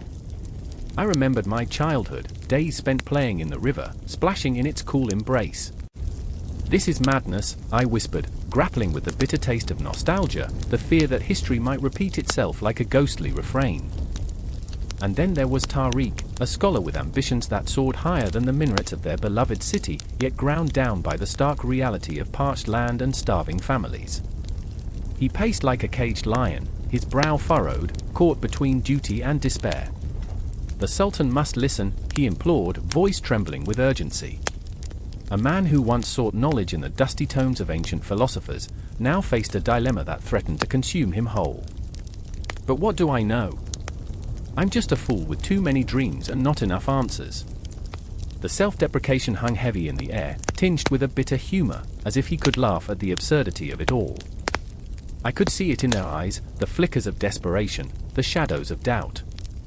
The cries of our people were growing louder, drowning out reason. The water was dwindling, but the ghosts of our ancestors loomed larger, their whispers a haunting reminder of the past, of droughts that had felled empires, of famines that had turned brothers into enemies. The Nile was a lifeline, and we were grasping at straws, fearing the very essence of our existence was slipping through our fingers. "Tomorrow, we march to the palace," Layla declared, her voice a clarion call against the rising tide of hopelessness. "We'll make them see." Her spirit was a fire, a relentless force, but I could feel the weight of fear creeping in. What if the Sultan refused? What if our pleas fell on deaf ears, drowned out by the laughter of a court more concerned with opulence than survival? Tariq nodded, his resolve hardening. "If we do not stand, we will perish, our dreams, our lives, our very identities." I wanted to believe him, wanted to shove the doubt back into the deep recesses of my mind, but the enormity of our task loomed like an ominous storm cloud. The people of Cairo had been pushed to the brink, their desperation threatening to erupt into chaos. I could see it bubbling beneath the surface, ready to boil over, and the thought sent shivers down my spine. In the stillness that followed, the weight of the moment pressed against us, thick and suffocating. I could almost hear the clocks ticking in the distance, counting down the seconds to an uncertain future. "We need to act," I whispered, my voice barely audible over the rising tumult. "But how?" Layla stepped forward, eyes blazing. "We rally the farmers, the merchants, all who have felt the grip of this drought. We show them we're united, that we won't let the Ayyubids ignore us. If we can just get to the Sultan's ear," her words hung in the air, a fragile promise wrapped in desperation. Tariq nodded, a flicker of hope igniting in his eyes. "But we must choose our words wisely, for they can either be a balm or a sword. We'll need to appeal to his sense of duty." As the sun dipped below the horizon, casting long shadows over the city, I felt an overwhelming sense of dread. Each heartbeat echoed like a distant drum, a reminder of the stakes we faced. I remembered tales of past rulers who had ignored their people, who had allowed suffering to fester until it consumed them all. That night, as I lay on the cold, hard ground, the cries of the restless city seeped into my dreams. I saw visions of the Nile, its waters receding, its life-giving essence draining away like sand through an hourglass. I could feel the pulse of the land beneath me, a heartbeat fading, and I understood then the weight of our ancestors rested heavily on our shoulders. Tariq's voice echoed in my mind, "We are the voices of our forebears." Layla's fierce determination flickered like a candle in the dark. Hope and despair waged war within me, a tempest that threatened to swallow me whole. As dawn broke, the first rays of light illuminating the dust-laden streets, I felt a renewed sense of urgency. The world was shifting, time was bending, and we were caught in its relentless grasp. I could not help but wonder, would we be remembered as martyrs, or would our voices be lost in the cacophony of history? The march began, our small band of determined souls trudging towards the palace, hearts pounding in unison, a fragile harmony in a world of chaos. The cries of the people rose like a wave, raw and unyielding. And as I stepped forward, I felt the shadows of our ancestors wrapping around us, whispering encouragement, their spirits propelling us forward into the unknown. With every step, we were closer to confrontation, closer to the heart of the Ayyubid Dynasty, and the weight of our purpose pressed down with an intensity that was both terrifying and exhilarating. There was no turning back. The moment had come, a storm brewing on the horizon, a reckoning that would echo through time, forever altering the landscape of our existence. Blood splattered against the cracked stone walls of the fortress, a stark reminder that peace is a fragile whisper amidst the thunder of clashing swords. I stood there, heart pounding like a war drum, watching as shadows danced and twisted in the flickering light of torches. The scent of sweat and iron filled the air, suffocating and intoxicating. I could hear the screams, the roar, unfiltered agony of lives caught in a web of ambition and desperation. My brother, Malik, fought just beyond my sight, a figure lost in a swirl of chaos, but his voice screamed louder than the clash of steel. "No! Don't let them take it! Not the city!" I remember his face, young yet hardened by the weight of responsibility, a soldier and a brother, fierce and loyal. He had dreams, crazy ones, about a world free of this constant bloodshed. But dreams are ghosts here, haunting the living. Dreams turn to dust in the fire of battle, just like the hopes of the people in the streets below us, people who looked up, their eyes wide with fear, counting on us to protect them from the chaos that spilled like ink across the ground. And there was Amina, the healer, her hands stained with blood not of enemies but of humanity, their cries echoing in her heart like an unending prayer. She was a force of nature, the calm in the storm, yet even she could feel the tremors of uncertainty. "You can't stop them, Malik! This is bigger than you," she yelled, her voice cutting through the din like a knife. I could see her hands tremble slightly as she stitched a wound, her fierce determination battling against the creeping despair. "Bigger than me," he spat, fury igniting his every word. "What does that even mean? Do we just stand back and watch everything we love burn?" Those words hung in the air, a taut string ready to snap. I felt the weight of his anger and fear. He was not simply fighting an enemy, he was battling the very essence of loss, the haunting specter of what might slip through his fingers, what could be lost forever. Amina's eyes met mine, filled with an urgency that ignited my own heart's fire. She was pleading, not just for him but for all of us, for a world where our faces didn't wear the mask of grief. The Ayyubids and the Crusader states, two forces locked in a dance as old as time, twirling on the edge of a knife. Their struggle was relentless, a fierce entanglement of faith and power, and I stood in the middle, a mere spectator in a theater of destruction. It was tragic and absurd, like watching puppets on strings, each pull an echo of a deeper longing. I remember the whispers of my childhood, stories soaked in blood and valor, tales of knights and legends. But here, in this moment, those stories felt hollow as the echoes of the dying that ricocheted in the desolate streets. Time held its breath, each second vibrating with tension, yet it felt like an eternity. The sun dipped below the horizon, casting the world into twilight, and with it came the shadows, whispering, taunting. The walls of the fortress bore witness to the visceral dance of life and death, the air thick with the taste of iron and salt. The clash of swords was a symphony of chaos, a brutal rhythm pounding against fragile hearts. The battle surged onward, men were mere pawns, and every life was a note in a cruel song composed by fate. And there was Malik, charging forward, his sword raised high, an angel in a storm of fury. I wanted to scream for him to stop, to turn back, to hold tight to the fleeting warmth of hope. "Amina!" I called, reaching for her hand, her spirit a tether to sanity. "We can't let this happen. We must find a way."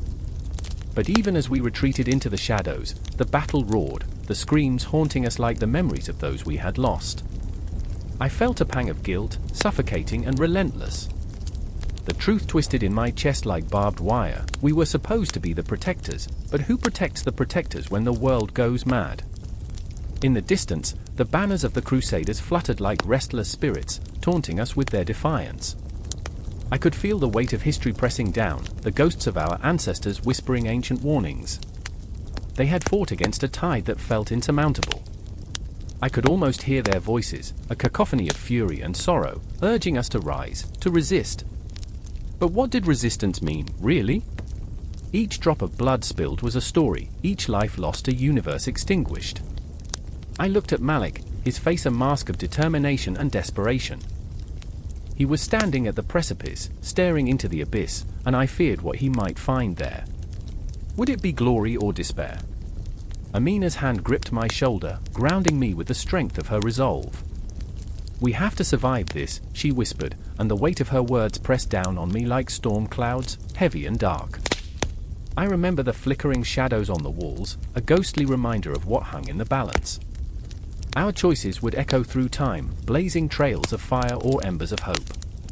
With a heart filled with dread and courage, I took a step forward, ready to face the coming storm, ready to fight not just for survival but for the fragments of humanity that still flickered within us.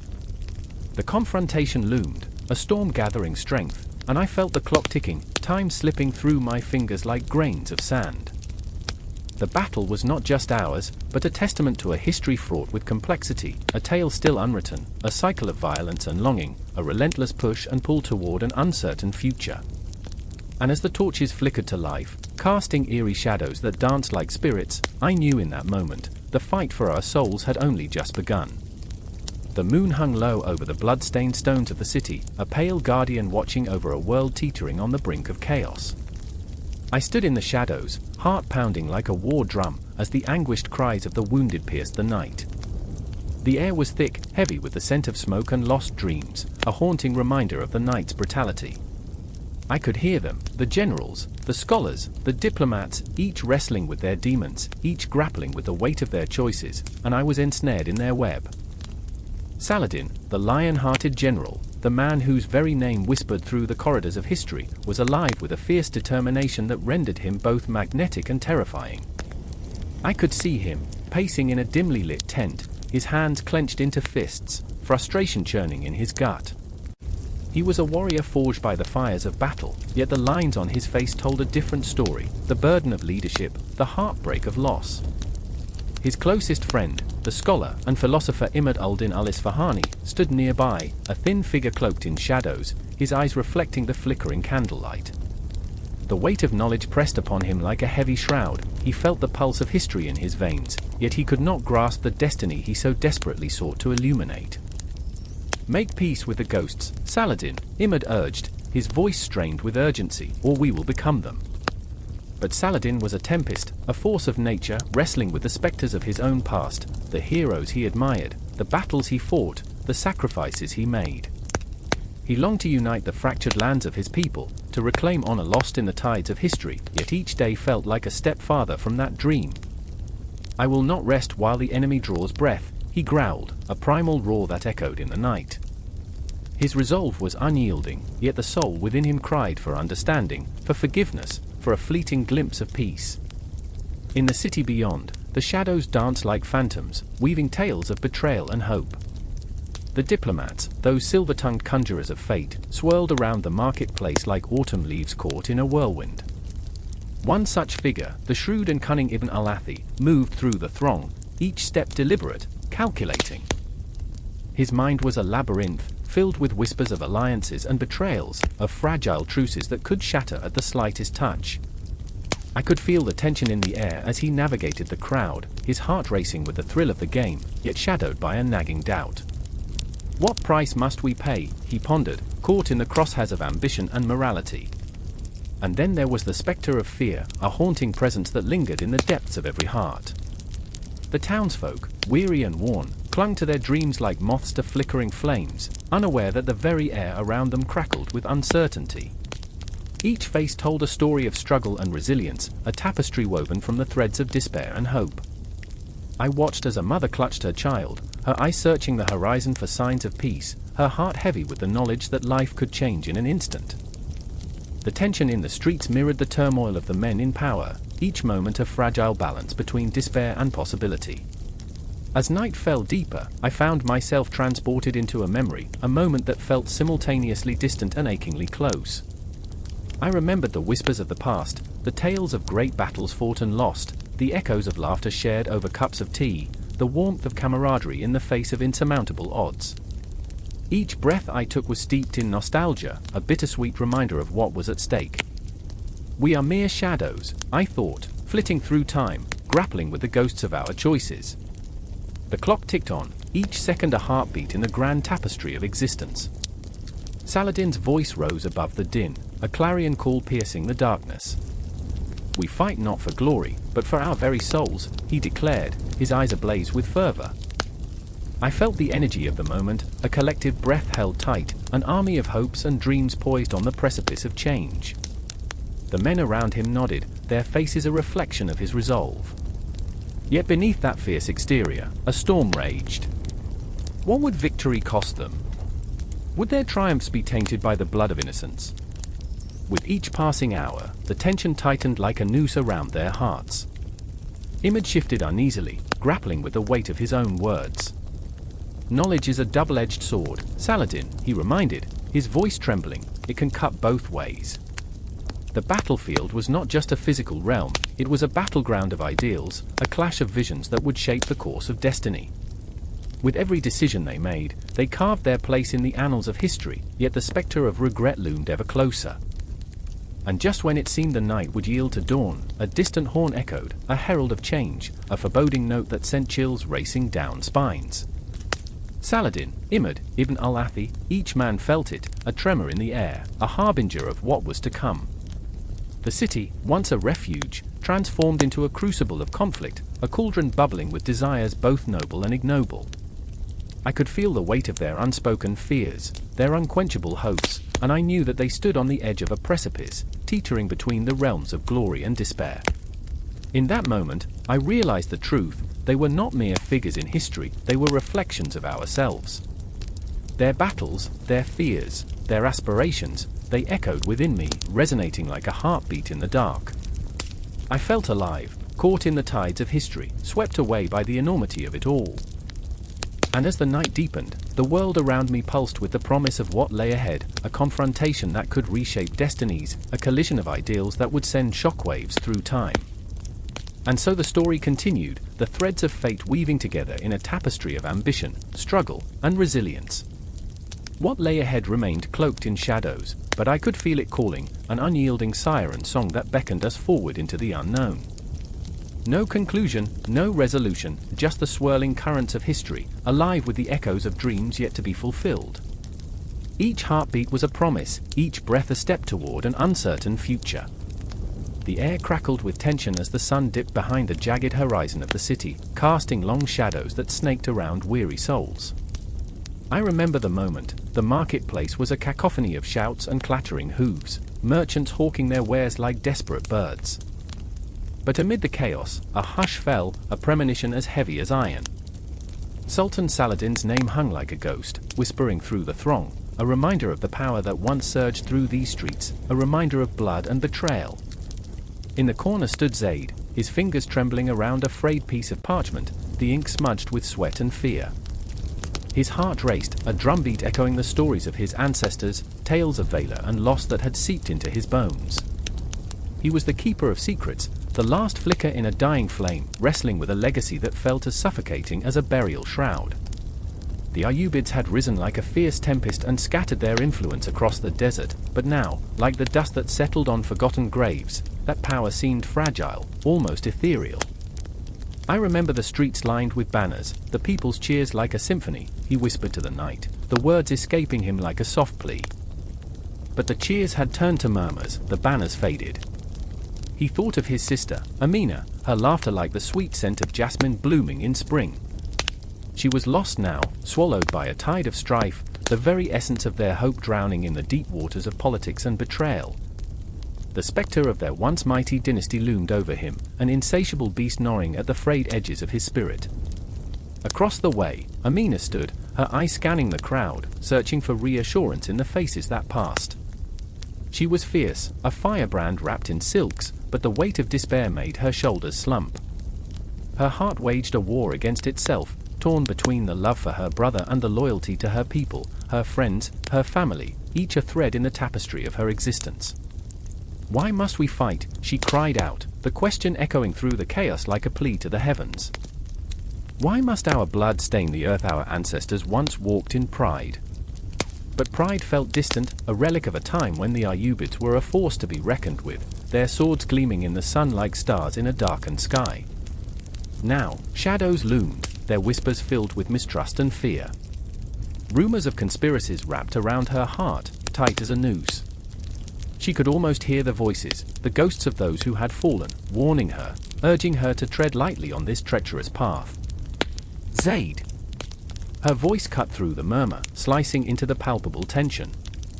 He turned, eyes wide, caught between his memories and the present, the weight of heritage pressing down on him.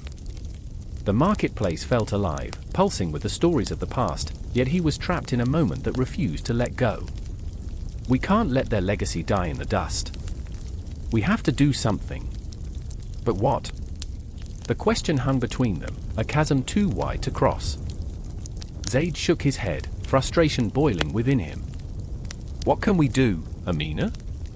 The Ayyubid name is a shadow now. We're nothing but echoes in a city that has forgotten the roar of our pride."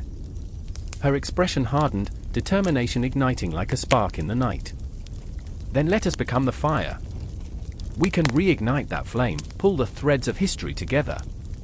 The conviction in her voice poured into Zaid, tracing the cracks in his resolve, but doubt still lingered in the air, thick and suffocating.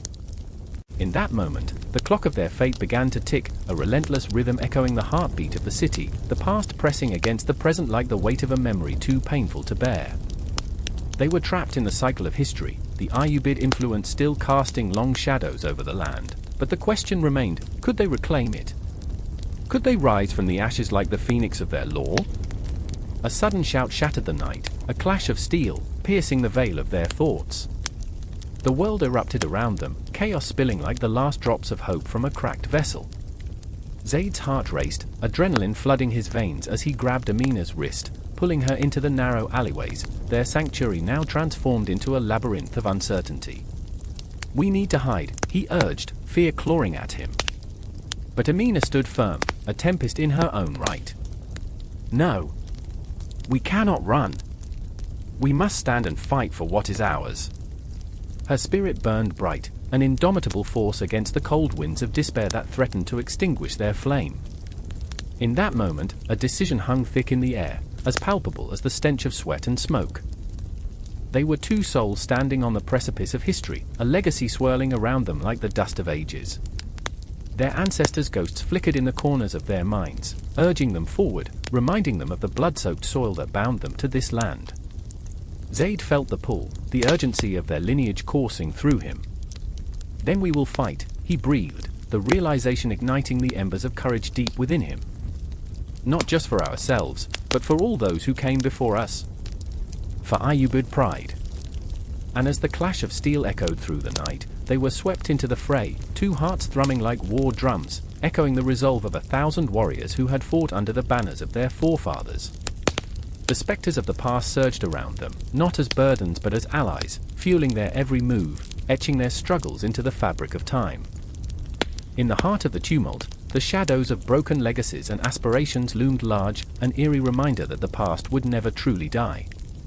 The ghosts of the Ayyubids marched alongside them, whispering of triumph and despair, urging them to carve their own place in the relentless tide of history. The climax of their journey was not just a battle, but the very essence of survival, the struggle to rise, to reclaim, to become the architects of their fate, forging ahead into an uncertain dawn. And as the dust settled, the weight of history pressed heavily on their shoulders, an unbroken cycle spiraling into the depths of time, the influence of the Ayyubids lingering like a haunting melody, their legacy forever entwined in the fabric of the region, echoing through the hearts of those daring enough to remember and brave enough to fight. The wind howled through the ancient stones of the citadel, a mournful sound that echoed the cries of those who had walked these paths centuries ago. As I stood there, the weight of history pressed against my chest, a suffocating reminder of all that had been lost and what still lingered.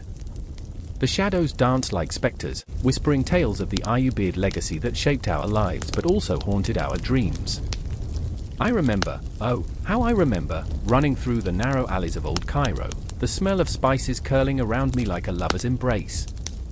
My heart raced, not just from the thrill of the chase but from the pulse of something greater, a legacy beating beneath the surface of the modern world. The kids, my friends, laughed and jeered, unaware of the ghosts weaving through the fabric of our lives. But then came the silence. The kind that grips your heart. I saw him, Omar, with his wild curls and bright eyes, suddenly still, staring at something invisible. It was as if he could feel the echoes of Saladin's sword, the weight of history hanging heavily in the air. "Do you feel it?" he whispered, his voice trembling, a mix of awe and fear. "The past is alive, you know. It breathes among us." I didn't answer. I was too busy trying to choke back the tears that threatened to spill. The Ayyubids, the warriors and leaders, the visionaries who once brought unity and strength, they were more than just stories. They were the pulse of our identity, a haunting melody playing in the background of our chaotic lives. Then there was Layla, her laughter like a dagger, sharp and cutting. She stood with her arms crossed, defiance radiating from her.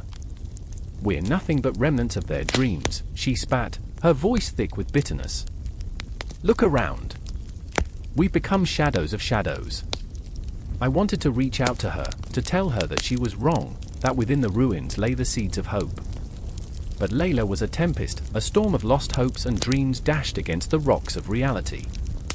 She spoke of her grandfather, a man who had once fought for freedom, only to die in the same streets we played in. His blood runs through these veins, but what do I have to show for it?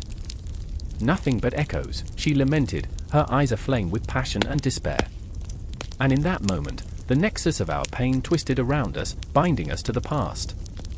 The citadel loomed over us, a guardian watching as three souls grappled with a legacy that felt both heavy and light, a weight we couldn't escape yet longed to understand.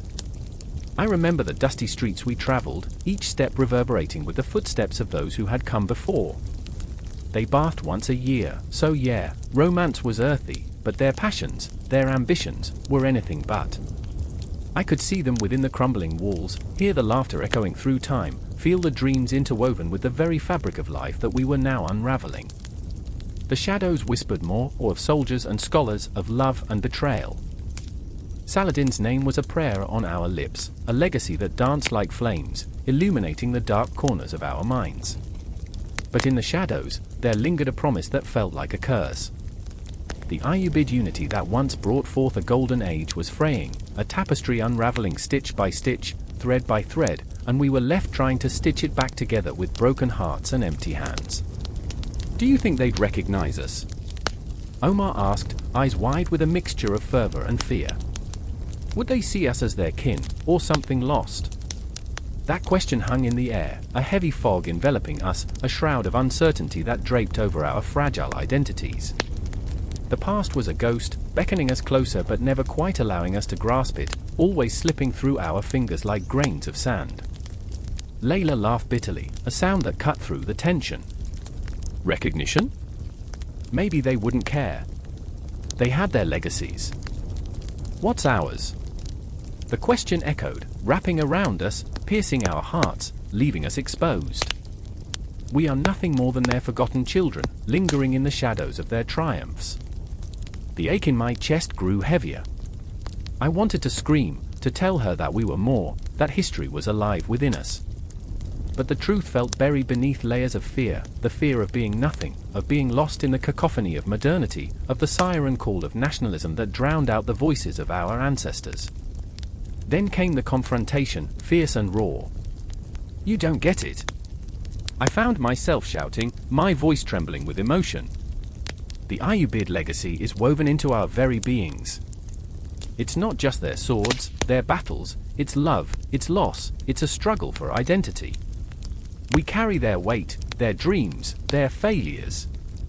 We are the continuation of their story. Omar stepped back, eyes wide, and in that moment, I saw it, the flicker of understanding, of recognition. Layla, too, softened, her defenses cracking under the weight of something larger than herself. It was as if we stood on the edge of a precipice, staring into the abyss of our shared history, ready to leap, ready to embrace the chaos of our legacy. But the winds howled louder, raising the stakes, reminding us that the past could just as easily consume us as empower us. The shadows grew longer, the night deepening, as the weight of our ancestors pressed against our souls. I remember the silence that followed, heavy and pregnant with possibility. And in that moment, we were not just kids playing in the streets, we were vessels of history, waking up to the truth that our existence was a tapestry woven from the dreams of warriors and scholars, of love and ambition, of unity and division. The cosmos above twinkled with a million stars, each one a witness to our struggle, a reminder that our story was far from over. The Ayyubid legacy would pulse through our veins, a thrilling rush, a heart-wrenching reminder that we were never truly alone. And as the night deepened, I felt the stirrings of something powerful, a hope that transcended time, an echo of the past merging with the present, leading us forward into the uncertain dawn. The shadows whispered more than despair, they held the promise of our identity, a legacy not yet written, but waiting and yearning for us to embrace it fully. In the dim light of the citadel, with breaths mingled and hearts entwined, we stood on the cusp of a new story, a story that was ours to tell, haunted yet hopeful, woven with threads of the Ayyubid legacy that would never truly fade. The air thickens with the scent of burnt flesh, a stench that clings to the stones of the fortress like a curse. I stand on the edge of history, my heart pounding like a war drum, each beat echoing the weight of a world teetering on the brink of collapse. The flickering torchlight dances along the weathered walls, revealing shadows that whisper secrets of betrayal and ambition. Here, in the heart of the Ayyubid Dynasty, the past and present collide in a dance of despair, and I can feel the tension crackling in the air, electric and alive. I close my eyes, and the screams of the fallen linger in my ears, haunting and relentless. I remember Saladin, a name that rings like a bell through the annals of time, a lion-hearted warrior whose victories are etched in glory, yet whose nights are haunted by the faces of those he could not save. I see him in my mind's eye, standing tall against the backdrop of a blood-red sunset, eyes fierce yet weary, burdened by the weight of his choices. How many lives, he muses, are worth the crown? I can feel his internal struggle, the echo of his doubt reverberating through the ages, a reminder that power is a double-edged sword, cutting deeper with every swing. And there's Al-Zahir, a shadow of his father, grappling with the legacy of a man who wore greatness like a shroud, heavy and suffocating. In the dim torchlight, I see him pacing, hands clenched, brow furrowed with the weight of expectation. He feels the pressure pressing against his chest, a vice tightening with each passing day. Am I to be the one who unravels it all? He whispers into the darkness, and as I listen, I can't help but feel the pang of empathy, a raw connection to his fear. The burden of history is a cruel mistress, and he is her unwilling servant, shackled to the sins of those who came before him. Outside, the siege drums beat a mournful tattoo, a dirge for the souls caught in the crossfire of ambition and betrayal.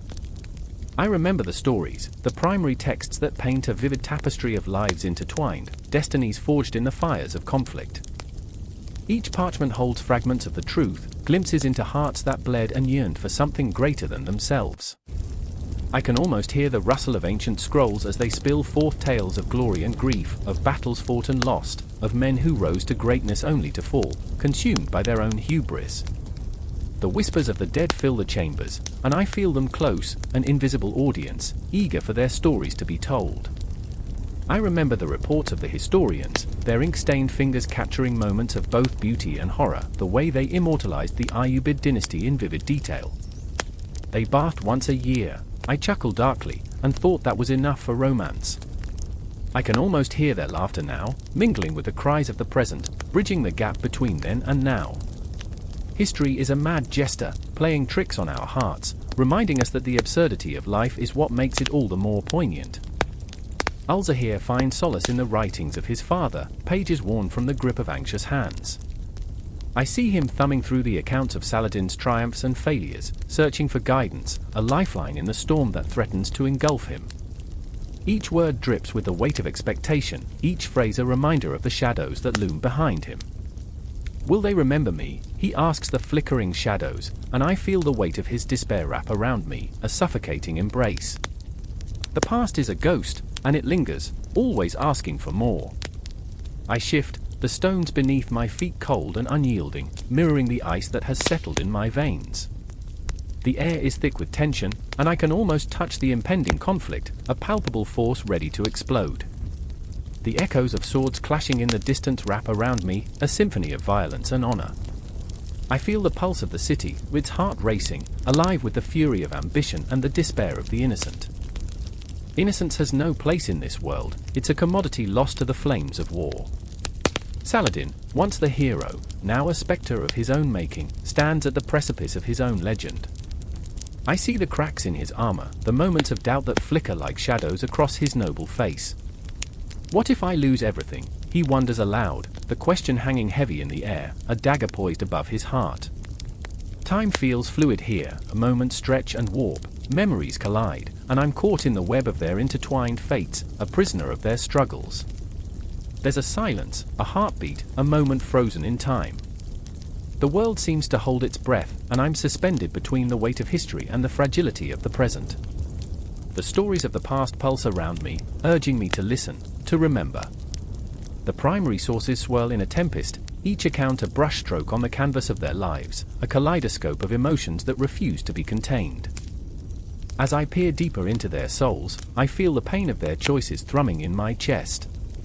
I remember the letters, the desperate pleas of men who sought redemption amidst the chaos, their words spilling forth like blood from a wound. We are not defined by our victories alone, they declare, their voices rising above the clamor of battle. It is in our failures that we find our truth. I cling to that thought, a beacon amidst the darkness, and wonder if the cycle of history can ever truly break free.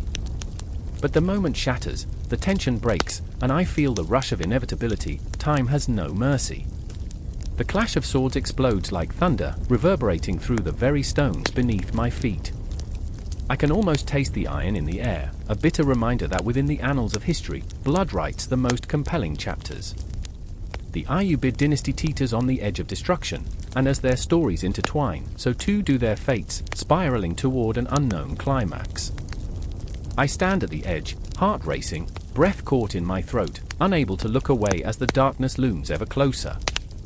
The past, present, and future entwined, an eternal loop of lessons unlearned and dreams deferred. Each moment a heartbeat, each heartbeat a reminder that history is not just a tale told, it is the very essence of what it means to be alive, to struggle, to reach for something that may never be grasped. The shadows deepen, and I am left with the indelible truth: history is as much a part of us as the air we breathe, and it clings to us like an unwanted lover, whispering its secrets long into the night. The air crackled with tension, a storm brewing just beyond the horizon, an unsettling prelude to chaos. I stood at the edge of a crowded bazaar, the vibrant colors blurring into a cacophony of sound, 1,000 voices rising and falling like the tide, but this was no ordinary day. The scent of spices stung my nostrils: saffron, cumin, and the pungent tang of blood. I remember the feel of the cobblestones beneath my feet, slick with the weight of history, the echoes of past conflicts thrumming in my bones. In the center of this maelstrom stood Saladin, a titan draped in the fabric of legends. His face mirrored the tumult of the city, fierce yet vulnerable, eyes flickering like candle flames against the encroaching darkness. He was a man stitched together from the threads of conviction and doubt, a warrior with a heart that beat for more than just conquest. But with every heartbeat, I felt the pressure mounting, the churning clouds above threatening to unleash their fury. The whispers of his contemporaries were heavy, laden with envy and ambition. I could almost taste their bitterness, sweet like honey turned sour. Across the market, beneath the shadow of a crumbling archway, a woman named Zainab watched. Her heart was a battlefield, torn between loyalty to her family and the hope that fluttered like a trapped bird whenever she thought of the future, a future that felt as distant as the stars. She had heard the tales of Saladin's victories, each story weaving a tapestry of admiration, yet she was shackled by her own reality. "I remember the way the sun kissed the earth at dawn," she whispered, clenching her fists, "and I remember the dreams I had of a world where love could flourish amidst the chaos." Each syllable hung in the air, thick with despair, as shadows danced around her, mocking her hopes. And then there was Malik, a soldier whose soul teetered on the precipice of loyalty and doubt. I could feel his breath, hot against the chill of impending doom, as he gripped his sword tighter, each swing a question, each clash a plea for clarity. The battlefield was not just outside, it raged within him, a tempest of loyalty to Saladin and a love for Zainab that burned fiercely. I remember the weight of the sword in my hand, the taste of metal on my lips, he mused to himself, grappling with an allegiance that felt ever more burdensome. His heart was a labyrinth, each turn leading him deeper into uncertainty, each decision echoing through the corridors of his mind like a ghost that refused to quiet. The confrontation was inevitable, the gathering storm a metaphor for the tumultuous relationships that enveloped us all. Saladin, Zainab, Malik, their fates intertwined like the roots of an ancient tree, growing ever deeper into the soil of conflict. I felt the weight of their choices press down on me, a palpable force that made my chest tighten with each passing moment. As the sun dipped below the horizon, casting long shadows that twisted and turned like serpents, the air thickened with unspoken words, the tension palpable enough to slice through. Saladin raised his voice, a clarion call that reverberated through the marketplace, sending a ripple of hushed anticipation through the crowd. "We are the architects of our destiny." His conviction cracked the air like thunder, yet I saw the flicker of doubt in his eyes, a fleeting moment when the man behind the myth bared his soul. I could almost hear the hopes and dreams of his people coalescing around him, yet I sensed the shadows lengthening, weaving a web of treachery that threatened to ensnare him. Zainab, her heart racing, stepped forward, the anticipation of the moment bursting like a dam inside her. "But at what cost?" she cried, her voice rising above the din, a defiant spark against the suffocating darkness. "Can you save a city and lose the heart that beats within it?" Her words hung in the air, raw and electric, weaving through the crowd, igniting dormant fears and hopes alike. I could see the men shift, women gasp, as if her plea had cracked open the very earth beneath them. And Malik, caught between them, felt the walls of his heart begin to crumble, each decision he had ever made leading him to this moment. "I remember the taste of blood in battle," he whispered, "but is it worth the blood of those I love?" The question reverberated through him, echoing in a way that transcended mere words. It was the heart of the matter, a simple yet profound truth that cut deeper than any blade. The shadows deepened, the city around them alive with an energy that pulsed like a living thing, each heartbeat synchronizing with the turmoil of their lives. Change was coming, swift, merciless, and inevitable. The whispers of the past haunted them, reminders of mistakes long buried but never truly forgotten. The Ayyubid dynasty, with its promise of unity and strength, stood at a precipice, on the brink of transforming into something far more complex, far more dangerous. I felt it, a surge of adrenaline, an electrifying possibility that filled the air with an almost palpable tension. Every breath felt charged with the weight of history, memories twisting and turning like smoke, elusive yet haunting. I could almost hear the clocks ticking down, each tick a countdown to an explosion of change. The Ayyubid dynasty, their contemporaries, their stories intertwining, echoing through time, a chorus of conflict, hope, and profound love. And just like that, the moment hung, suspended in the air, a fragile crystal teetering on the edge of a knife. Would Saladin rise to become the leader his people needed? Would Zainab and Malik find their way through the storm that threatened to engulf them? The answers danced just out of reach, a tantalizing whisper that beckoned, yet remained hidden in the depths of uncertainty. In this swirling vortex of emotion and history, the ghosts of the past lingered, weaving their threads through the fabric of the living. The vibrant colors of the bazaar faded into a dull hue, the laughter drowned in a sea of anticipation. The climax loomed, a moment where everything collided in a breathtaking explosion of truth, where only time would tell if their hearts could withstand the weight of their choices.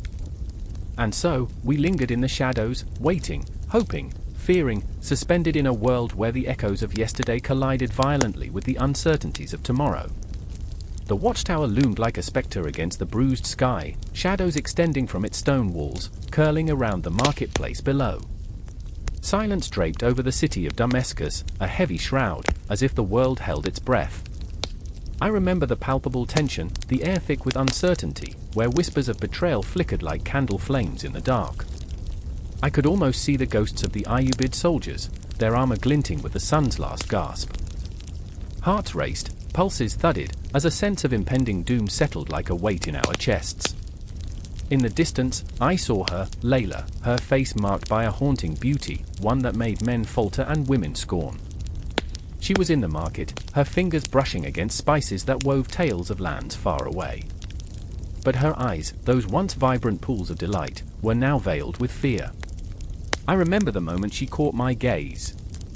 It was a split second, but in that heartbeat, a world of unspoken words hung between us. We were entwined in a twisted fate, history echoing loudly around us. Layla's brother, Tariq, stood at a crossroads of loyalty.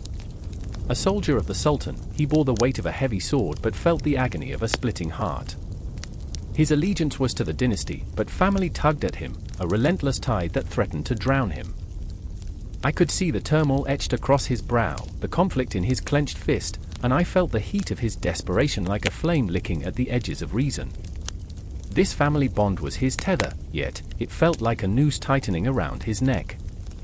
"Layla," he shouted, desperation clawing at his throat, his voice raw, jagged like the stones beneath our feet.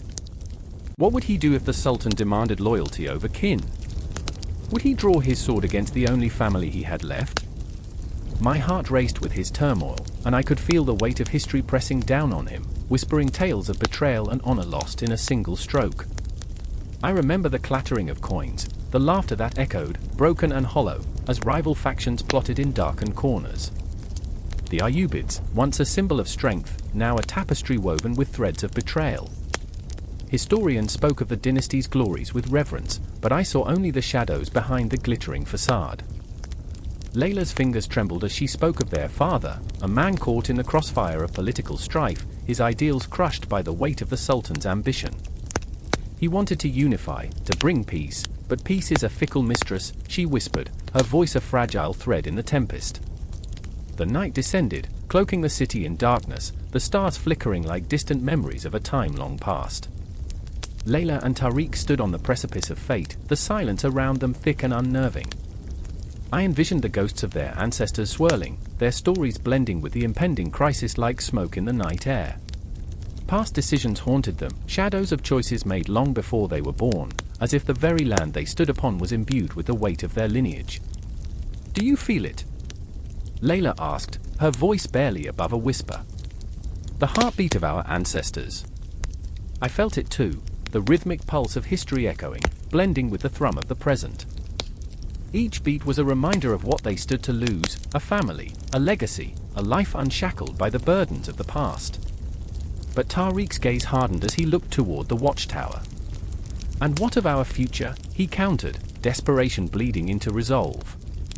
"You want peace, but the world is built on chaos. Can we afford dreams when reality bites at our heels?" His words struck like arrows, piercing the heart of the matter, revealing the jagged edges of his soul. He was torn between love for his sister and the crushing weight of expectation.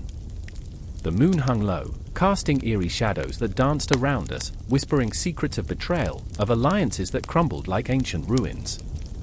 I watched their struggle unfold, captivated by the raw intensity of their emotions. How could history, with its ancient tales of valor and wretchedness, be so fervently alive in this moment?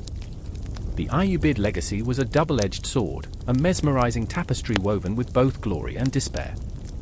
"Then let us forge our own path," Layla urged, her voice rising with conviction, igniting sparks of rebellion. Her face, now a mask of determination, radiated fierce defiance. "We can't be mere puppets in a Game of Thrones. We are alive. We breathe." The flames of her fervor echoed through the marketplace, igniting hearts long stifled by the weight of history. But Tariq, caught in the storm, could feel the wind shifting. "And what if it costs us all?" he said, anguish tearing at him, wrestling with the thought of losing her to the very chaos they sought to escape. Could he bear the thought of her blood on his hands, the price of carving a destiny wrought from the shadows of their past? Their voices mingled with the night, an echo of the past mixed with a fervent longing for a future unchained. Around us, the world continued to spin, unaware of the turmoil brewing between these two fierce souls. History thrummed beneath our feet, a ghostly heartbeat, relentless and raw. Every moment felt suspended, a breath away from the brink of an emotional cataclysm. The tension hung thick, electric, waiting for the spark that would ignite it all. The air crackled with the intensity of their choices, a collision of dreams and despair, a poignant reminder that even amidst the shadows of a dynasty's legacy, the power to redefine destiny lay in their hands.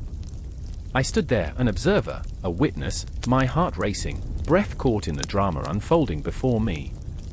This was the Ayyubid legacy redefined, not in the annals of history but in the fervent struggles of two siblings clashing against the backdrop of fate. Their stories, woven into the very fabric of time, were alive, pulsating with the intensity of their emotions.